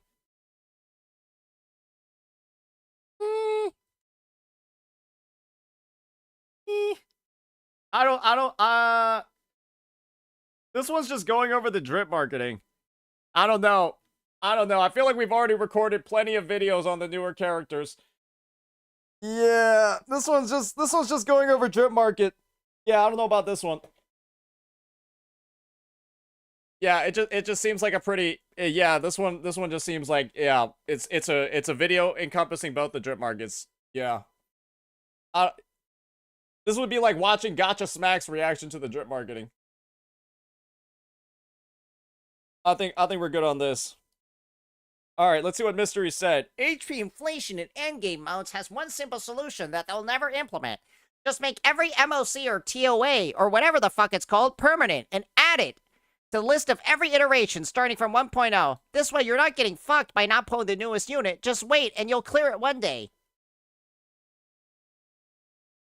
Yeah, but then they won't have the FOMO of pulling the newest units. So they won't do that. People say, I mean, it's pretty clear. The only reason why the MOC is time resetting and then it disappears is to create FOMO to pull the newest units. And so you're asking these devs to do something that will end up losing them money, so they won't do it. Yo, I just got my 30 polychromes. Thanks, my G. Have you ever thought about it this way? You're literally saying that that I was the only ZZZ streamer that was worth watching at this time because everyone else quit the fucking game because it's bad.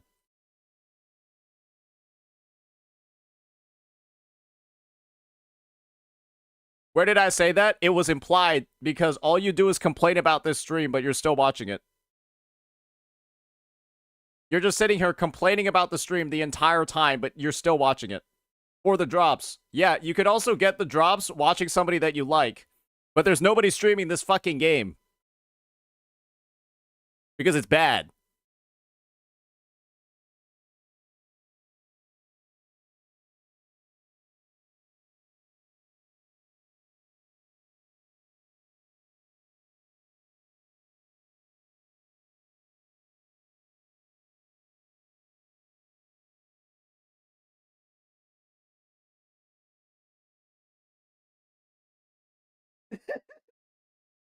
Why am I starting to like this guy?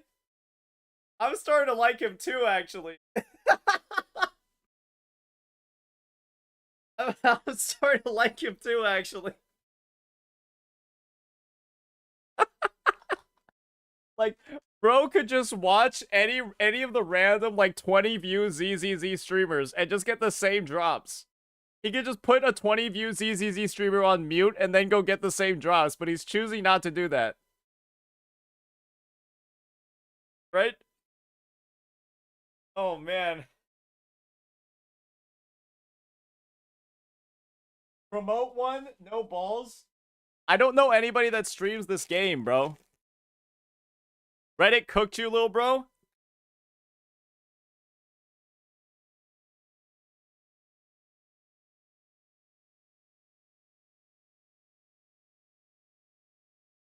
This guy cleared floor 100 of the battle tower. He has no life.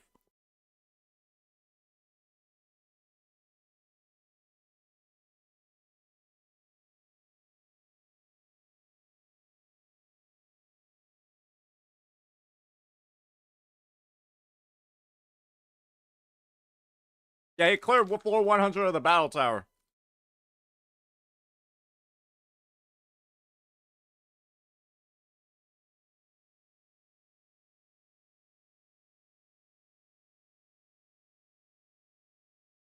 All these guys are saying is that you don't need to clear the end game, so it's fine if the end game becomes inaccessible. You don't need to do it.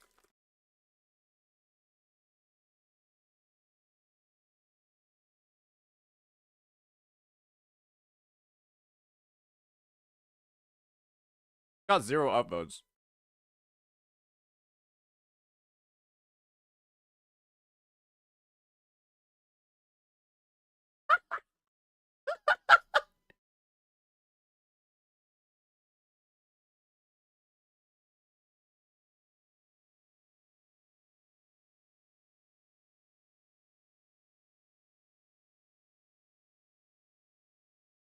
That Wuwa guy is disowned, even by the Wuwa community.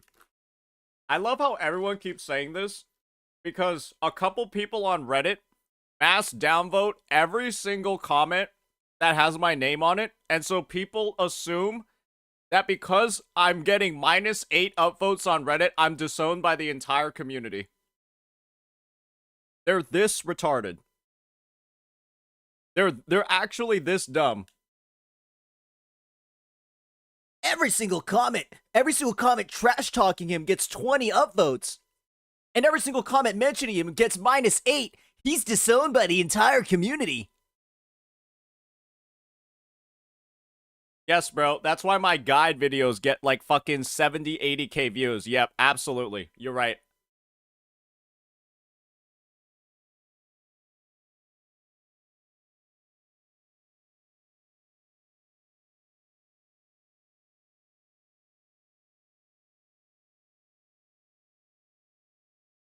I'm just brigaded on Reddit permanently.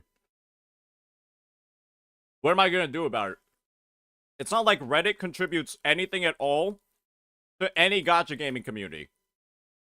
I use it literally for like news aggregation. That's it. I do it for news aggregation and to make fun of people bitching about the game. That's literally all I use it for.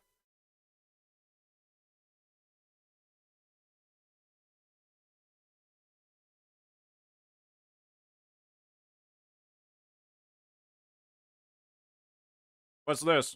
Bob made another hypothetical take. Oh boy, another one? And I think,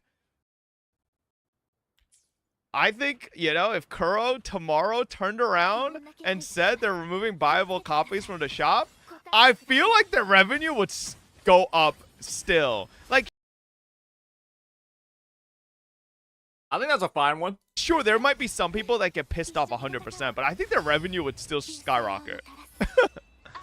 Like, this is more of like a... This is like not as bad theory crafting. 1,000,000%. Now, please don't do that, Kuro, because, my god. This is the one gacha game that doesn't make me feel miserable sometimes when I go S6. Like, to put this in perspective, chat, yesterday I spent $400, and including that Fabit Dono, $450 for C0R1 Escoffier. You know what I get in $750 in Wuwa? I got a S6R1.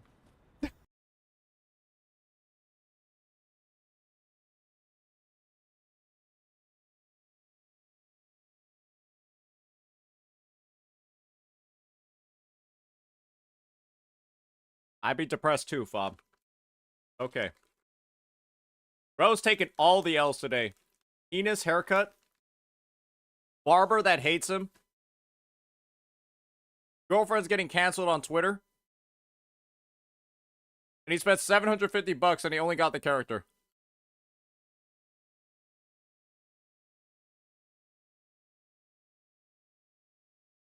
This is a rough week for Fob. So, like, granted, that's like on like a slightly luckier, but like on average, I usually get S6R1s in Wuwa. Hey, just wait until the phase 2 banners, Fob. It'll be fine. You'll be on the come up. Don't worry, buddy. Just wait until the phase 2 banners IRL.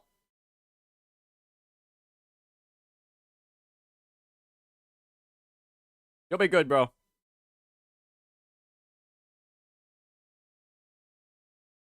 Have you seen this video? It mentions you. I get mentioned in a lot of videos nowadays. I don't have all day. Oh, we got this guy again? We got this guy again. Oh, boy. Bro, nobody cares about this fucking topic anymore. Are they still making videos? He's still trying to impress his queen? Surely she'll DM me after this. She'll DM me back after this one. I'm good, bro. Nobody cares. Literally, nobody cares about this topic anymore. It's fucking cooked. It's fucking done. Nobody cares. It's over. People need to move on, bro. People need to move on. What are you eating? Popcorners. Not Doritos, popcorners. They're better for you, I think.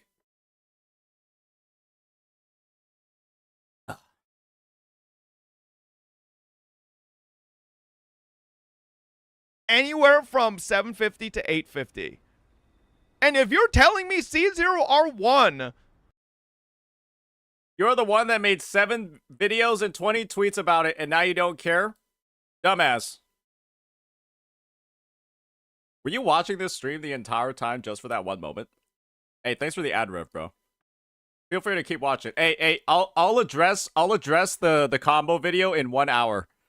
But I might randomly start addressing it at some point across that hour. So just make sure you keep watching. Make sure you keep watching so that you don't miss it when I do address it. I'm also deleting the VOD, so you have to see it live.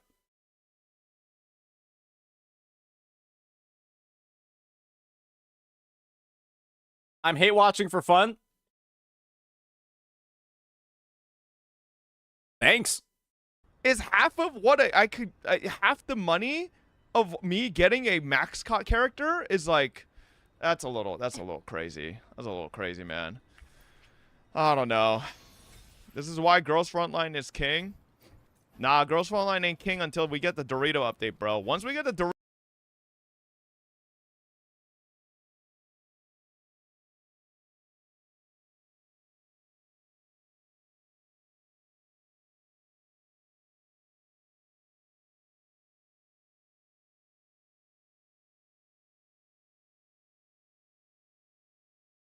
May fentanyl protect Fob. Oh, man.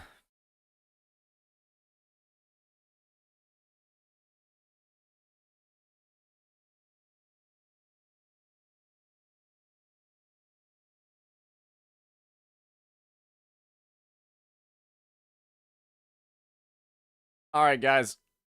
We have our absolutely crazy nuts video coming out where we teach people how to play every single anniversary unit. That thing is coming out very soon. I'm very excited for that one. Very excited for that one. Alerts, LOL, true. Wait, I haven't had alerts on the entire How's that stream. for a magic trick? Hey, appreciate it. Boonsan Demon.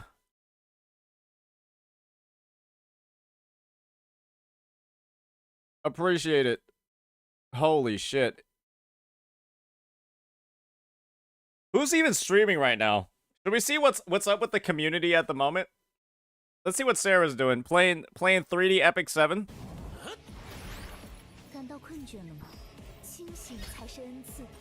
Oh, I see. She doesn't have the same number of 5 stars as me. Unfortunate. Let's see what Iyoku's doing. Yourself, and you can't do it, nor can they do it. Well, now your perception starts to change about the game. Okay, I think he's recording another video. Let's see what Psychopogo's doing. All right. So even though we have shared definitions, there is disagreement. Bro actually just copied my fucking facial hair. I swear to God. He just fucking copied my facial hair. I swear to God, he did. Why?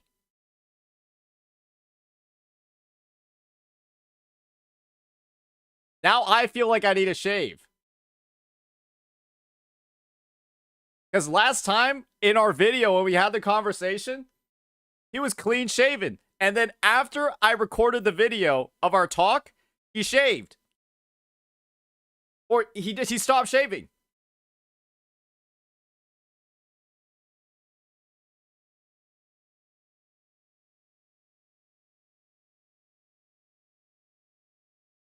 What the fuck?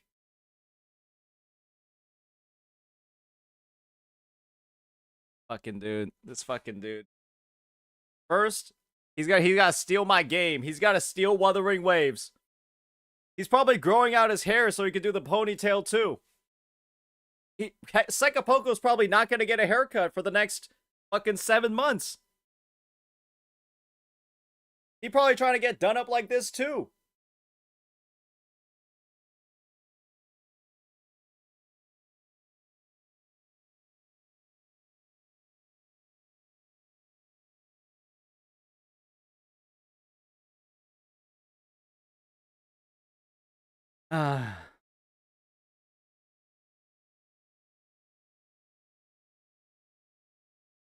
What's this tier list for? Is he talking about how good or dog shit the units are?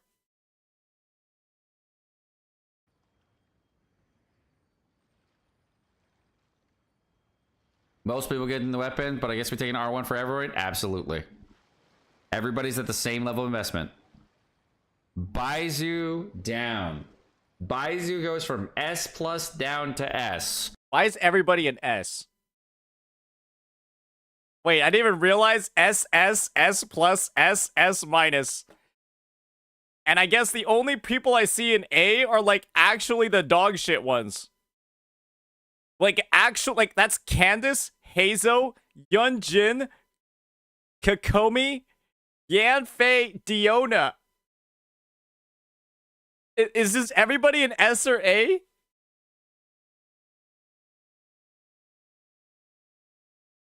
Like, bro, just what the fuck is this tier list? What's Daya doing in S plus? I don't fucking know, man. Maybe this is a typical Sekajoko moment, bro. I don't know what Daya's doing. Amethyst is playing PGR? Okay, what is that? Okay, is this all like just like a little events? He hasn't played this before, has he? What do these events do? Oh, he's a new player. Let's see if he makes it farther than Captain Cabinets. Yeah, is Cap still level 30? Is Cap still level 32?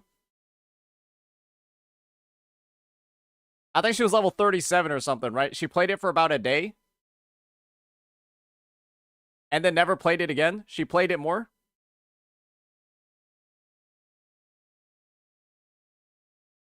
Your stream has convinced me to stay and watch your ads.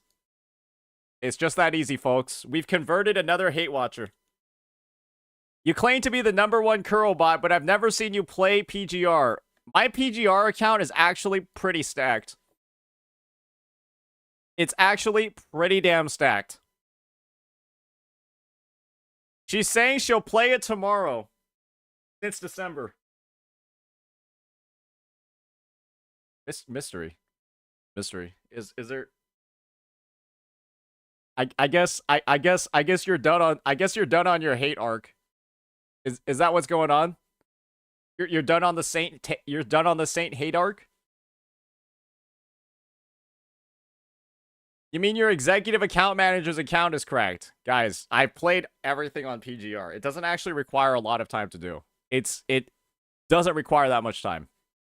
So there are some things that I probably should pay somebody to do, like all of like the roguelike modes and stuff. Speaking of, are you pulling for the DMC characters? Yeah, I'm trying to save a lot. I'm trying to save a lot for the DMC characters. Yeah, I've skipped Norman a couple of times. I'm going to be honest with you. I've skipped Norman a couple of times because I just didn't want to do it. And you can also think about it this way. I have paid money for the game. I have paid quite a decent amount on PGR, actually. I bought some of the good bundles. Do you want Dante or Virgil more? I want Virgil more. New patch for PGR in 6 days? I heard. Yeah, guys, today is a pretty dead day. This is a pretty dead Friday. It's Friday. That might be why it's dead. Yeah, isn't Dante free? I'm trying to get those extra copies, bro. I'm trying to get, like, the, I think they give you, it's like a 2-for-1. When you pull 2 copies, you get 2 additional, so I'm trying to get the 2-for-1 on both of them. That's what I'm trying to do. I'm trying to get 4 copies on both of them. Will you play the 2.0 ZZZ story when it comes out? That would require me to play the 1.5 and the 1.61. I'm debating when I want to do the ZZZ story. I might do it on stream. I might do the ZZZ story off stream. Just like on my phone and shit when I'm like chilling. But yeah. I still need to pull Hugo. I still need to pull Hugo and what's their name? Hugo and that one motherfucker. Lighter. Yeah. Guys, why is everyone typing he's gay?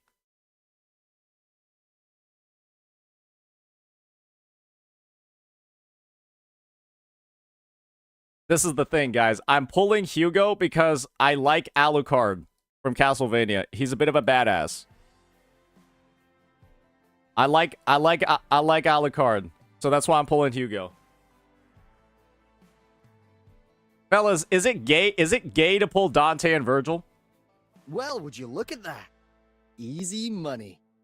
Newsies Shiyu are crap and I have Miyabi/Astra.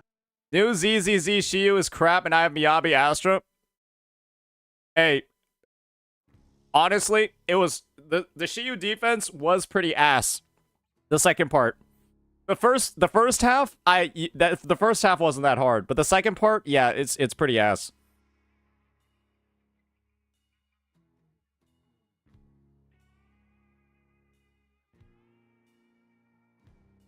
You are pulling 2 male characters in a game you hate. Of course people think you are gay. Sobass is back at it again with more absolutely banger content. Sobass is back at it again with more incredible chats. Truly showing me the pinnacle of humanity. Every single day.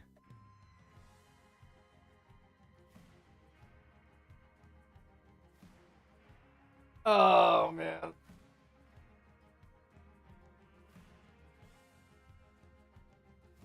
You know what I need to do, guys?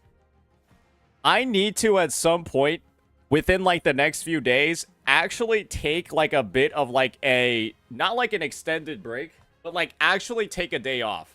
Have I taken a day off in, like, the past, like, 3 weeks? I think I've streamed at least once every single day. Well, would you look at that? Easy money. I mean, you are sus shilling giant so much. Because I'm thinking, didn't you take a day off when you got banned? No, I still streamed that day. I still streamed that day. Wasn't your day off the day Selkie did all that bullshit? Yeah. Yeah, no. I was supposed to take that Sunday off, and then we had the whole, like, Selkie debacle where he started leaking my DMs for, like, 4 hours. And so, yeah, I had to stream that day.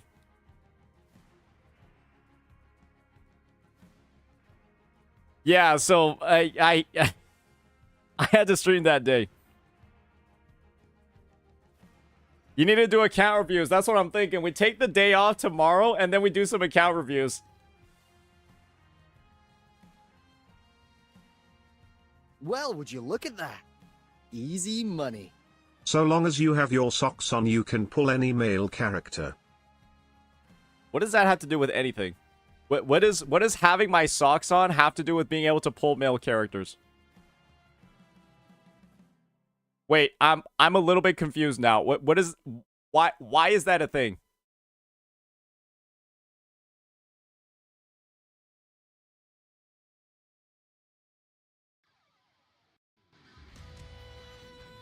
Why is that a thing?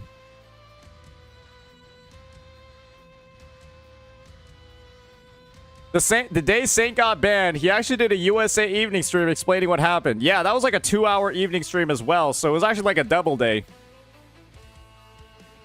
It actually was like a double day. Alright, you know what I think? When do we have the second phase in the Wuwa banners coming up? It's in like a week and a half, right?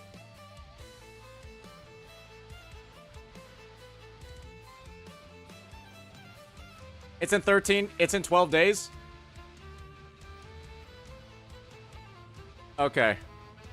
Because guys, we have a fair amount coming in phase 2. I think it's like the Kachona story event. There's like a bunch of other things as well.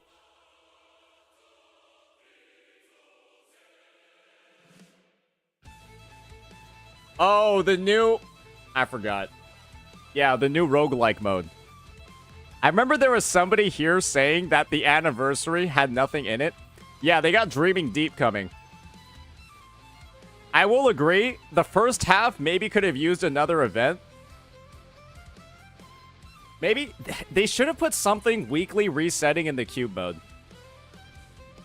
I swear to God, if they made the cube endgame give you like an Astrite reward, like a small one, that would have made the patch feel a lot more lively.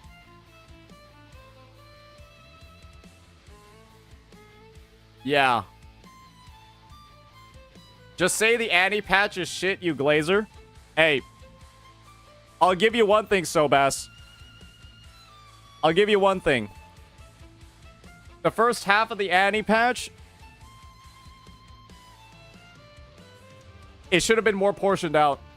I think maybe they could have released the the new Dreaming Deep earlier, and then had like an expansion to it in the second phase.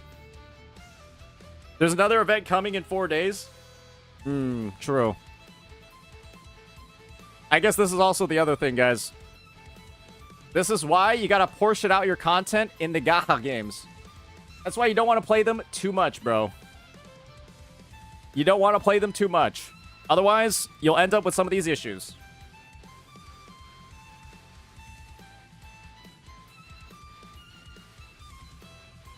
That's why you should play good games. Play Clair. Oh, man. I want to, like, sit down for Clair. I want to, like, sit down for Clair and then start it earlier in stream. I mean, we could also do this. It could just be that we actually do stream tomorrow, but I just play Clair the entire day. And then we just do like a, I don't know, 3-4 hour one, and that's all I'm doing. I'm just show playing more Clair. people this. I'm trying to get to the point today. Bro, what are you doing? How Genshin Impact ruins relationship. Oh, looks like Okay, I'm gonna be real here. This is like the entire ad is the entire video is an ad.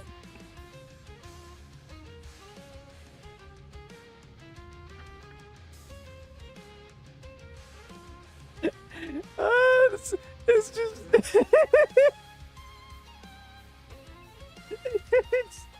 it's still going.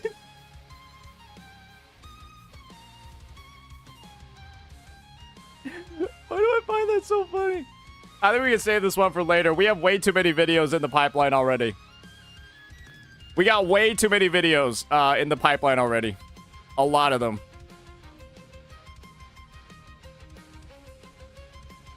Like, I still have, like, 3 I need to... I have, like, 3 that I need to, like, upload. So, I'm like... That's why I'm saying that maybe we just play Clair tomorrow. But, yeah. So, this is the thing, guys. With...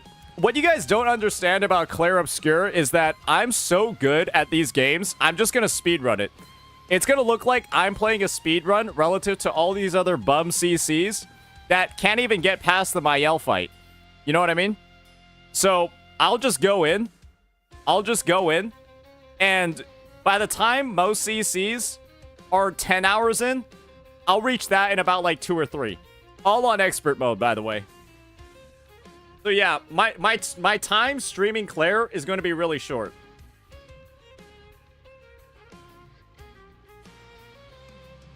Would you be interested in reacting to the Jinzo Cup Wuwa tournament? I messaged you on Discord. It's very good content, honestly. That could be something interesting to look at too. That's the most low-key the trickster take I've ever heard. I still need to look into that whole Jinzo Cup thing. Guys, why do you think I'm lying? Why do you think I'm lying about that? Guys, I beat the mime in like 3 tries. I beat Mael in like 4 tries. It was literally 4 tries I beat her. Why are we acting like I'm bad? I'm learning the buttons, bro. You know what? Let's do a VOD on it. Yeah, let's do a VOD on it. Let's see how long it actually took me. Yeah, all y'all talking some mad shit, bro. Let's do a VOD on it, man. And I don't know anybody that... Yeah, I'll fucking find it, bro.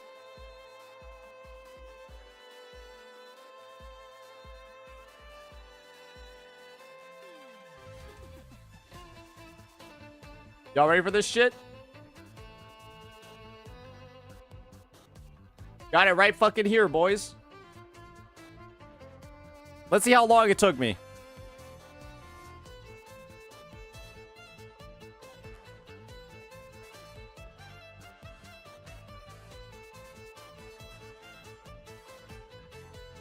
Brother, man, I swear to God, it took me like 5 minutes to beat her. It literally took me like 5 minutes to beat her.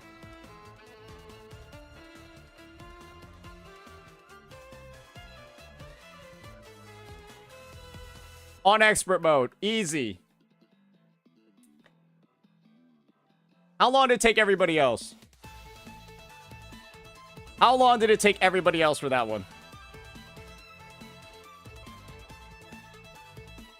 30 seconds. Yeah, with your first time in that fucking fight, it took you 30 seconds?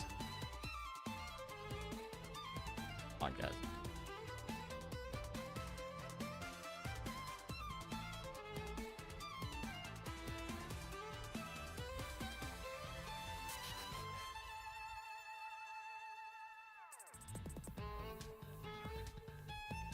Zero retries. I still think I suck.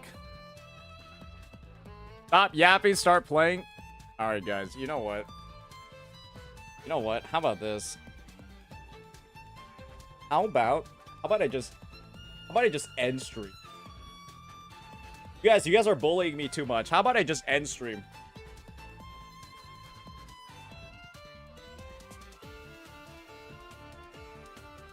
Yeah, you didn't see that one coming, did you guys? What if I just end stream?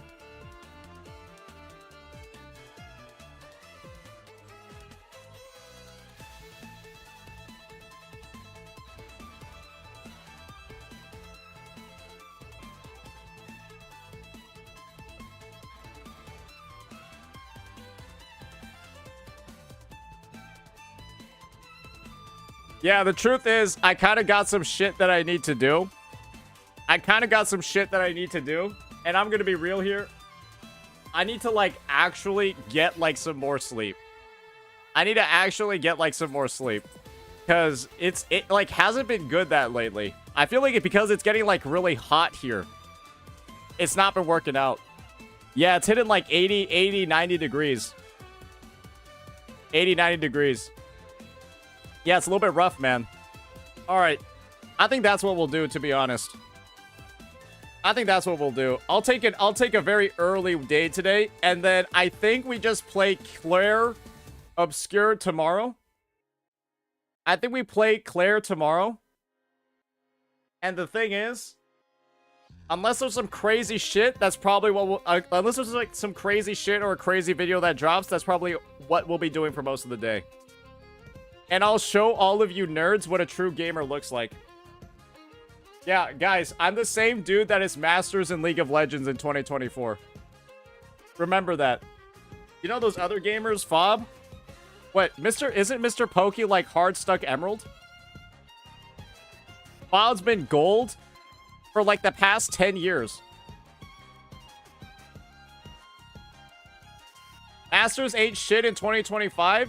It's literally harder to get Masters now than it ever was before. You got D4 this season?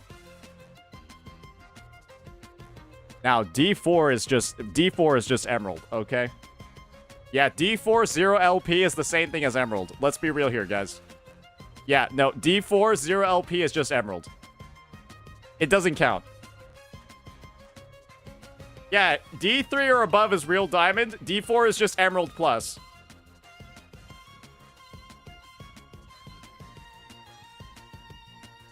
Alright. Alright.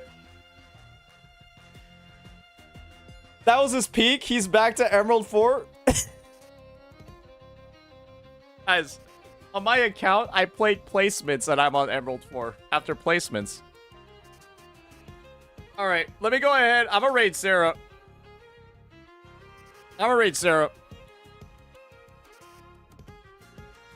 I'll see y'all later. It was a fun one. We got our vids in. It was a fun time. See y'all for Clair tomorrow. Alright, see you, YouTube.